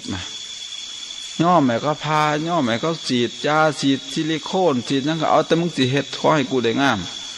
บางคนเจาะหูหอยคอยว่าแม่นล่อรถจักรยานแม่นตกน้องจอกหลายๆมึงจมตายคักๆก็นั่งคืดอยู่เนาะบ่กล้าเอาหรอกญาติเขาเขียดนะพอมันอันทำไม่ออกไส้นี่มันต้องธรรมดาดอกนี่อันตัวนั้นมันล่อรถคักๆนี่คอยเบิ่งกันตัวนั้นได้สิผ้าจมเดียวนี่มันจิกเกี่ยวจอกเกี่ยวแหนนั่นน่ะอันน้องได้เท่าหลายๆเนี่ยมึงเตรียมตัวรถเท่ามันสิก็ไปเกี่ยวในกระตอนหูเพิ่นน่ะโอ้ยข้าเจ้าก็ย่อมเนาะอันนี้ก็บ่ปานใดอันทุนมึงสนเข้าบัดนี้สนเข้าอยากเมาสนเข้าแท่งอันนี้ไอ้เล็กเข้าไปนั่นน่ะโอ้ยนี่จะแม่นซุ่มหมู่ลูกศิษย์ของเจ้าแม่เจ้าพ่อทั้งหลายย่ามเขากินเจน่ะนะโอ้แท่งเข้าไปจนหามเหลาอันซุ่มหามเหลานี่อยู่ตั้งขางในขางละ2 คนในเหลามันใหญ่โพดแท่งแก้มไหมทะลุแท่งลิ้นเพื่อจะใช้เวทนาไปในทางที่ไม่ชอบทำนี่ย่อมอันนี้ย่อมเพื่อความสุขที่มันมีอามิตรย่อมบางคนก็ย่อมทรมานของเบิ่งโทรทัศน์เบิ่งละครเบิดมือเบิดคืนก็มีบ่นอนหอด4 ทุ่มยังติดละครอยู่ก็มีอันนี้ก็เรียกว่าใช้เวทนาไม่ถูกประเภทแทนที่จะมานั่งสมาธิอดหลับอดนอนมาฟังธรรมอดหลับอดนอนบ่เอาเนี่ยคือลักษณะที่กล่าวมาในพระพุทธเจ้าเรียกว่าไม่รู้จักเหตุไม่รู้จักผลไม่รู้จักตนไม่รู้จักประมาณไม่รู้จักการไม่รู้จักเวลาไม่รู้จักบุคคลสถานที่ก็คือสัพพุริสธรรมนั้นจะต้องมีความหมายตรงกันข้ามต้องรู้จักเหตุรู้จักผลอัตถัญญุตาธรรมัญญุตาอัตถัญญุตาปุริสันกาลัญญุตาอัตตัญญุตากาลัญญุตาปุริสัญญุตาก็คือรู้จักเหตุรู้จักผลรู้จักตนรู้จักประมาณรู้จักการรู้จักเวลาอันนี้ก็คือธรรมของสัตบุรุษพุทธเจ้าแล้วจำแนกไว้แล้วท่านทำแต่ละหมวดนี่มันจึงแก้ปัญหาเฉพาะจัดหมวดหมู่ให้เรียบร้อยว่าทำอันนี้แก้ปัญหาระดับสังคมทำอันนี้แก้ปัญหาระดับส่วนตัวทำอันนี้แก้ปัญหาระดับครอบครัวระหว่างสามีภรรยาก็เรียกว่าฆราวาสธรรมบอกไว้เกี่ยงเราในปัจจุบันแก้ปัญหาไม่ได้เพราะว่าไม่ได้เอาธรรมะพุทธเจ้ามาแก้ปัญหาจะหาเม็ดเงินมาแก้ปัญหาเรียกว่า GDP บ้างเรียกว่า GNP บ้างเรียกว่าอะไรแล้วแต่จะเรียกการลงทุนแบบนี้เรียกว่าตลาดหุ้นการลงทุนแบบเรียกว่าตราสารหนี้การลงทุนแบบนี้เรียกว่าตลาดพลังงานการลงทุนกับพลังงานอะไรก็ว่ากันไปก็เลยไปวิ่งตามภายนอกนี่นะหาสิ่งเหล่านั้นมาเป็นที่พึ่งเป็นความสุขไม่มีทางต่อให้มีเงินครอบครัวละ10 ล้าน20 ล้านไม่มีแก้ปัญหาได้ปัญหาของพระพุทธเจ้านี่พระพุทธองค์ได้บอกไว้หมดแล้วว่าปัญหามันไม่มีอะไรดอกนอกจากขันธ์5เรานี่คือความทุกข์เกิดแก่เจ็บตายนี่แหละตัวนี้คือปัญหาใหญ่ปัญหาเร่งด่วนของโลก เฮาบ่แก่ไปนำแก่ทั้งนอกปะเนี่ยแต่ก่อนไม่มีโทรทัศน์คิดว่าจะเอาโทรทัศน์มาช่วยแก้ปัญหาจากมีความสุขกับโทรทัศน์ปรากฏว่าบ่ได้มีความสุขกับโทรทัศน์มานั่งห้องไห้น้ำโทรทัศน์แม่ใหญ่หนึ่งนั่งเบิ่งละครบนห้องไห้เหลือตนโอ้ยแม่ใหญ่เอ้ยเนาะแต่กี้ว่าบ่ท่านมีโทรทัศน์เจ้าคือจังมีความสุขมีโทรทัศน์ทุกข์กว่าเก่าบ่นี่พอมีโทรศัพท์มาก็มีความทุกข์พอมี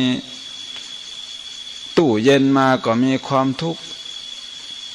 พอมีพัดลมมาก็มีความทุกข์พอมีบ้านหลังใหญ่ก็มีความทุกข์พอมีรถหลายๆคันก็มีความทุกข์แน่หมู่นี่มิตรห่วงเบิดได้บ่เนี่ยหาเงื่อนไขมาม่วงมาผูกมัดเจ้าของเนี่ยเคยคิดว่าจะหาสิ่งเหล่านี้มาเสริมความสุขปรากฏว่าไม่ได้ความสุขเลยมีแต่ห่วงแต่ก่อนมันบ่มีหยังหลายบ้านนอกคอกหน้าเฮาก็มีพ่อมีแม่มีลูกความสุขมันไม่ถูกหารเยอะขนาดนี้ทุกวันนี้ความสุขมันถูกหารเยอะแยะมากมายก็มีควายอีตู้มีหมูอยู่ในคอกมีลูก12 คน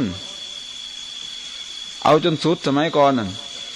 มีพ่อมีแม่มันก็มีแค่นี้นอกกันก็มีเพื่อนบ้านก็มีแกงหม้อหนึ่งก็ส่งกันบ้านใกล้บ้านเคียงแต่ทุกวันนี้ความสุขมันถูกหารนอกจากลูกนอกจากควายอีตู้นอกจากหมูในคอกแล้วก็มีโทรทัศน์มีรถมีโทรศัพท์มีเจ้าหนี้ก็มีสหกรณ์มีธกสมีหนี้เงิน280,000มีเงินล้านมีกองทุนหมู่บ้านมีกองทุนแม่บ้านมีโอ้ยนับกองทุนเกือบพ่อลอยกองทุนอยู่ในหมู่บ้านมีเข่าช้างแต่ก่อนคนเป็นหนี้เดินเข้าบ้านนี่ก้มหน้าบ่กล้าไปสายยานเขาว่าอีขี่ทุกข์ขี่ยากซึ่งมือเพิ่นไปยืนคำแอลเบิร์ตหน้าเธอเลยเถียงเอาบ่ให้แม่แก่บ่เพิ่นแกงหลายนี่ล่ะนี่ไอ้ปลาบ่พ่อใจน้ำอยู่ได้หนองคล้องเขื่อนอยากจะกินต้นใหม่โหนเล่นแข่งกระแตพระก็มีบ่แพ้เจ้ามาสร้างลบนี้อยากไปนอนกับผีอยู่ในดงดาวหอดย่ำหนาวของสิพ่อใจตุ่มก็คือปล่อยผ่าห่มสั่งมาขั้วได้น้ำเทศถอกเขาใส่หัวผัวสิพ่อใจสู่เมียโตโบโออาวพวกผู้สาวสิพ่อใจขี่ขานท่าแปลงแต่งแต่โตโลกสิเกิดอาวโอกับตาวตาลบัดบ่แม่นย่ำล่มพัดหาล่มพัดเสยตองบ่แม่นคล้องฝนฝ่าสายฝนปัดเหล่งหลังบ่แม่นย่ำแห่งแหลงดินนั่นกะเล่าแหงหอดน้ำฝนกะแหกแหลงดินหักง่ายเป็นผงฝนมาหลงทั้งเที่ยวได้เกี่ยวเอาอยู่ในน้ำถึงมาย่ำลกกะดำหน้าเข่ากะเหี่ยวบัดว่าถึงย่ำเกี่ยวผงหมกบเขตห้องฝนถึงปัดเหล่งลงคือไม่พอใจไม่มีฉันทะยินดีกับความสุขที่เคยมีอยู่อยากแสวงหาความสุขข้างนอกมากมายดังนั้นมันก็เลยทำให้คนรอบข้างมีความทุกข์ไปหมดเพราะเราแสวงหาภายนอกทุกคนก็มีเงื่อนไขยุบยิบเต็มไปหมดเหมือนคนนั่งเล่นไพ่นี่ทุกคนอยากจะได้นึกมีอยู่บ่คนนั่งเล่นไพ่ปนอยู่นั่นคนหนึ่งสาธุเด้อให้บักนั้นได้เงินกูมีอยู่บ่คน8 คนอยากได้ถึง8 คนมันไม่ยังสิเกิดขึ้นบัดนี้เอาคนโลภ8 คนไปนั่งล้อมวงนี่ครอบครัวของพระเวสสันดรมีเพียง4 คนเท่านั้นทั้ง4 คนนั้นมีจิตใจเป็นบุญทั้ง4 คนมันจึงเกิดความสุขขึ้นในบ้านพระเวสสันดรให้ช้างไปไม่มีเงื่อนไขไม่มีปัญหาหัตถินาเคปทินนามหิเมธนีปะสัมปกัมปะทะพอให้ช้างตัวประเสริฐปั๊บไปนั้นแผ่นดินเกิดสะเทือนเลื่อนนั่นไหวรับทราบไปถึงพรหมโลกนั่นคือปฏิสัมพันธ์หรือว่ามีปฏิกิริยาทางเคมีเรียกว่าการแตกตัวของระบบธรรมะรับทราบไปถึงพรหมโลกจึงเกิดแผ่นดินบั่นไหวขึ้นการที่แผ่นดินไหวนั้นไม่ได้เกิดความเสียหายแม้แต่น้อยไม่มีตึกถล่มทลายไม่มีคนตายเพราะแผ่นดินไหวนั้นเพราะเป็นแผ่นดินไหวที่รับทราบจากความใจบุญของคนคนหนึ่งเนี่ยไผได้อยู่ใกล้ก็มีความสุขพระสงฆ์องค์เจ้าได้ยินว่านางวิสาขาจะมาวัดปันอุ้ยดีใจนางวิสาขานี่คันได้บ่ได้ไปร่วมบุญเฮือนไผเขาถามหาเด้เราสิเป็นหัวหน้าเป็นแม่ใหญ่บ้านนั้นจะทำบุญต้องมีการเชิญนางวิสาขาไปเป็นประธานบ้านโน้นจะทำบุญก็ต้องเชิญนางวิสาขาไปเป็นประธานเขาดีใจ คือในหลวงเฮาเห็นบ่ขนาดนอนป่วยอยู่โรงพยาบาลศิริราชคนก็ยังไปเฝ้าอยู่ใต้โรงพยาบาลสวดมนต์เป็นหมื่นแต่ละมื้อแต่ละคืนให้พระองค์ทรงหายจากอาการพระประชวรหมู่แท้เฮานี่สิมีบ่ล่ะลักษณะนั้นเห็นหน้าเพ้อเว้อมาสิเว้าจังมายืมกูอีกแล้วลงทั้งหลังไปจ่อยมึงมายืมเงินกูแล้วสิเว้าหยังคักตั้งแต่อันคนสิมายืมเงินเจ้านี้ก็คือกันมาอีกแล้วเท่าแม่ใหญ่นั่นลงทั้งหลังเงินหรือคือกันสิมาท่วงบ่แม่นมาท่วงธรรมดาได้มาด่าพ่อกับแม่นำนี่หน้ากอมันนี่นะคันแม่นว่าไปจะได้เท่ายายอยู่ดีไม่แห้งอยู่บ่น้อไปจะได้ซักหน้าถึงหลังบ่ได้นี่คันบ่มีอีหยังพ่อจำเป็นก็อันข้างไว้ก่อนเด้อซั่นคอยกับพ่อมีอยู่พ่อใส่อยู่ดอกลูกนี่ได้ยินจังสิโอ้ค่อยไม่แห้งอกไม่แห้งใจเจ้านี่จังสิแน่แม่เขาก็สิแผ่เมตตาให้เกิดศรัทธาให้เจ้าร่ำให้เจ้ารวยเด้อให้เป็นหม่องเพิงหม่องเศร้าของคอยอีกน่ะเห็นบ่ตัวนี้เราโอ้ยมาอีกแล้วยักมาอีกแล้วกูบ่อยู่แล้วคือได้เห็นเจ้านี่มาเจ้านี่คนจังสันคนลูกนี่ก็เป็นทุกข์ปีนี้เขาจึงมีการฟ้องร้องพวกทวงหนี้จ่อยไปตามๆกันนี่พวกรับจ้างทวงหนี้ปีนี้ตกงานไปหลายบริษัทนั่นไปเป็นผู้ทวงหนี้ลูกนี่ก็เป็นทุกข์บัดนี้ในทางตรงกันข้ามคนบางคนเป็นลูกหนี้เจ้าหนี้ก็เป็นทุกข์คือบ่มีสัจจะบ่รักษาสัจจะยืมเงินเขาไปก็บ่มีสัจจะสรุปแล้วก็คือคนขาดธรรมะใครได้อยู่ใกล้ก็เป็นทุกข์ไปหมดอาตมายังพูดเล่นๆเลยก็เพิ่งพูดมางานอาตมานี่แหละพูดมาเมื่อสักกุมภาที่ผ่านมาว่าคนขี่ลายบางคนนี่คนรอบข้างกันยังเป็นทุกข์ย่างก็ไม่ได้ร้านเสริมสวยนี่ก็เป็นทุกข์แล้วเจ้าของร้านเขาเนี่ยเพราะว่าเขานักใจนะคนขี่ลายแห้งโผดย่างเขาร้านคันคนงามๆเขาก็บ่ได้แต่งหลายมันหมดแต่คันคนขี่ลายเขามาเอาอีกแล้วเพราะว่าเพิ่นเข้าไปน่ะบ่แม่นบ่ได้อ่อนน้อมถ่อมโตน่ะนะเพราะยังไงว่าเกินความสามารถที่สร้างเขาสิเฮ็ดได้เข้าไปทำร้านเพิ่นก็แน่เบิ่งเอาจังซี่ล่ะเพิ่นนะเพิ่นสิใส่คนงามๆนะเอาจังซี่ล่ะเพิ่นนะเจ้าของร้านเขาโอ้ยกูสิเฮ็ดให้มึงงามได้จังได๋เนาะนี่เนาะเขาคิดเนาะสิบัดสิใส่ดาราก็บ่เบิ่งเจ้าของนี่เป็นหยังขี้ลายปานดอกไม้ก็จนเหี่ยวโอ้ยย่างผ่านไปนั่นนั้นมันขี้ลายจังได๋ซั่นมันเอาจังซี่ล่ะเพิ่นว่าเว้าแล้วไปนั่งลงในเก้าอี้นอนให้เขาเฮ็ดให้แต่งให้เพิ่นงามมันนะเขาสิเฮ็ดให้งามจังได๋ก็เจ้าของขี้ลายปานบ้านเฮามันสิเปรียบเทียบมี2อย่างเด้อขี้ลายปานนักสวดน้ำร้อนครับขี้ลายปานอึ่งยืนมีบางคนเพิ่มก็มาอีกขี้ลายปานขี้ขันขากท่าปูนมี3อันยักษ์สดน้ำห้อนไม่ว่ายักษ์มันก็ขี้ลายอยู่แล้วนะพัดยังไปสดน้ำห้อนเขาอีกเหือแตกออกไม่ยักษ์เหือแตกเจ้าก็ลองคืนเบิ่งแต่เหือมันบ่แตกมันก็ยังขี้ลายอยู่แล้วอันยักษ์อันนั้นความขี้เหร่ดับเบิ้ลนะอันแม่นจับรถถูกจับก็ดับเบิลพายดับเบิลไฟคืออันไฟนี่คือมันงามอยู่แล้วนะแต่ว่าคันถึกปรับเข้าไปใส่กับการถึกปรับในเวลาเฮาขับรถไปถึกจับเนี่ยก็เอิ้นว่าถูกปรับ2 เท่าดับเบิลไฟแต่คันไฟมาคำเดียวนั่นคืองามบัดนี้ยักษ์ทดน้ำห้อนเอื้องยืนบัดนี้เวลาฝนตกหมดน้ำเสาไฟฟ้าไฟมันสิมีไฟข้างนอกสิมีไฟน้ำเสาไฟฟ้ามันสิมีแมงเมาไปไต่น้ำเสาไฟอึ่งมันสิไปยืนกินแมงเมานะไปเบิ่งงามบ่งามก็เบิ่งเอาตอนนั้น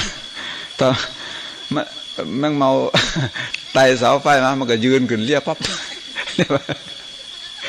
งามบ่งามก็คือเอาเองอันละขี้ลายปานอึ่งยืนเขาบัดนี้อันขี้ขันขากท่าปูนนี่คงจะบ่ต้องอธิบายมันชัดเจนแล้วขี้ขันขากมันก็ขี้ลายอยู่แล้วแต่ดังเดิมทั้งมาท่าปูนก็ไปอีกก็บ่ต้องไปเบิ่งกันเลยมันเถาะอันนี้เพิ่นเข้าไปน้ำลานบัดนี้มันบ่ล่ะ เจ้าของร้านเสริมสวยก็ทุกข์ใจแล้วมาแล้วบัดนี้จักสิเฮ็ดเนี่ยมันสุดวิสัยของผู้ที่เสริมสวยนี่นะเดี๋ยวนี้นะ แก้วก็ไปทางหนึ่ง ตาก็ไปทางหนึ่งเล็บเพิ่นนั่นมี10 นิ้วทั้งเบิดมันนับได้ประมาณสัก7 เล็บนี่ล่ะอันอีก3 เล็บน่ะมันเป็นแผนที่เป็นหม่องห้อยบักหอยไตหยังแน่เข้าเสียจะไหนให้มันงามได้เบิ่งแล้วนั่นผมนั่นก็ปานไฟใหม่ปานไม่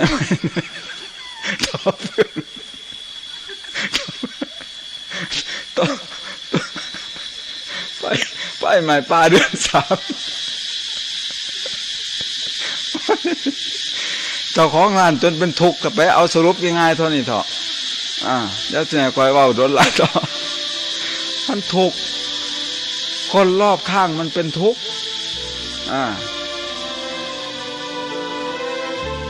บางคนนี่เป็นสาวงามๆแต่หน้าเว้ย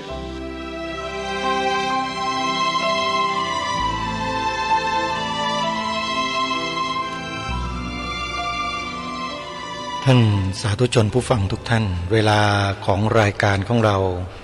หมดลงเพียงเท่านี้แล้วก็เทปธรรมบรรยายนั้นเหลืออีกประมาณสัก1 นาทีเศษๆเท่านั้นเอง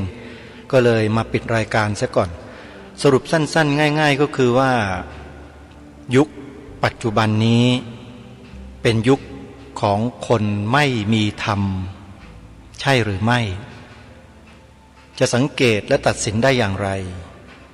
สังเกตตรงวาจาและคำพูดถ้าหากคนที่อยู่ในหน้าที่การงานต่างๆไม่ว่าจะเป็นสื่อสารมวลชนไม่ว่าจะเป็นคนบรรยายนักจัดรายการวิทยุโทรทัศน์เหล่านี้ใช้วาจาพูดลักษณะดูถูกถากถางไม่เคารพต่อพระภิกษุสงฆ์ให้เราตั้งสมมุติฐานไว้ได้เลยว่าเป็นยุคเสื่อมจากธรรมคนเริ่มไม่มีธรรมแล้วนี่แหละคือสิ่งที่อยากจะฝากทุกท่านไว้ในรายการวันนี้เวลาของรายการหมดลงแล้วเดี๋ยววันพรุ่งนี้วันจันทร์เรามาติดตามรับฟังกันต่อและวันพรุ่งนี้เป็นวันสำคัญทางพระพุทธศาสนาอีกวันหนึ่งคือวันอัฐมีบูชาเราจะต้องรำลึกนึกถึงองค์สมเด็จพระสัมมาสัมพุทธเจ้ากันอีกวาระหนึ่งเป็นวันถวายพระเพลิงพระพุทธสรีระขององค์สมเด็จพระสัมมาสัมพุทธเจ้าหลังพุทธปรินิพพานได้7 วันวันนี้เวลาของรายการหมดลงแล้วอาตมาภาพต้องขอสมมุติยุติไว้แต่เพียงเท่านี้ขอความสุขความสวัสดีในธรรมแห่งองค์สมเด็จพระบรมศาสดาสัมมาสัมพุทธเจ้าจงปรากฏเกิดมีขึ้นในจิตใจของท่านผู้ฟังทุกท่านทุกคนเทินขอเจริญพรกล้าคิดก็ต้องกล้าทำอย่ากลัวถ้าทำความดีเป็นศึกษาปัญหาให้ทันท่วงทีเมืองไทยจะพัฒนากว่านี้รายการดีๆคดีโลกคดีธรรมขอรำพันบรรยายความคิดเครื่องหมายแห่งสีทั้ง3งามถนัดขาวคือบริสุทธิ์สีสวัสดิ์หมายพระไตรรัตน์และธรรมะคุ้มจิตไทยแดงคือโลหิตเราใสซึ่งยอมสละได้เพื่อรักษาชาติศาสนาน้ำเงินคือสีโสภาอันจอมประชาถ้าโปรดเป็นของส่วนองค์จับริ้วเข้าเป็นไตรรงค์หินเป็นสีธงที่รักแห่งเราชาวไทยทหารอวตารนำไปยงยุทธวิ ชัยวิชิตก็ชูเกียรติสยาม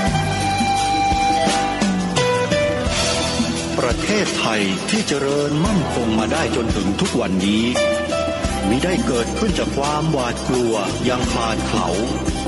แต่บรรพบุรุษไทยของเราทุกยุคทุกสมัยล้วนแต่มีความกล้าหาญและชาญฉลาดปกป้องเอกราชสร้างชาติให้เกิดความมั่นคงโดยมีธงแห่งพระไตรรัตน์เป็นเครื่องนำชัยจึงเป็นที่มาที่ไปของรายการคดีโลกคดีธรรมกล้าคิดก็ต้องกล้าทำอย่ากลัวถ้าทำความดีเป็นศึกษาปัญหาให้ทันท่วงทีเมืองไทยจะพัฒนากว่านี้รายการดีๆคดีโลกคดีธรรมรายการดีๆคดีโลกคดีธรรม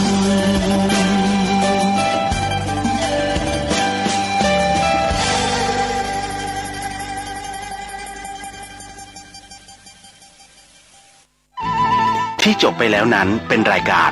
คดีโลกคดีธรรมดำเนินรายการโดยพระครูปลัดณรงค์ฤทธิ์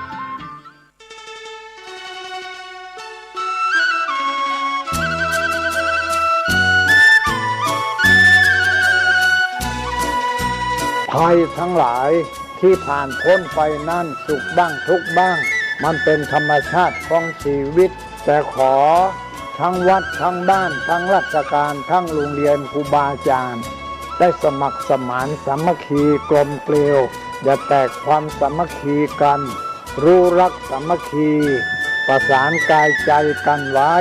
เพราะประเทศไทยพระพุทธศาสนาเป็นศาสนาประจำชาติไทยเพราะฉะนั้นคนไทยมีคุณธรรมประจำใจประจำกายรักษากายวาจาใจให้เจริญมั่นคงเพื่อเป็นการผูกสัมพันธไมตรีโดยพรหมวิหารธรรมคือให้มีเมตตาปราณีเอื้ออารีซึ่งกันและกันไว้จะแตกความสามัคคีกันให้สัมพันธ์กายสัมพันธ์ใจในกันและกันไว้อย่าแตกความสามัคคีประเทศชาติเราก็เจริญมั่นคงเศรษฐกิจเราก็เจริญมั่นคงสังคมเราก็เจริญมั่นคง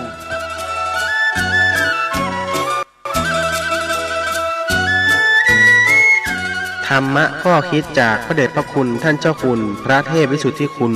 ด้วยความปรารถนาดีจากสถานีวิทยุพระพุทธศาสนาคลื่นธรรมะเพื่อประชาชน